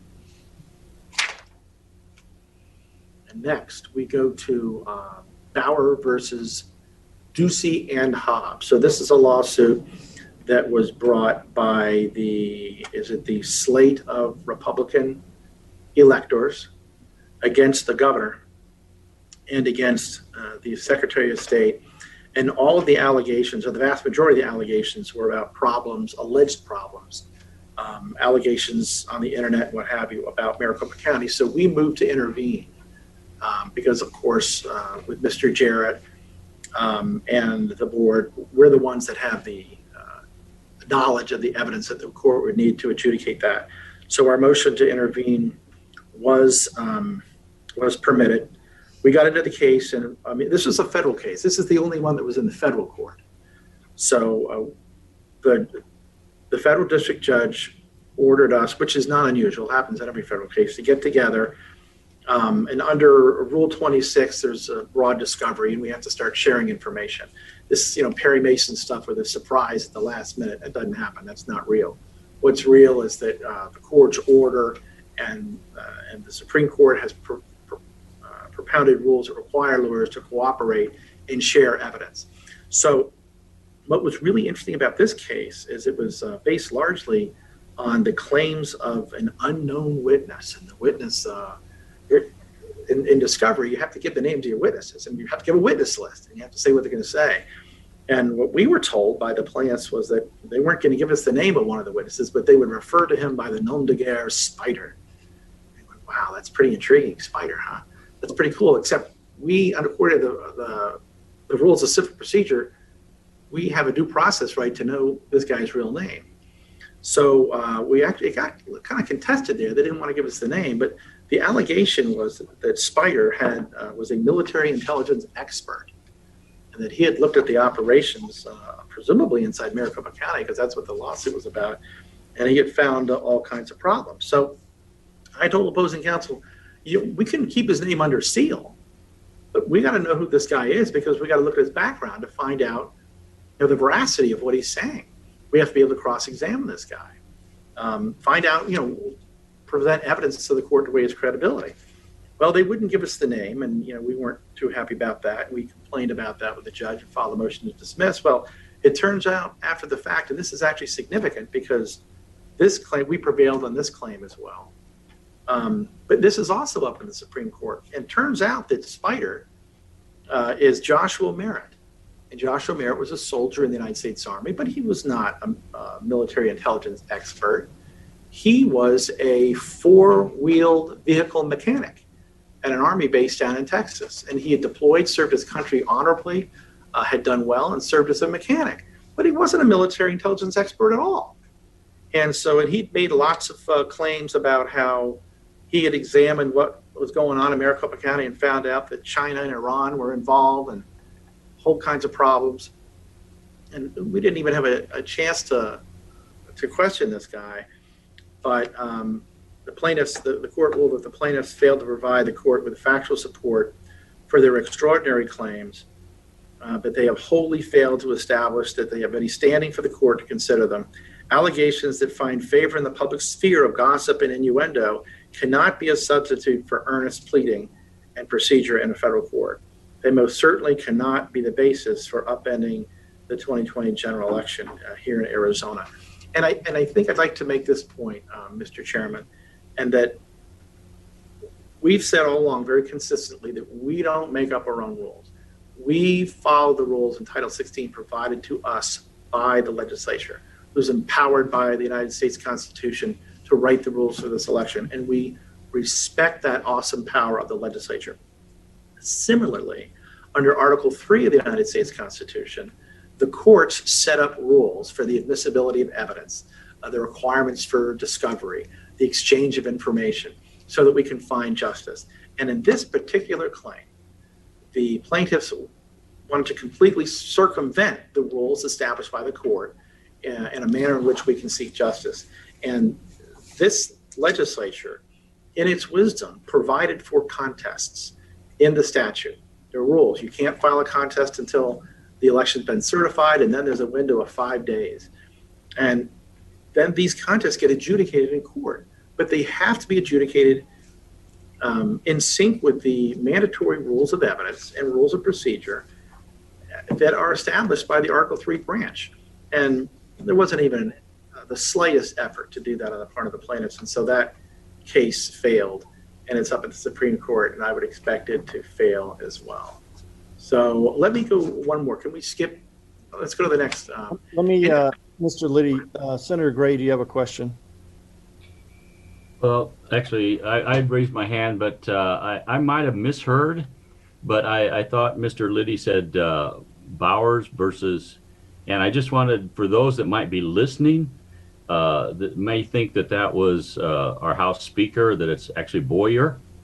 And so I just didn't want anybody that might have been listening to actually think it was the Speaker. So that was just a clarification. And I might have misheard you, but I just wanted that clarified.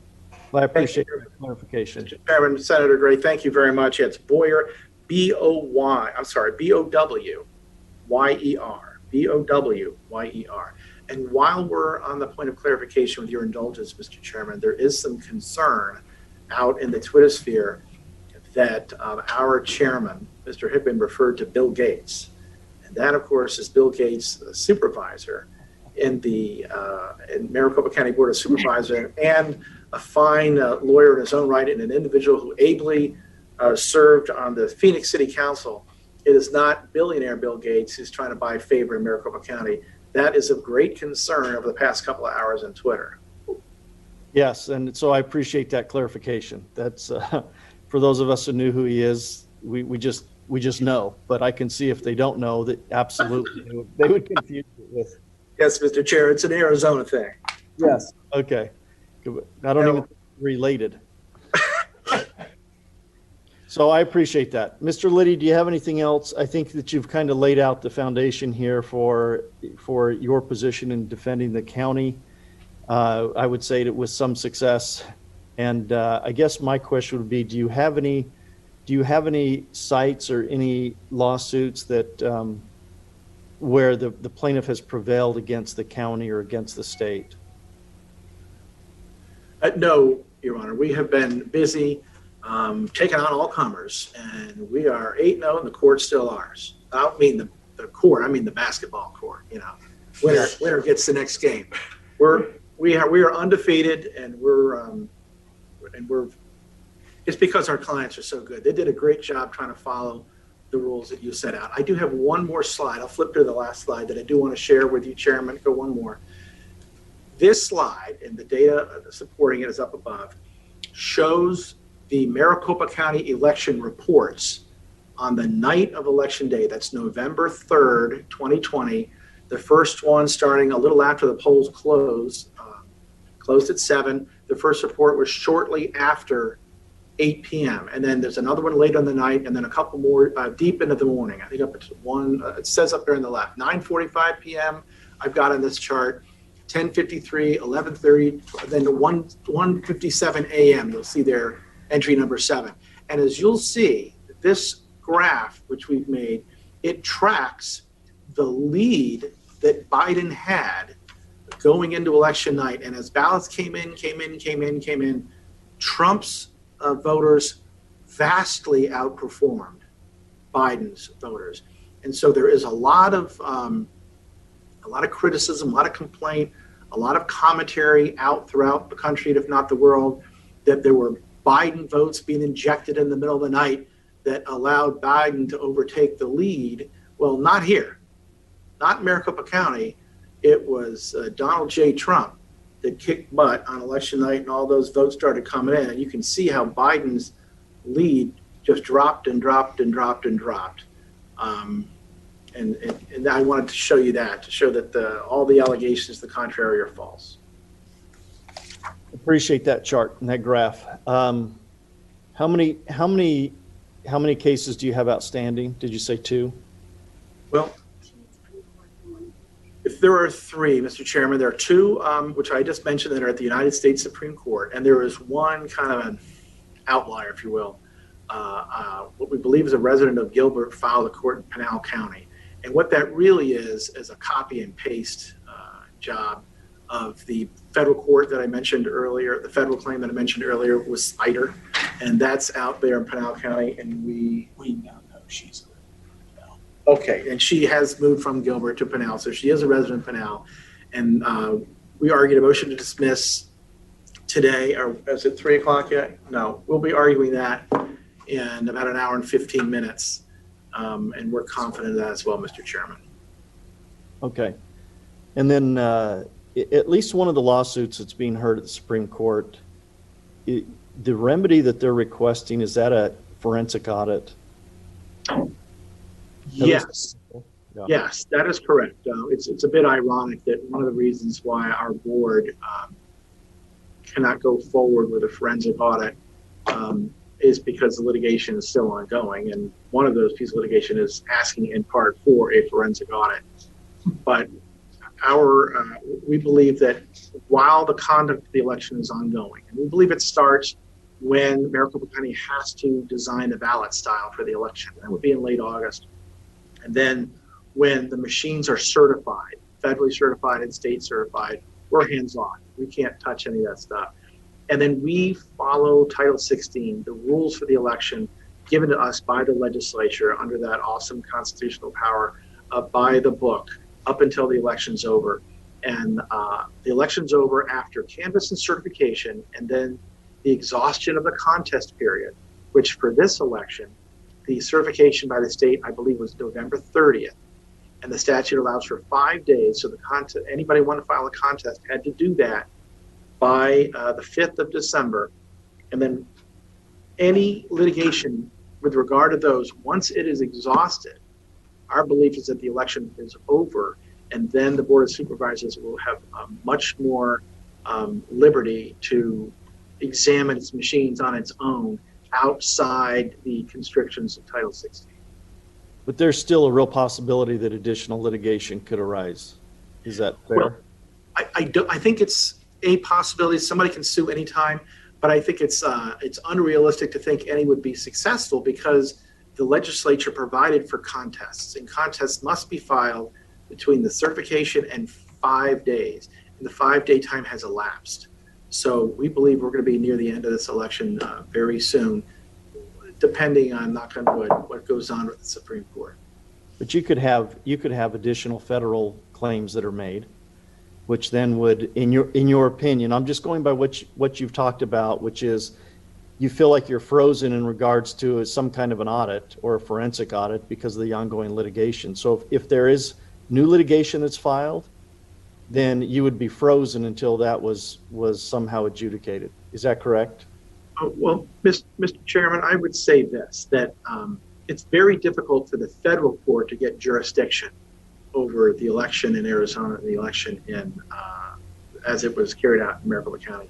The place for that would be state court, and there's ample support for that in the law. And so I think that if there were to be a federal case and someone were to charge a deprivation of civil rights, it may go forward and we could be frozen. But I think it's most likely that those cases would not be taken by the federal court, as there's ample support that it should be in state court, and the contest period is closed. So although it is possible, I will concede with you, Mr. Chairman, it is possible, I would say it's unlikely. And I think that's probably fair. So what's the timeline that you anticipate for these that are currently in process, the ongoing litigation? Mr. Chairman, I don't want to jinx anything. So if you can read my mind, but I don't want to say it out loud, but it would not surprise me if by the end of the week. You're amongst friends, Tom. Finished. Okay. I would think that the United States Supreme Court would be highly motivated to resolve the two Arizona issues before it rapidly. Okay. We have two senators would like to ask questions. So Senator Gray, we'll go to you first.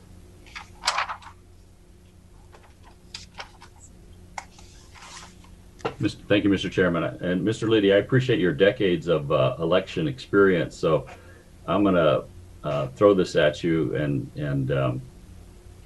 it's just out of a curiosity for me. But let's say over the next couple of days, the court cases get cleared off, and then the county does do a forensic audit and finds a malfunction or a compromise in the software. And again, this is just a question. Is there any recourse if it were to be proven that this election had been tampered with? What would be the outcome or consequences of that? Well, of course, I can't predict, what might happen in the future, specifically with a hypothetical. But I think, again, what we would do is we would stick to the laws of Arizona if that were found to have happened in Arizona. Obviously, that would be very valuable information if it were to come forward. Valuable for the Board of Supervisors, valuable for the reporter, extremely valuable to the legislature of Arizona. But whether somebody would want to take I think the only avenue that I can think of off the top of my head was at the end of the day, as the Electoral College vote, which occurred earlier today, is tabulated and then received by the United States Congress. If one could make a showing before the United States Congress that the tabulation is incorrect and persuade the Congress, the United States Congress may choose to do something about it, but I wouldn't bet the farm on it. Thank you. Thank you. Senator Genti-Rita. You're on mute. Can you unmute? All right. Am I unmuted? There you go. Yay. Okay, thank you, Mr. Chairman. The only thing prohibiting at this point a independent forensic audit is that there's ongoing litigation. Mr. Liddy. That is the only thing that I think is prohibiting the Board of Supervisors. That yes, because ongoing litigation related to this election that was filed within the contest period means this election's ongoing. And we don't want to be accused of tampering with the evidence. The litigation is about what's in the machines. And if the Supreme Court were to say, okay, we're going to remand this back to the federal court in Arizona, and we want you to order a forensic audit of those machines, I don't want my client to be in a position to say, oh, we already did it, and now we can't do it, because you can't go back in time. We can't do that. So we have to wait for this litigation to be over for that. Once it's over, and the election in its entirety is over, and then the board has much more freedom to look at its equipment in a manner that would, someone could accuse them of spoiling evidence. The evidence would be gone. But I do want to mention this. The statute does, the state legislature has demanded that every county keep all the ballots for 24 months and keep the cartridges, which have the tallies, for 24 months. Obviously, that 24 months far exceeds the 5-day contest period or any alleged litigation. So I think it's a fair inference that the legislature intended to, at least in some form or another, to have access to that which they demanded be preserved by each county. So that's just another point I wanted to make. Oh, okay. So it's your legal advice that a forensic audit not take place until the current litigation is somehow resolved. It's First not of all, that it says it anywhere. That's just your lawyerly opinion to the Board of Supervisors.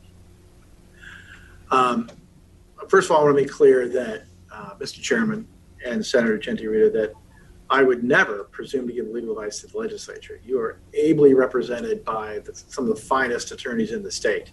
And if you're asking me what my legal advice would be to my clients, the answer is I will not provide that information to you. Okay, no, you are. That's okay, because you already did. You advised them not to go forward with an independent third-party forensic audit until all of the current lawsuits are either adjudicated or finalized or dropped. So I already got your legal opinion. That's fine. I just wanted I can neither confirm nor deny that was the legal advice that I gave to my client. Okay. Okay. That's good. Okay, and so, all right, I got that. I do want to just make sure, I just want to comment here, because you've said a couple of times the Board of Supervisors are just following the law, that they're at the whim of the statutory construction of Title 16. I do think it's important to note that we have, and you know this, but just for those that are watching, that we have a process down at the legislature that we utilize to change or modify the law. And of course, that includes not just welcoming the public to participate, but political subdivisions like yourself or the Board of Supervisors. And regularly, they do come down to register for and against bills, many of them election bills that would change Title 16 and thus change their responsibility in the management of our elections. So they're not kind of this party that sits by and then has to respond. They are actively either promoting changes and or stopping changes from happening in the legislative process as it relates to the management of elections. So they're willing participants. And I think that's important, because I do think that many of the issues that we have seen in this last election, 2020, and in subsequent elections in 18 and 16 could have been mitigated and reduced if we had, frankly, a county board of supervisors that was more willing to take a proactive approach. We talked about intergovernmental agreements. That was something that I brought to the counties, and most people said it didn't exist until I had to show documentation. And then even then, it wasn't enough to get the counties to kind of be proactive and maybe looking at it and revoting on whether that relationship was relevant anymore and if it needed modification. So, you know, if we're going to have election integrity and we're going to have voter confidence, we have to make sure we're thinking 2-3 steps ahead, and we're not just constantly responding to the state of current affairs.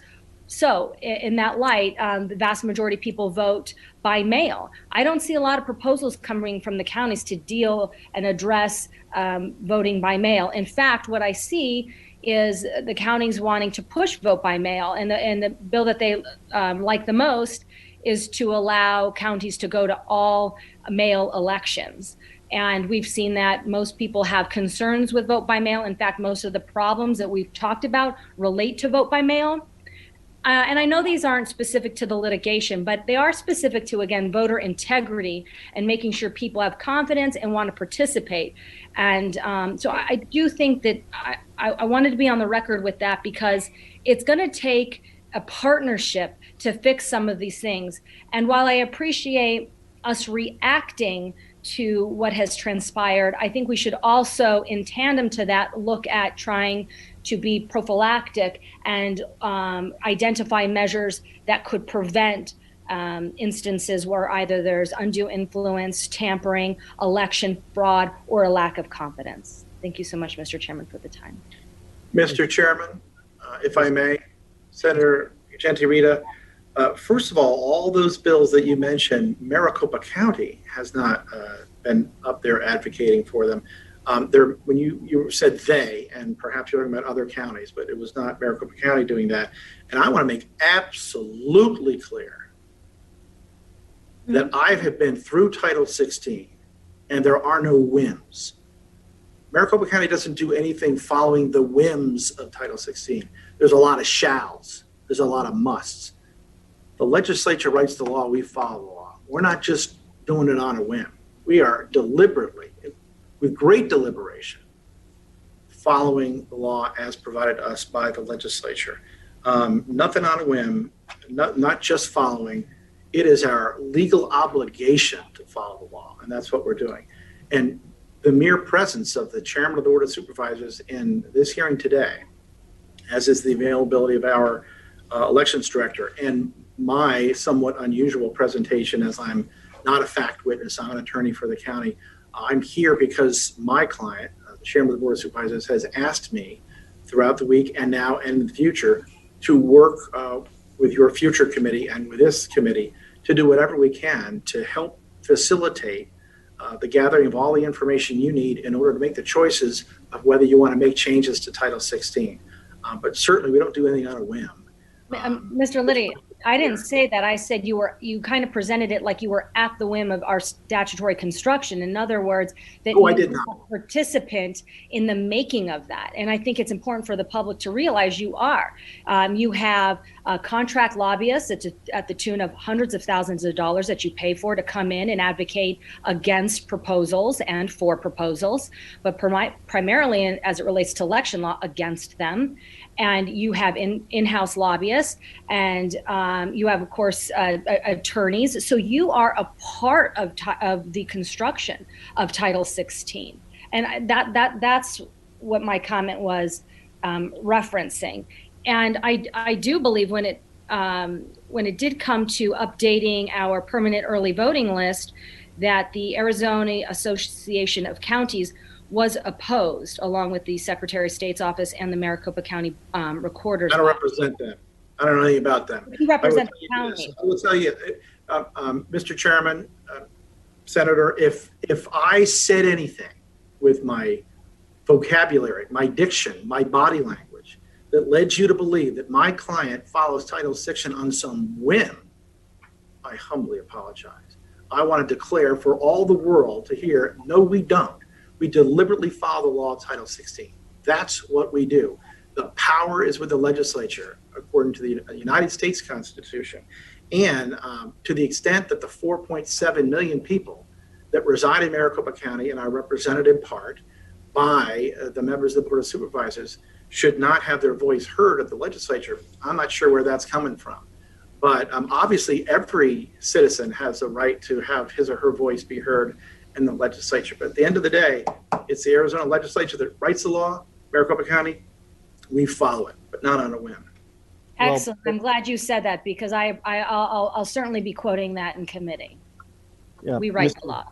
Mr. Liddy, I think Maricopa County has a greater presence before the legislature than you can imagine through various avenues, including the Association of Counties, which regularly stands before my committee and testifies that they represent all 15 counties, which would include Maricopa.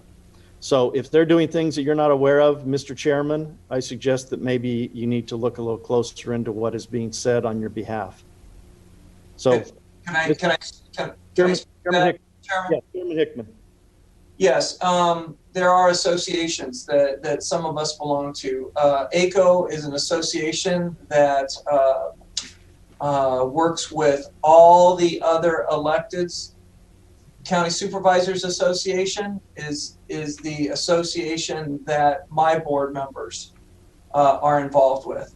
And quite often, we try to work with their association, but there's also times when the County Supervisors Association takes a different approach or a different tack to pending litigation, especially when it comes to budgetary authority issues and the things that we are involved in. So I understand that ACO sees you a lot, and Senator Jenny Rita, I understand that.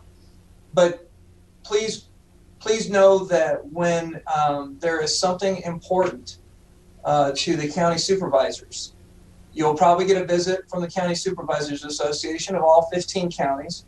But when there's also something very important to Maricopa County, being the largest county, that's why you get to see Supervisor Gates, Supervisor Bill Gates, Supervisor Sellers, Supervisor Hickman, Supervisor Gallardo, and Supervisor Chukri. All of us represent individual districts of this beautiful county.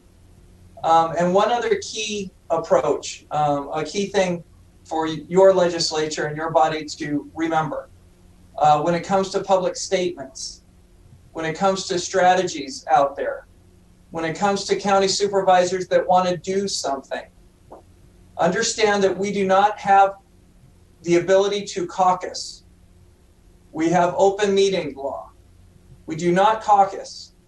So that's why it's upsetting at times for all 5 of us to stand by and be mute, it seems, when something of such import that we are discussing right now, the confidence and integrity of the election, we have to get through litigation to see what the court proves as being innocent or guilty, and we have to go from there.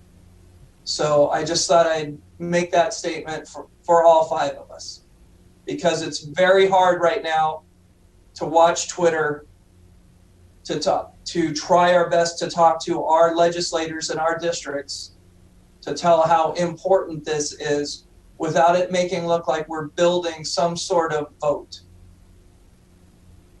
Yeah, we understand, and we appreciate the time, but again, we understand the constraints that exist with open meeting laws. We understand the constraints that exist with the board. But again, I will reiterate that Maricopa County, as a member of the broader coalition of counties in Arizona, has a fairly robust voice, or at least is represented as having a fairly robust voice at the legislature on a very regular basis. So if they're not representing Maricopa County, then I recommend that you rethink your association with them and come down and visit us, and we're happy to see you. Chairman Farnsworth, I think that you understand that it's important to me because Senator Rick Gray talked about one phone call at 5:30 in the morning. He's not talking about all of the phone calls and neither is Ben Toma, neither is Joanne Osborne, so neither is Sina Kerr. They've been in direct contact with me. They've been involved in meetings that I've talked with constituents that have real concerns. Voters have extreme concerns. I just want to let you know, and your august body, as what our legal counsel calls you, because you are, that we want to work together when it comes to transparency and confidence in this election. And we want to work together. And I'm in front of you, and I brought my experts to the best ability that I could. to be able to talk to you and your committee and to the upcoming chairman, Senator Eugenia Rita. And I just want to let everyone know we are going to work together in the space provided by you, the legislators of the state of Arizona. And we appreciate your willingness to do so. Okay, Mr. Leach, do you have questions? I have a comment. This will come up in the next session, but I want to say it because I don't want it lost in the. And when we hear from Josh Credit, I will remind everybody of the move that Mr. Fontes of Maricopa County was going to do in sending out ballots to everybody. And so that doesn't need to be discussed here. We can discuss it with Mr. Credit and the actions that were taken thereof. All right, thank you very much. Mr. Liddy, do you have anything else?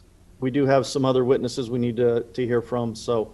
Mr. Chairman, only to thank you and your committee for allowing me to present to your committee, and my obligation to assist you in any way that I can in the future.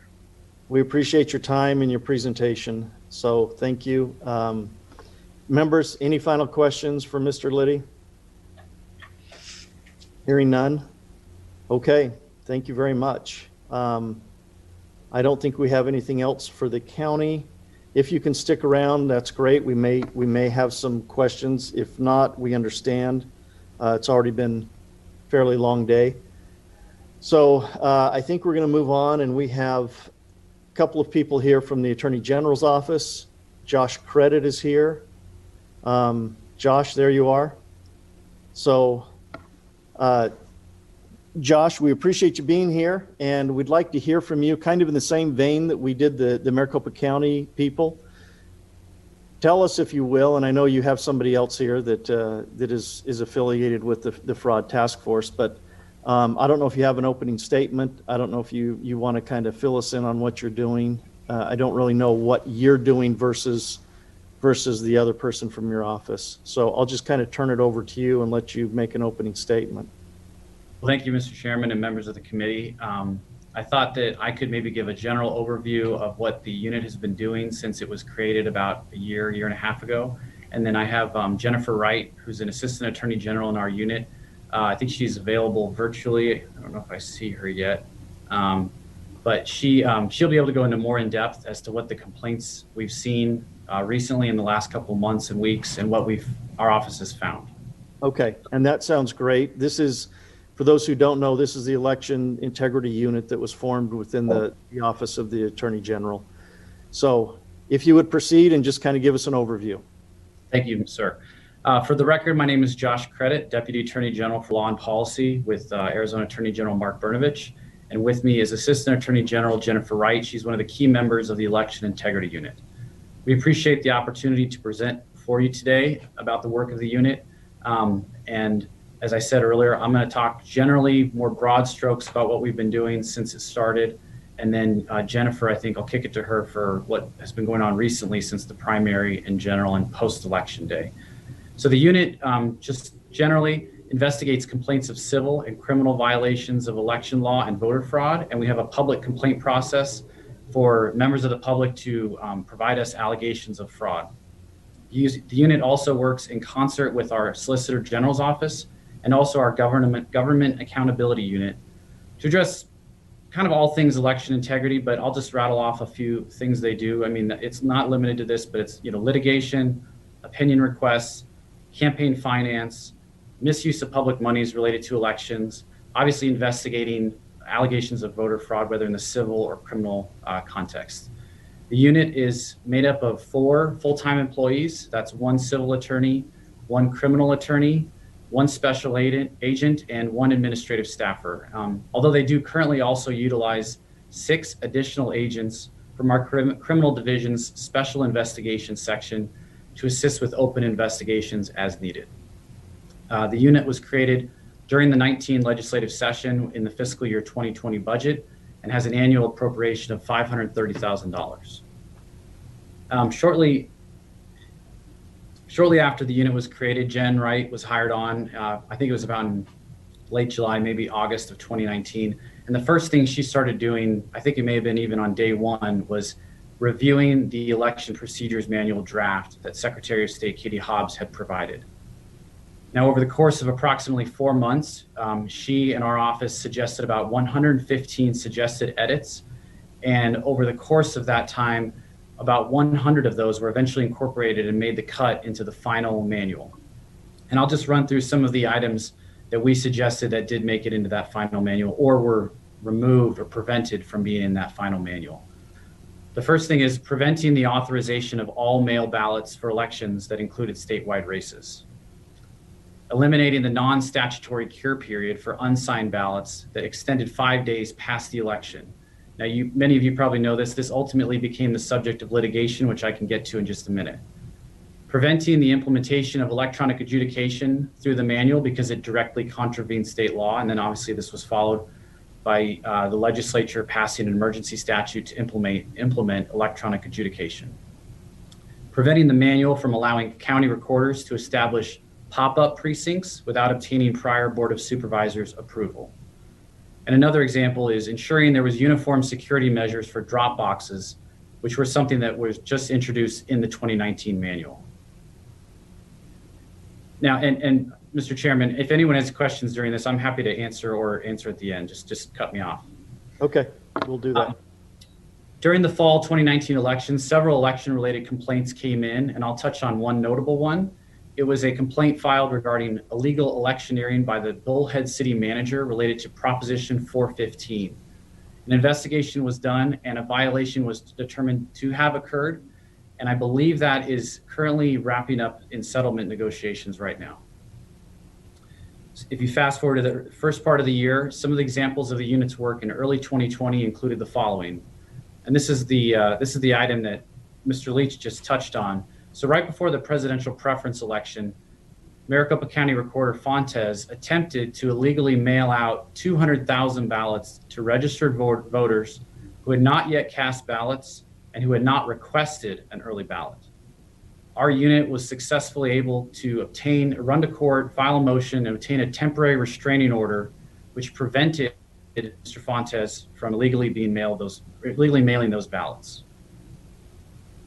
Also in March, Senate President Karen Fann submitted to our office an opinion request. She asked us whether the Secretary of State could lawfully require all candidate petitions to be filed only by mail, or if the Secretary had to allow, per the statute, for those to be dropped off in person. Our attorneys and our unit assisted with the research and drafting of that opinion and provided it promptly back to the President, which did affirm that in-person signatures had to be allowed per the law.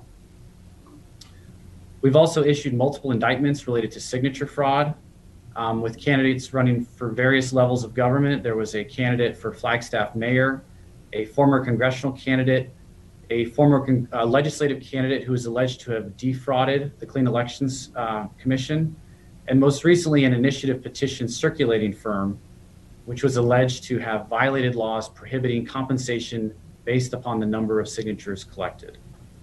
And we also recently have obtained 2 successful convictions, one related to double voting from the 2016 election. I believe it was an individual who voted in the Arizona and Nevada election. And then also a successful conviction of an individual who violated the 75-foot limit during the 2018 election by having a camera filming people. Now, before I move on to complaints, about the primary in general, I think I'll touch briefly on the election-related cases. Arizona saw its host of cases. These are happening all around the country. But on at least 8 different occasions during this year, our office had to intervene or move to defend Arizona election law because election officials would not defend state law or because they were acting contrary to the law. This was touched on a little bit earlier with Senator Ugenti Rita, but the Brnovich v. DMC Democrat National Committee case is currently pending before the U.S. Supreme Court and involves a challenge to Arizona's restrictions on ballot harvesting and also as was touched on earlier, deals with out-of-precinct voting and whether to count those votes. Our office earlier this year had to intervene to defend the law after the Secretary of State declined to do so, and we were able to successfully obtain a stay of the Ninth Circuit's en banc opinion, which basically, in other words, means that for the whole 2020 election, the prohibition or the restriction on ballot harvesting was in place The rules on out of precinct voting were in place, and that stay will remain in place pending the appeal to the U.S. Supreme Court. And I believe oral argument is expected in early 2021 with a decision by June. Now, you may recall there were 2 different cases filed earlier this year to force Arizona to allow initiative signatures to be collected on the e-qual system, which is in direct conflict with the Arizona Constitution. Our office intervened to defend in both cases after the Secretary declined to defend the law, and our office was successful in the defense of both cases, prohibiting the illegal access to the online signature system. The next case I'll mention is the Arizona Democratic Party versus Hobbs case, and we similarly were able to defend the law, which, and this deals with the issue I mentioned earlier, whether or not you can allow for the curing up to 5 days post-election day if a ballot was missing a signature. This is the issue that we prevented from being in the manual authorizing it.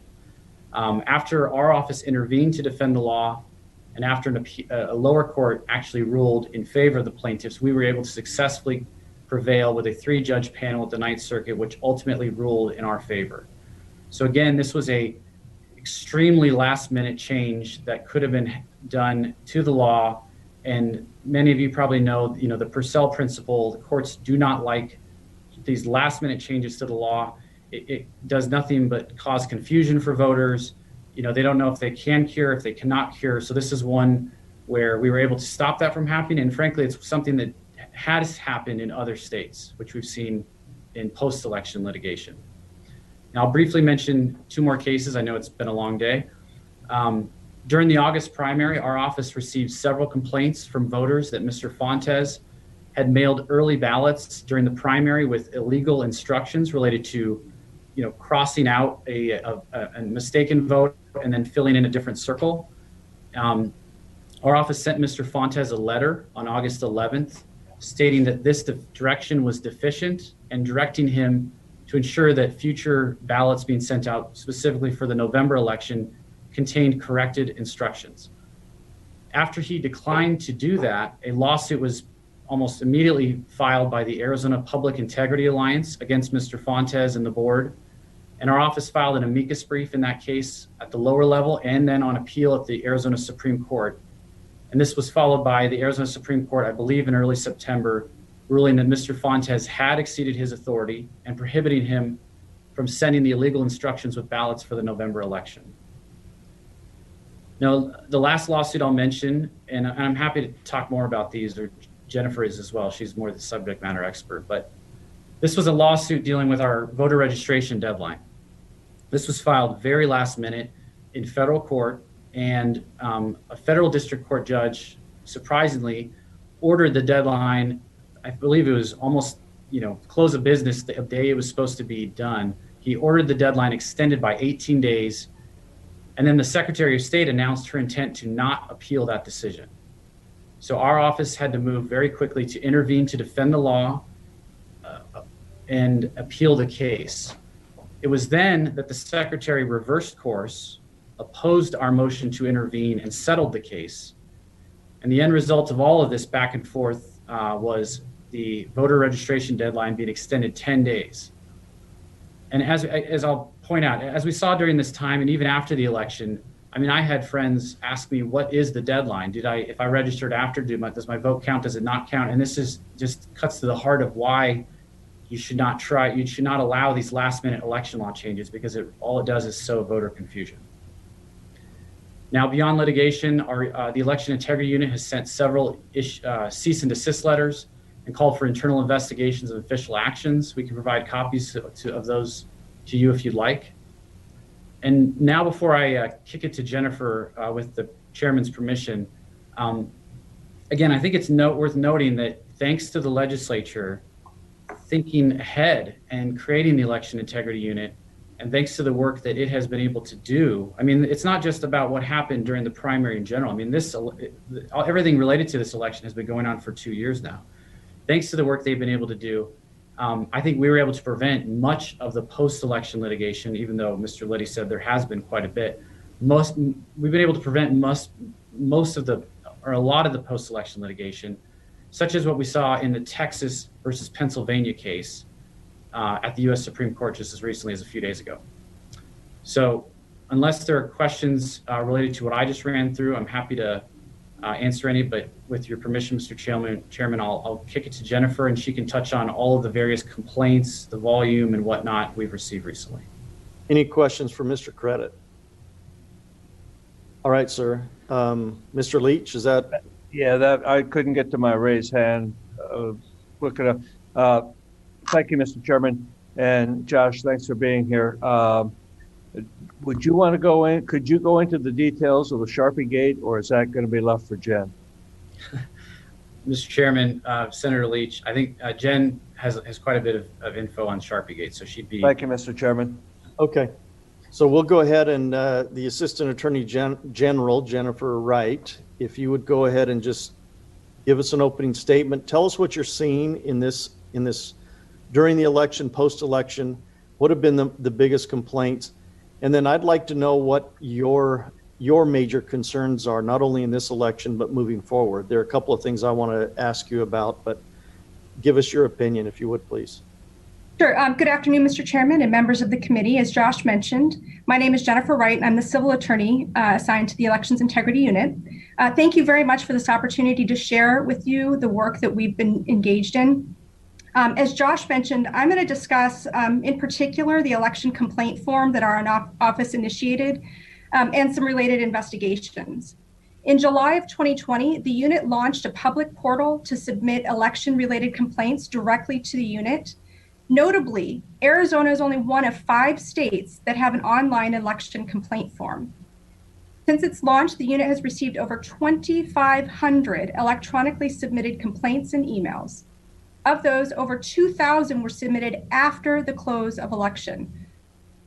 The complaints received on and before Election Day primarily alleged particularized concerns, including concerns over unsolicited election-related text messages, unsolicited voter registration and PEVEL applications, allegations of violations of electioneering laws, among other things. After Election Day, the unit was flooded with more generalized concerns, as well as concerns stemming from voters unable to understand confusing, incomplete, and misleading information displayed on official election websites that reported early ballot status. Regarding Sharpies, the unit started receiving complaints during early voting. At that time, the unit began investigating the issue, but within days of the first complaint, Maricopa County released a video explaining that the new tabulators can read ballots even with bleed-through, and that Sharpies were now recommended by the equipment manufacturer.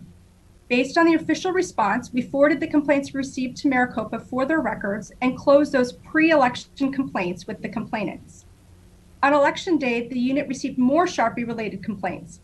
According to interviews that I personally conducted with Election Day witnesses, the ballot tabulation machines were not alleged to be rejecting the ballots based on those Election Day reports. In the days following the election, we received over 1,200 Sharpie-related complaints. More than 1,000 of those were generalized concerns about having to use a Sharpie, but failed to allege specific problems related to their use. However, about 60 of the complaints alleged their ballot was rejected and either placed in that slot 3 or for later tabulation, or that they or the poll worker pressed the green button to force the defective ballot to be cast. Accordingly, on November 4th, we requested a formal explanation from the Maricopa County Elections Department regarding the use of Sharpies. Based on the county's response and subsequent court testimony, the unit is satisfied the Sharpies did not cause widespread disenfranchisement. Regardless, Arizona law is silent as to writing instruments, the use of double-sided ballots, and bleed-through. As just kind of an aside, while Title 16 provides civil enforcement tools for campaign finance issues, including civil subpoenas, the legislature has not provided specific civil remedies or tools elsewhere in Title 16, leaving our office primarily with criminal remedies. This is especially true for post-election issues that require us to react to what has already happened. Unlike pre-election issues, post-election we cannot obtain an injunction. Regardless, on November 5th, we sent a letter to the Maricopa County Board of Supervisors encouraging them to increase the hand audit count from 2% to 5% to help alleviate concerns and instill public confidence in the integrity of the vote tabulation equipment. That suggestion was not heeded. Regarding other complaints lodged, the unit is still reviewing hundreds of complaints and has dozens of open criminal investigations. Due to the ethical rules for prosecutors, our office neither confirms nor denies in criminal investigations. I'll generally note that the unit is investigating complaints stemming from allegations of illegal voting. A list was submitted to the unit just last week on December 8th, alleging specific instances of potentially illegally cast votes. Notably, even if the unit is able to substantiate every one of the alleged illegals, the unit has to prove who illegally cast the ballot to secure a criminal conviction. Further, the number of illegal votes we are investigating based on referrals would not alter the outcome of the election. The unit is fully investigating these allegations and intends to prosecute every substantiated violation, but criminal investigations take time. Finally, in addition to the hundreds of complaints requesting a forensic audit, the unit has received generalized allegations pertaining to certain equipment vendors. The unit has already communicated that it is our opinion that county officials may ensure the accuracy of their equipment by auditing their equipment. Lastly, I want to point out that the unit not only engages in election integrity work, we also assist voters with enfranchisement as well. Personally, I've helped renew registrations of individuals who are removed from the county voter registration files due to changes in Service Arizona. I've helped another individual who was removed from the voter registration files based on a misunderstanding of law by the county workers. And I took steps against a nursing home that was preventing residents from exercising their right to vote. The unit also personally delivered over a dozen ballots that were dumped in the desert to make certain those voters had their voice heard in this election. I'm happy to answer any of your questions. Do note that due to the sensitive nature of criminal investigations, I'm unable to confirm, deny, or discuss ongoing investigations. I appreciate that. We understand that, but it also limits our ability to kind of get some information. Do we have any questions from the committee? Mr. Leach? Thank you, Mr. Chairman. Thank you, Jen, for the update. Josh, and I think that the chairman introduced you from the civil division, which begs the question, you have I think you have a criminal partner in the elections integrity. Is there any report on the criminal side? That's either Josh or Jen. Or are you reporting for both sides? I'm reporting for the unit as a whole. Unit as a whole. So everything, okay. Thank you, Mr. Chairman. Thank you. Okay, any other questions? I have a couple. I want to get your opinion on three areas of concern. I think there are plenty of other concerns. The issues of dumping ballots, the issues of getting somebody who's not capable of voting, filling out their ballot and bringing it in. There are a lot of areas where I think fraud could occur. But there are three that I'm concerned about particularly that I think are significant. And one's not fraud, one we've already talked about it, but for example, we had a bill, I don't remember exactly how long ago, Senator Ugenti-Rita may remember, but it had to do with cleaning up the Pebble. And I think it was your bill, as a matter of fact. Yeah. If I recall correctly, the issue is we don't have, when we say permanent early voting list, we actually are permanent early voting list, and there's no automatic way to get somebody off of that list. And so if someone dies, if we have people that have moved, I can tell you that's one of the concerns of complaints is that if people move or if kids move out of state and then the parents continue to get those ballots, those are easily voted. I know there was at least one case where there was an allegation of that. But we had a bill, Senator Ugenti-Rita had a bill, it came before my committee, and it simply would have said something to the effect that if you don't vote in 2 consecutive elections, that you would then be removed from the Pebble. And for those who don't know, that's the permanent early voting list in Arizona.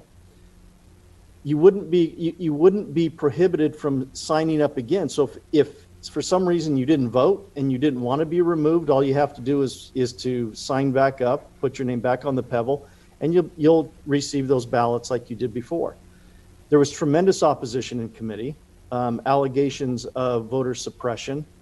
But in my mind, that seems like a rational direction to take where we're going to keep And we heard from Maricopa County that keeping those voter rolls as pristine as possible in real time is integral to having an election system that we can count on. So I throw that out to you. I don't believe that has passed. I don't believe that we have that in place. And so we still have truly a permanent early voting list, even if you die. From a fraud perspective, what is your opinion on that legislation and how it would affect the ability to clean up those rolls? Well, I do want to correct one thing, is that the Arizona Department of Health Services is required to send a list on a monthly basis to the Secretary of State. And so anybody who's been reported to DHS as having passed away is supposed to be removed through the on the rolls. So while there are allegations that dead voters or people who are alleged to be deceased may have voted and may still be on the rolls, there is a process in the statutes that's supposed to remove people who at least were reported to Arizona Department of Health Services as being deceased. This may or may not include people that died in another state. So that maybe needs to see some improvements in the statutes and legislation.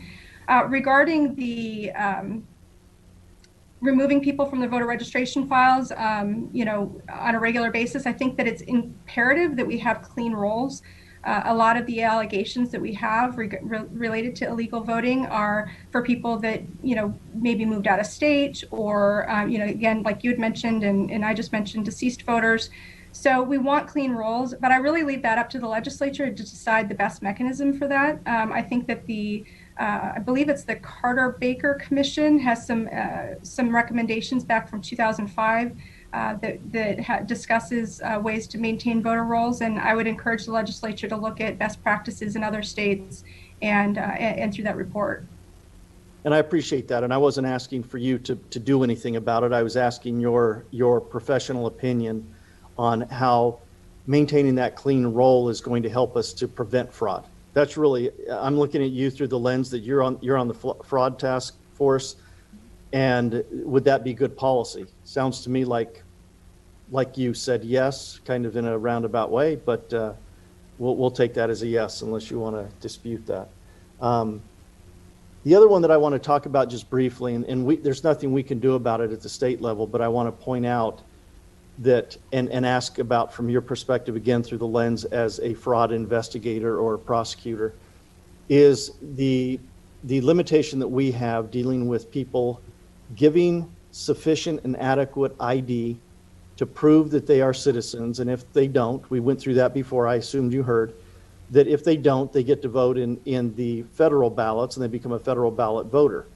From your perspective, does that enhance the opportunity for fraud in this state? Well, based off of the federal only, the ability to register to vote as a federal only voter in Arizona, pursuant to the requirements under the Intertribal Council decision back in, well, now I'm going to forget the year, but some years back, and our creation of federal only, the attestation that somebody is a citizen and without requiring any other proof of citizenship, and to some degree, the only identification that's required would be maybe 2 utility bills provided, when they go vote in person. That's not the same level of protection as requiring someone to show their driver's license. And in Arizona, driver's licenses are required to show documented proof of citizenship unless they're registered as a foreign national, as a foreign, they're called an F-type voter, or I'm sorry, not voter, driver's license. So when somebody is registered to vote, and if they're listed as an F-type license and found to be, then they'd be notified as being a non-citizen and wouldn't be allowed to register to vote. But the federal only with the attestation creates an opportunity for people who may not be citizens to register to vote. We are bound by that because of the Intertribal Council decision at this point, unless we were to go back to the Election Assistance Commission and again renew our request for documentary proofs of citizenship to be used on the federal form. So that would have to go back to the Election Assistance Commission to try to again request for documentary proof of citizenship. And I understand that. That's why I said our hands are tied. We're kind of in a box, and I call upon the Fed to make a change there. The final piece that I want to talk about, you kind of referenced, and that is in Title 16, 579, 1A and B, which I'm sure you're familiar with. And these are alternative forms of identification. So if you don't have a driver's license, if you don't have a state-issued identification, you simply have to show two forms of ID where your name and address are the same as when you registered to vote. So those could be utility bills, they could be other bills. I don't have a lot of confidence in that. Certainly, and again, looking through the lens of potential fraud, I don't know what stops someone who wants to commit fraud and wants to vote in an election that they have no right to vote in. What stops them from setting up a bogus account with one of the utilities, setting up a bank account, and then using those to register, get on the Pebble, and then they're not taken off ever? That's concerning to me. Do you have a concern about that standard? I definitely think that photo identification is a preferred avenue for confirming identity of an individual. Okay. And your very cautious responses are duly noted. Senator Ugenti Rita. Yes, Mr. Chairman, to that point, in the statute that the chairman referenced, was that born out of a ballot initiative, or is that statutory language? It's statutory, but I don't know if the genesis is. It might be. It is statutory language, yeah, but I wonder if that was that ballot initiative, Prop 200. I'm not sure. It's possible that it is. Mr. Chairman and Senator Ugenti, I believe it is Prop 105 protected. I think it was passed, and I think it may have been amended with a supermajority later. Okay. And I do want to bring that up because I think, Mr. Chairman, you're talking about a very important topic area, but it's important to note that if it is 105 and it looks like it is protected, that if we wanted to change it, we have some additional.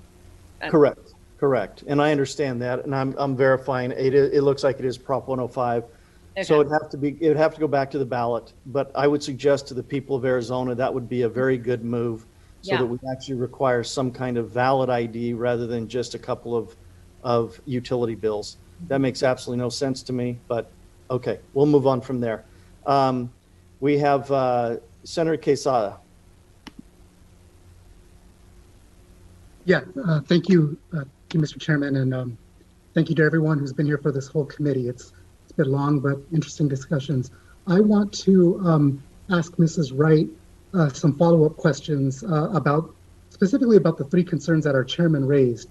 But first, one of the things that you talked about in your presentation was that one of the actions that your unit has taken in the past has been to help voters who were mistakenly removed from the voter rolls by county workers. Can you tell me a little bit more about that service that you provided to those voters? How they were removed accidentally, and how these voters discovered that, and really how you helped them resolve that issue.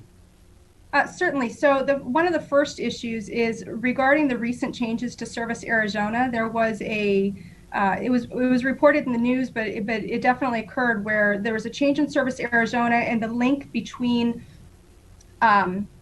the voter registration system and Service Arizona had some sort of deficiency where people were thinking that they were registering to vote online, but it was actually the system on the other side was not accepting it. There's also based off of the new changes that Service Arizona made regarding automatically updating somebody's address on their voter registration file. We had one individual in particular who was registered to vote, lives in Scottsdale, but also has a property in northern Arizona. And so when he went to go pay his bills, his annual tag fees for his car, his address is listed as for his vehicle on his property in northern Arizona, although he ordinarily lives in Phoenix. When he went to go pay this bill, it automatically changed his voter registration from Maricopa to Yavapai County.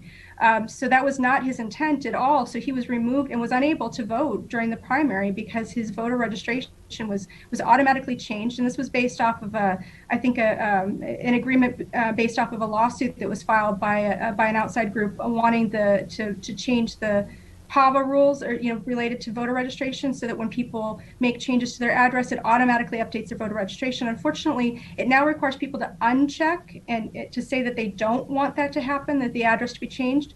So some people are finding that their voter registration file is being unintentionally changed to an address that they no longer live at.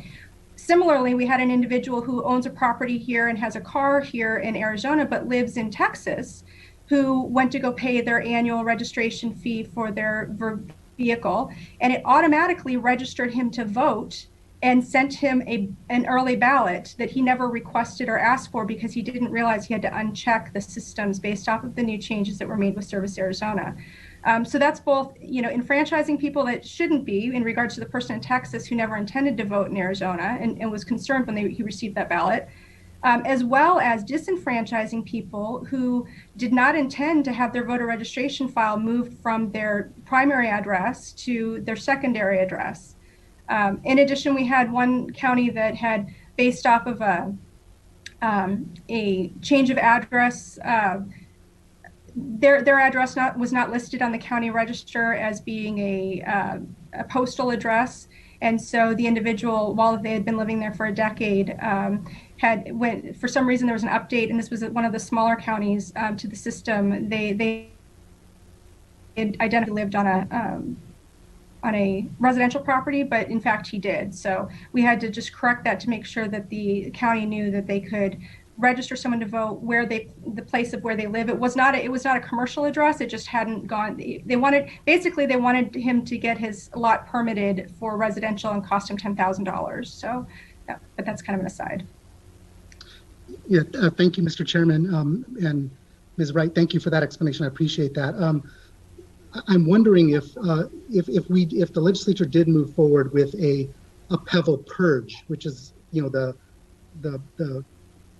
the process that was described earlier to remove people from the permanent early voter list, would that not kind of cause that same type of confusion for a greater number of voters who would then reach out to your office for help when they try to vote or expected to receive an early ballot, they don't, and then it causes them to lose that opportunity to vote early.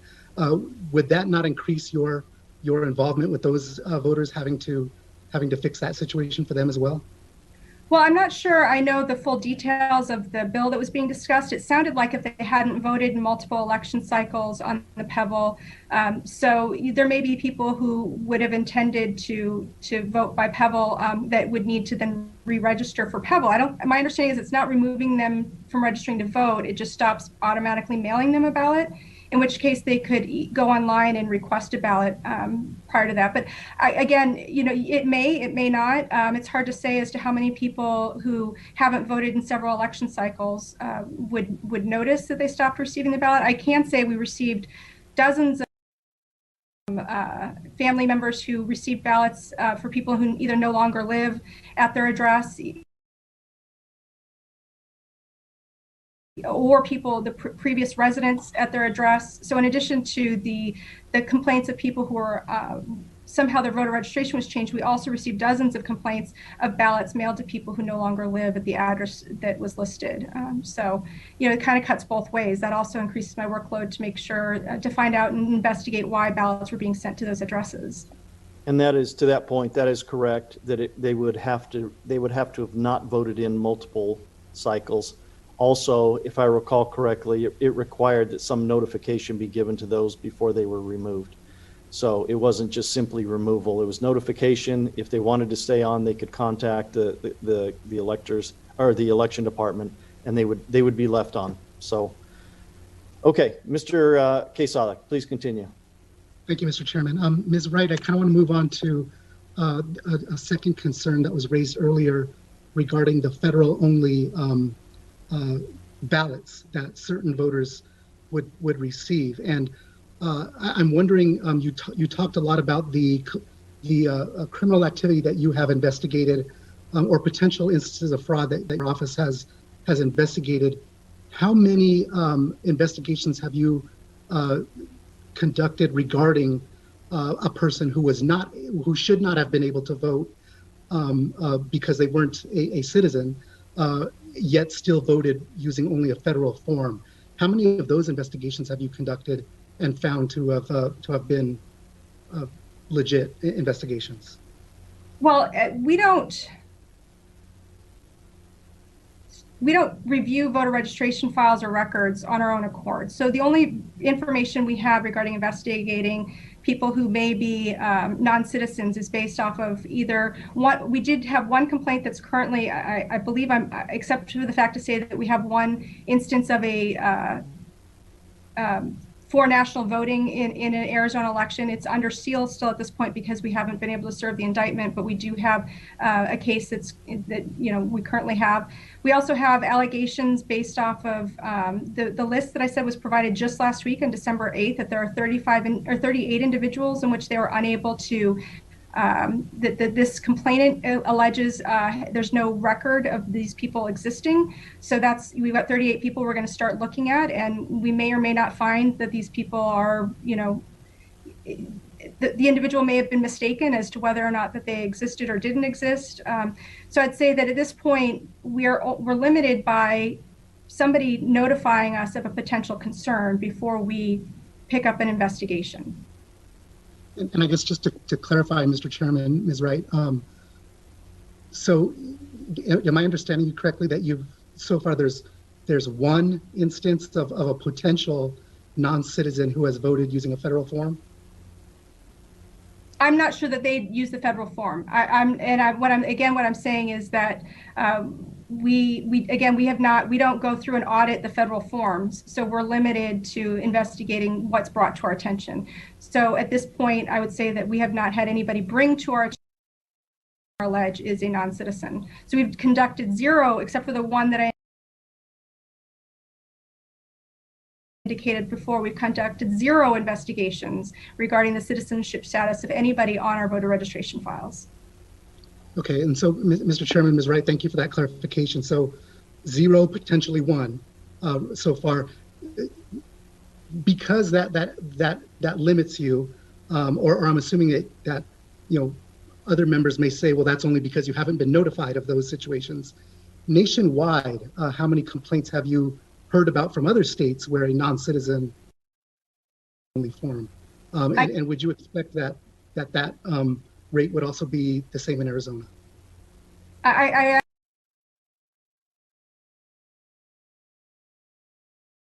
investigated that issue.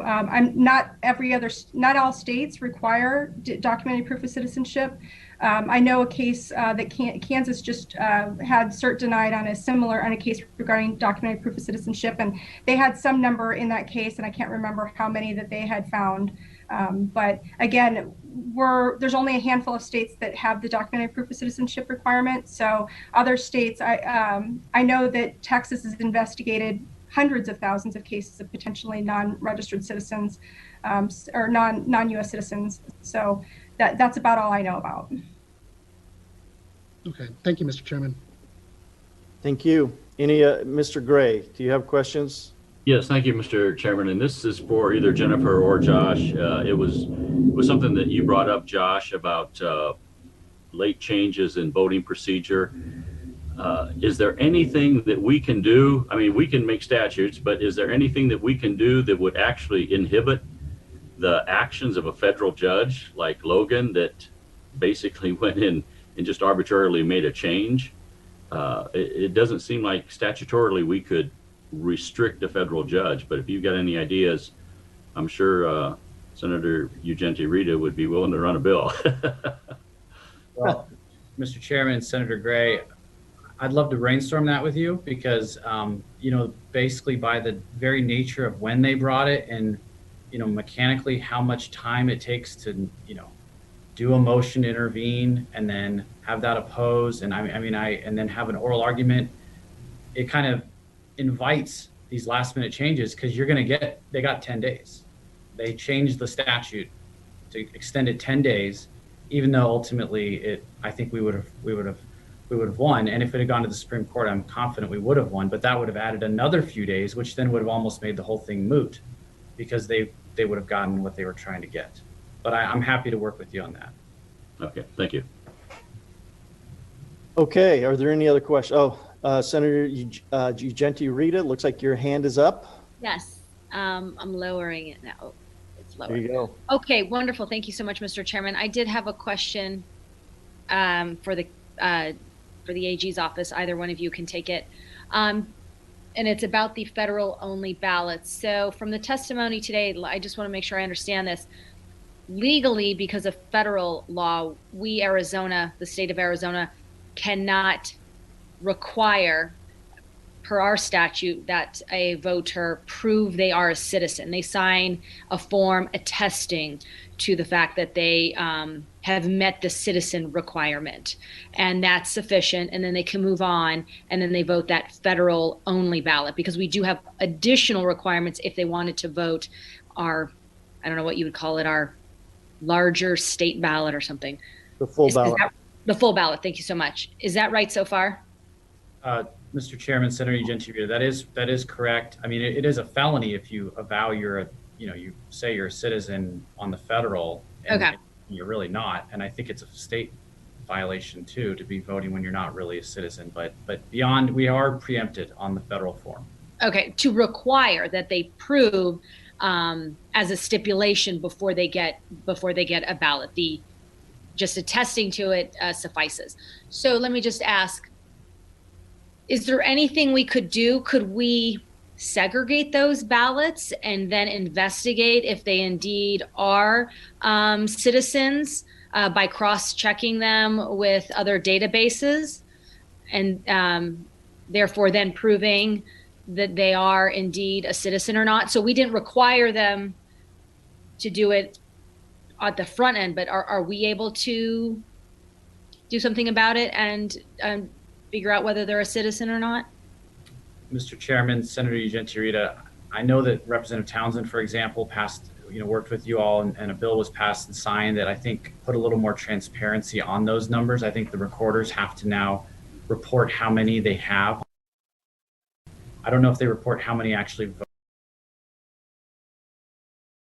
vote. But I think to do that, I think that way with the secretary or the recorders who have those roles, because we don't possess the voter registration rolls, for example, and I mean I know you all don't. So I think there would have to be maybe some legislation to encourage cooperation.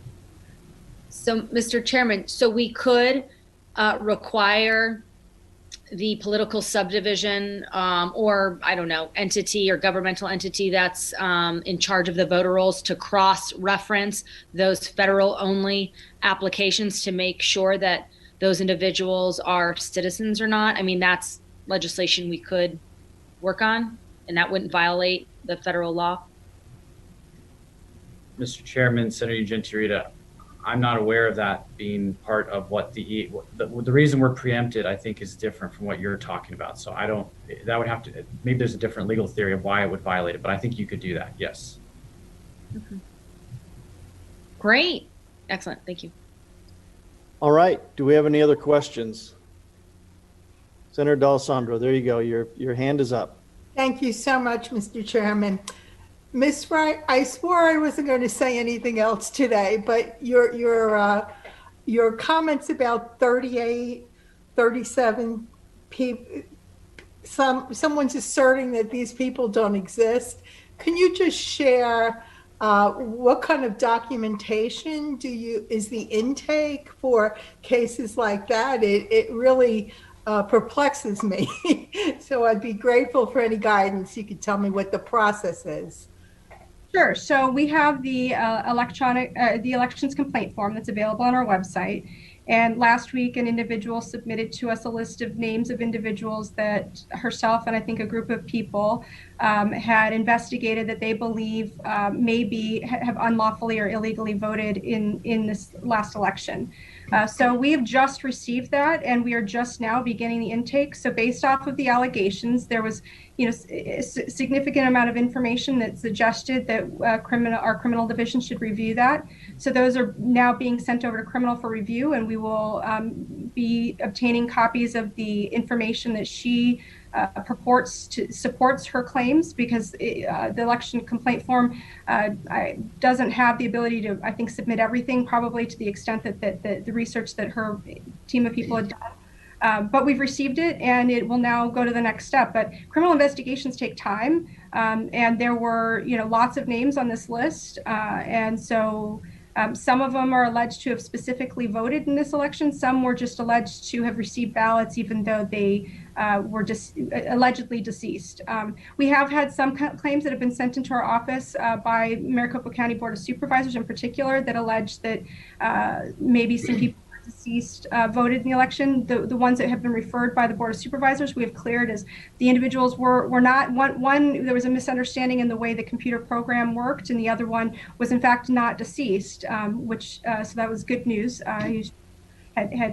So at this point we have allegations, and again, they just came in on December 8th, and so the process is now just beginning. And I know it for some people the criminal process takes a lot more time than they would like, but we have to prove beyond a reasonable doubt that a crime was committed before we can take any further steps on these. So we are working through those, and it will investigate them on a case-by-case basis based on the allegations that we received.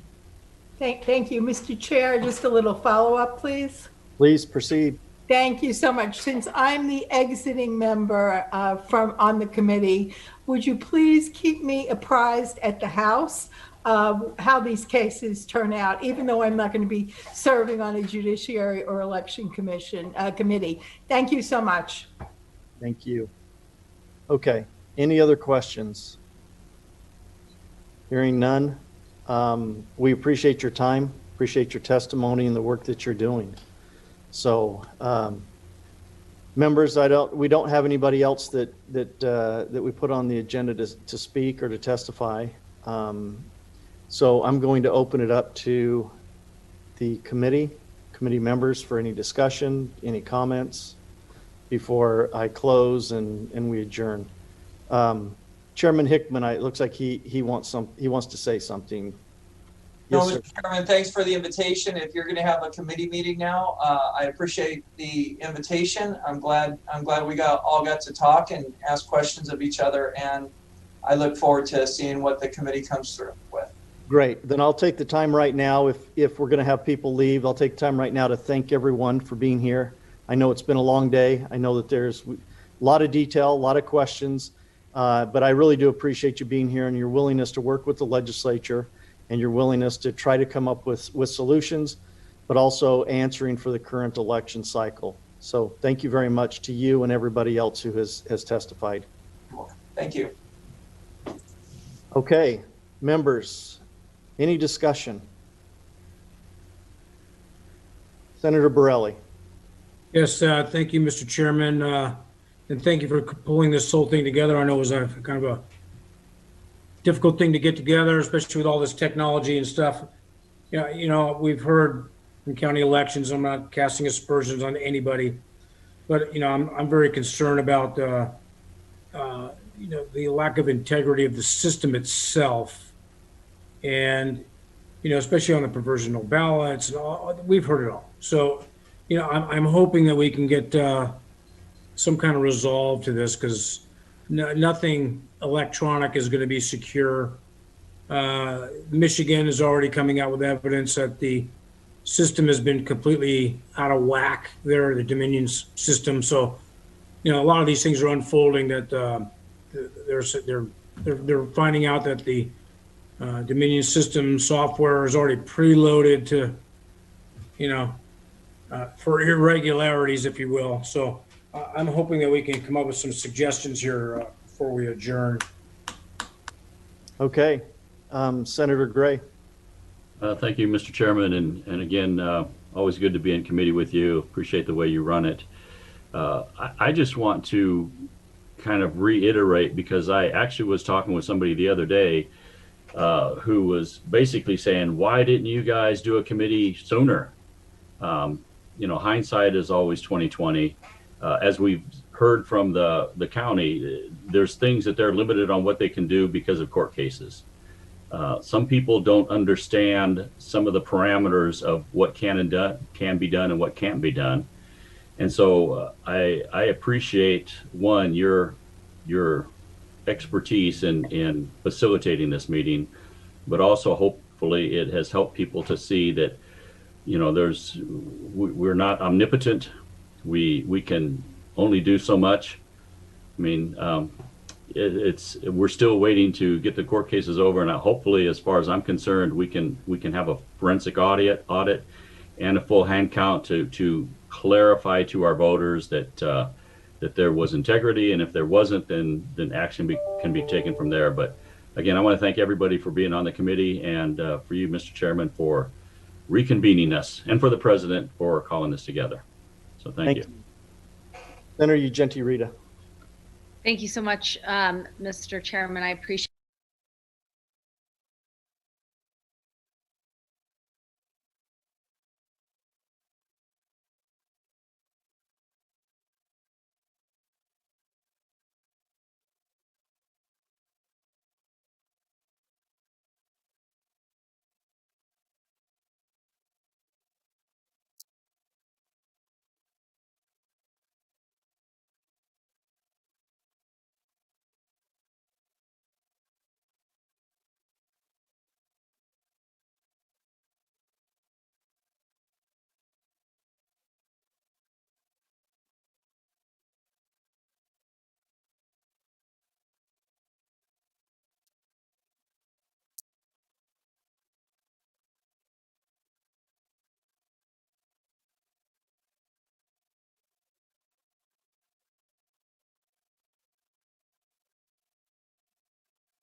My concern, and I do have a suggestion for that as I finish this up, my concern is that we will be, contained to whatever degree by this lawsuit or lawsuits that are going forward, that it may take longer than any of us want it to take for several reasons, whatever those reasons are. And then we go back into the situation, as the chairman of the county county board said, well, then we consider, and I think he has all 5 members individually would go forward. I think that would be wasted, lost time. And I'm going to tell something to the chairman he already knows, probably knows better than I do. I think we should move forward and have our plan put out, and that includes subpoena power, and have those put together so that the comes out with the Supreme Court, either there's a decision for or against plaintiff, that we know the action that we can take or should be taking on behalf of our constituents across the state, as was represented here today. I'm not asking necessarily the chairman to do that, but I'm certainly voicing my opinion in favor of that type of action. Thank you, Mr. Chairman. Thank you, Mr. Leach. Anyone else that would like to make comments, discussion, questions? Senator Quesada. Yeah, thank you, Mr. Chairman.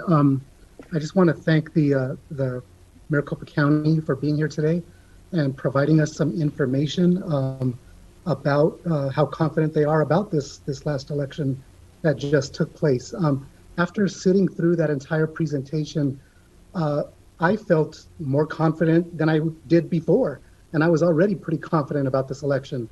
But everything that all the steps that were taken, all of the safeguards that were put in place, pre and post logic and accuracy testing, blind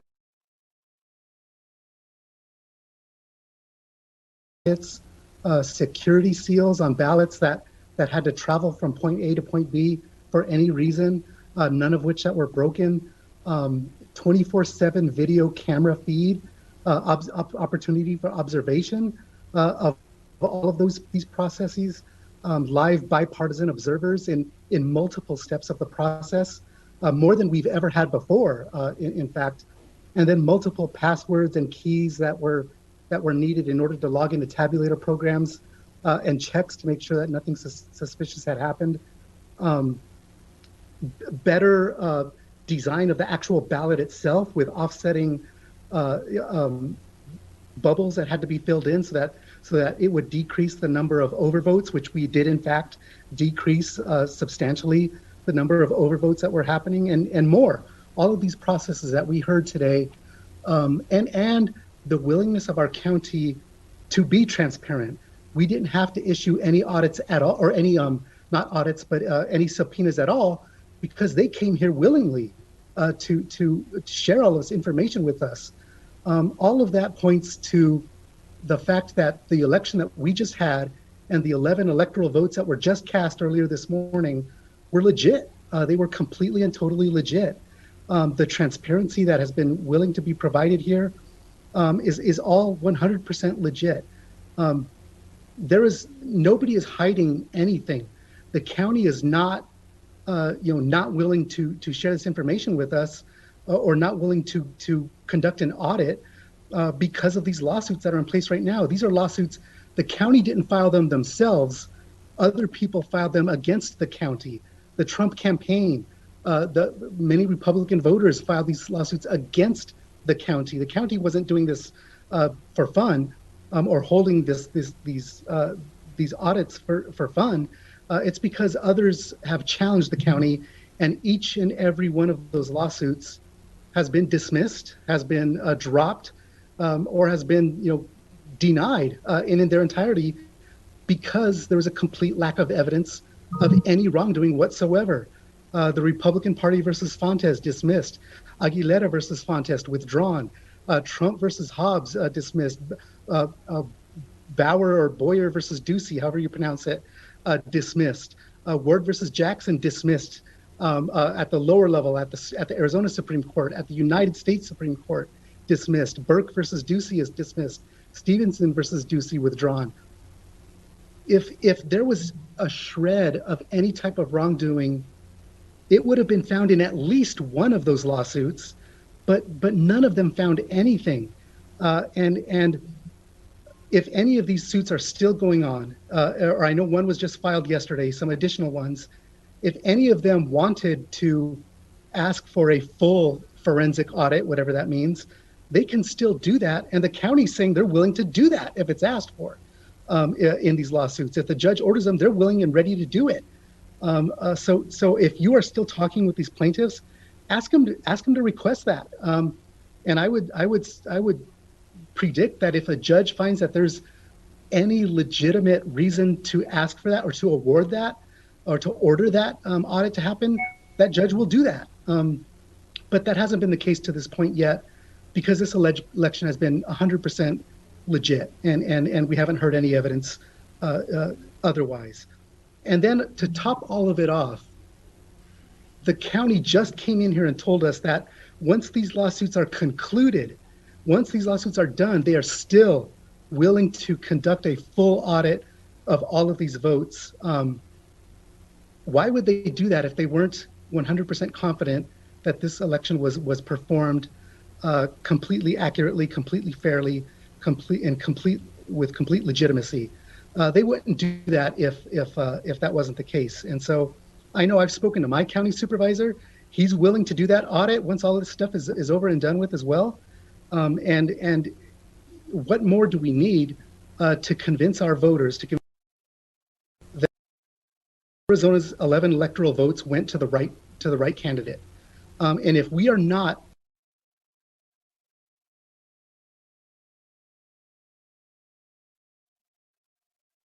electoral votes went to the right candidate service. And I would say shame on any of us that aren't telling our voters that Arizona cast 11 electoral votes for the correct candidate, because that's what the majority of Arizona voters, Democrats, independents, and Republicans who voted, wanted us to do. And we carried out the mandate that our voters gave us. And I just want to thank all of our elections officials for the great work that they did, not only in Maricopa County, but in all of the other 14 counties as well. Thank you, Mr. Chairman. Thank you, Mr. Quesada. But I will say this. I believe that the county has done the very best they can. That doesn't mean that there aren't anomalies. It doesn't mean that there aren't concerns, and it doesn't mean that the voters aren't justified in wanting to make sure that it was done properly. And I will never apologize for making sure that we turn over those rocks and look underneath to make sure that everything was done properly. You want to say shame on me? That's fine. I don't make an apology. So I will continue to advocate that this legislature oversees and fulfills its responsibility to make sure that the elections were done properly, that they were secure, and that they are valid. And if we over-investigate, then guess what? Our assurance goes up. Our voters and our constituents then can rest assured that, in fact, the votes were cast properly.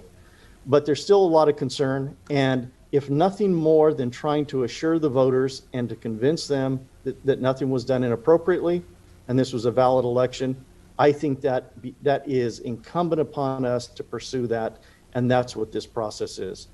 Mr. Leach? Thank you, Mr. Chairman. In full agreement. It was almost like you're reading from my notes. I was elected by the constituents that Mr. Farnsworth, Chairman Farnsworth has alluded to. I have constituents that want this, that are asking for it. They hear the courts, but they're saying there could be this or there could be that. We heard reports from Senator Borelli today. I'm getting reports across my cell phone all afternoon. If we err, let's err on too much information for our voters. Let's err on that side. And let's err on the point that, yes, the county will do something after the courts are settled, but how soon and how does that have to be drafted? We heard more than once, several times in fact, well, that depends on how the audit is put together. We can do that now. We can start on that right now, today, and start putting that together so we have our thoughts together, so we have, if it's independent people coming in from the outside, whatever resources we need, we can start here on the 14th of December rather than waiting for a court to make a decision and then another subdivision of the state to make a decision on what should happen and how it should happen. We have the responsibility to be the oversight, and I feel very strongly that we should do that. I'm part of the state and part of the legislature, the body that we serve in, and not least of all, our constituents. Thank you, Mr. Chairman. Thank you. Any other comments, any other discussion before I make a closing comment? Speak now or forever hold your peace. Okay. Members, I'm grateful for your willingness to be a part of this meeting.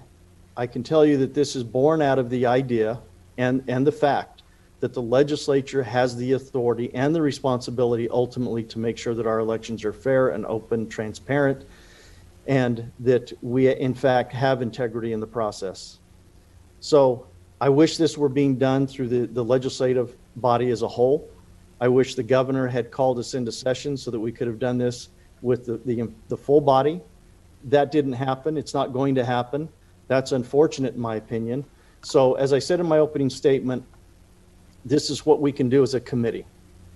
And I think that this has been a very good meeting. I think that we've had a lot of detail and a lot of presentation. And I want to reiterate that I'm not condemning anybody. I'm not condemning the County Board of Supervisors. I'm not condemning the Elections Department. There is no indictment. But what we have is our founding fathers granted us a priceless gift, a constitutional republic with the gift of self-determination and self-governance. One of the fundamental tenets and hallmarks of this gift is the right we have to elect individuals to represent us in the halls of government. And the only way for us to truly exercise that right is if our elections are open and fair. There are many who have called the fairness of this election into question and have been willing to offer proof in support of those allegations. This committee and the entire legislature have a duty to ensure elections are free from manipulation, tampering, and fraud.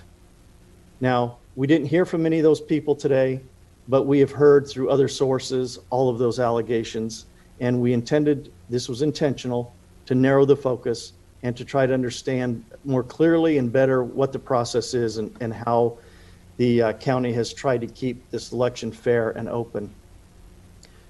We understand that the Maricopa County Board of Supervisors feels constrained based upon the recommendations by legal counsel in their ability to perform a forensic audit of the voting equipment and software during this ongoing litigation. We don't know how long that's going to happen. I'm not sure that I agree with that assessment completely, because as we heard in testimony, at least part of the lawsuit seeks a forensic audit as the relief, and performing such an audit would actually render moot the legal action currently before the court, at least in one of the cases. Nevertheless, I am sensitive to the county's position and the threat of ongoing litigation or additional litigation, which means there is no reasonable expectation to believe that the audit will occur anytime soon. I recognize, and I will state, that the chairman has been very clear in saying that he supports an audit, but as long as the constraints exist because of ongoing or additional litigation, they don't feel like they can perform an audit, which continues to leave our constituents feeling like maybe this election was compromised.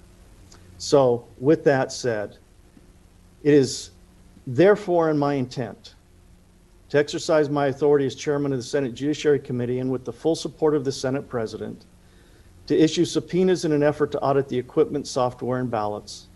I want to make it clear that this action in no way is intended to cast aspersions on the county board, anybody in the elections department, or to be construed as an allegation of wrongdoing. It is simply the result of the board's concerns associated with ongoing litigation and this committee's desire to restore confidence in the election process. If we perform an audit and it shows that everything was done perfectly, then that's great. We have gone a long way in restoring the confidence in this process. However, and this is part of the concern, is that when we talk about there hasn't been any evidence and that the courts have rejected and dismissed, I think, 7 or 8 cases, what we haven't discussed is the catch-22. We have to, I shouldn't say we, those who have filed a lawsuit have had to do so without any access to these records. That's a very tall order, to try to prove something when you can't get information. And contrary to other discovery that we see, this is something that has been very limited because of the County Board of Supervisors' concerns. So how do we get that? Well, we hold an audit and we see what the outcome is, we see what the results are, and then we can put this to rest. Either there is evidence of tampering, there's evidence of fraud, and this won't address the fraud that might exist on the front end, getting a ballot and then voting. This is simply dealing with those ballots that exist, the machines and the software. So, as I stated, that is my intent, to issue subpoenas. No, if, as Mr. Liddy talked about, that he expects that the litigation will end by the end of this week, then those subpoenas can be withdrawn or they can be quashed and we can move forward. But this will ensure that at least the legislature has a process in place. The legislature, through this committee, is looking into the veracity of the election based upon the machines and the ballots and the software. So with that, I wanted to disclose it. That is my intent. We've already drafted some language. I'll be reviewing that, and the subpoenas could be issued as early as tomorrow. So Members, I appreciate your time. I appreciate the time of everyone who has testified. And as we get additional information, then that will be disseminated to this committee. With that, I want to thank the staff. They put a lot of effort into this, working through technology when COVID is rampant, especially Jake Agron, who is the committee assigned to the committee, and he's the analyst, and he's done a fabulous job in putting this stuff together.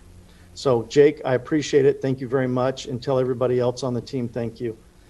With that, the Senate Judiciary Committee is adjourned.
Those orders.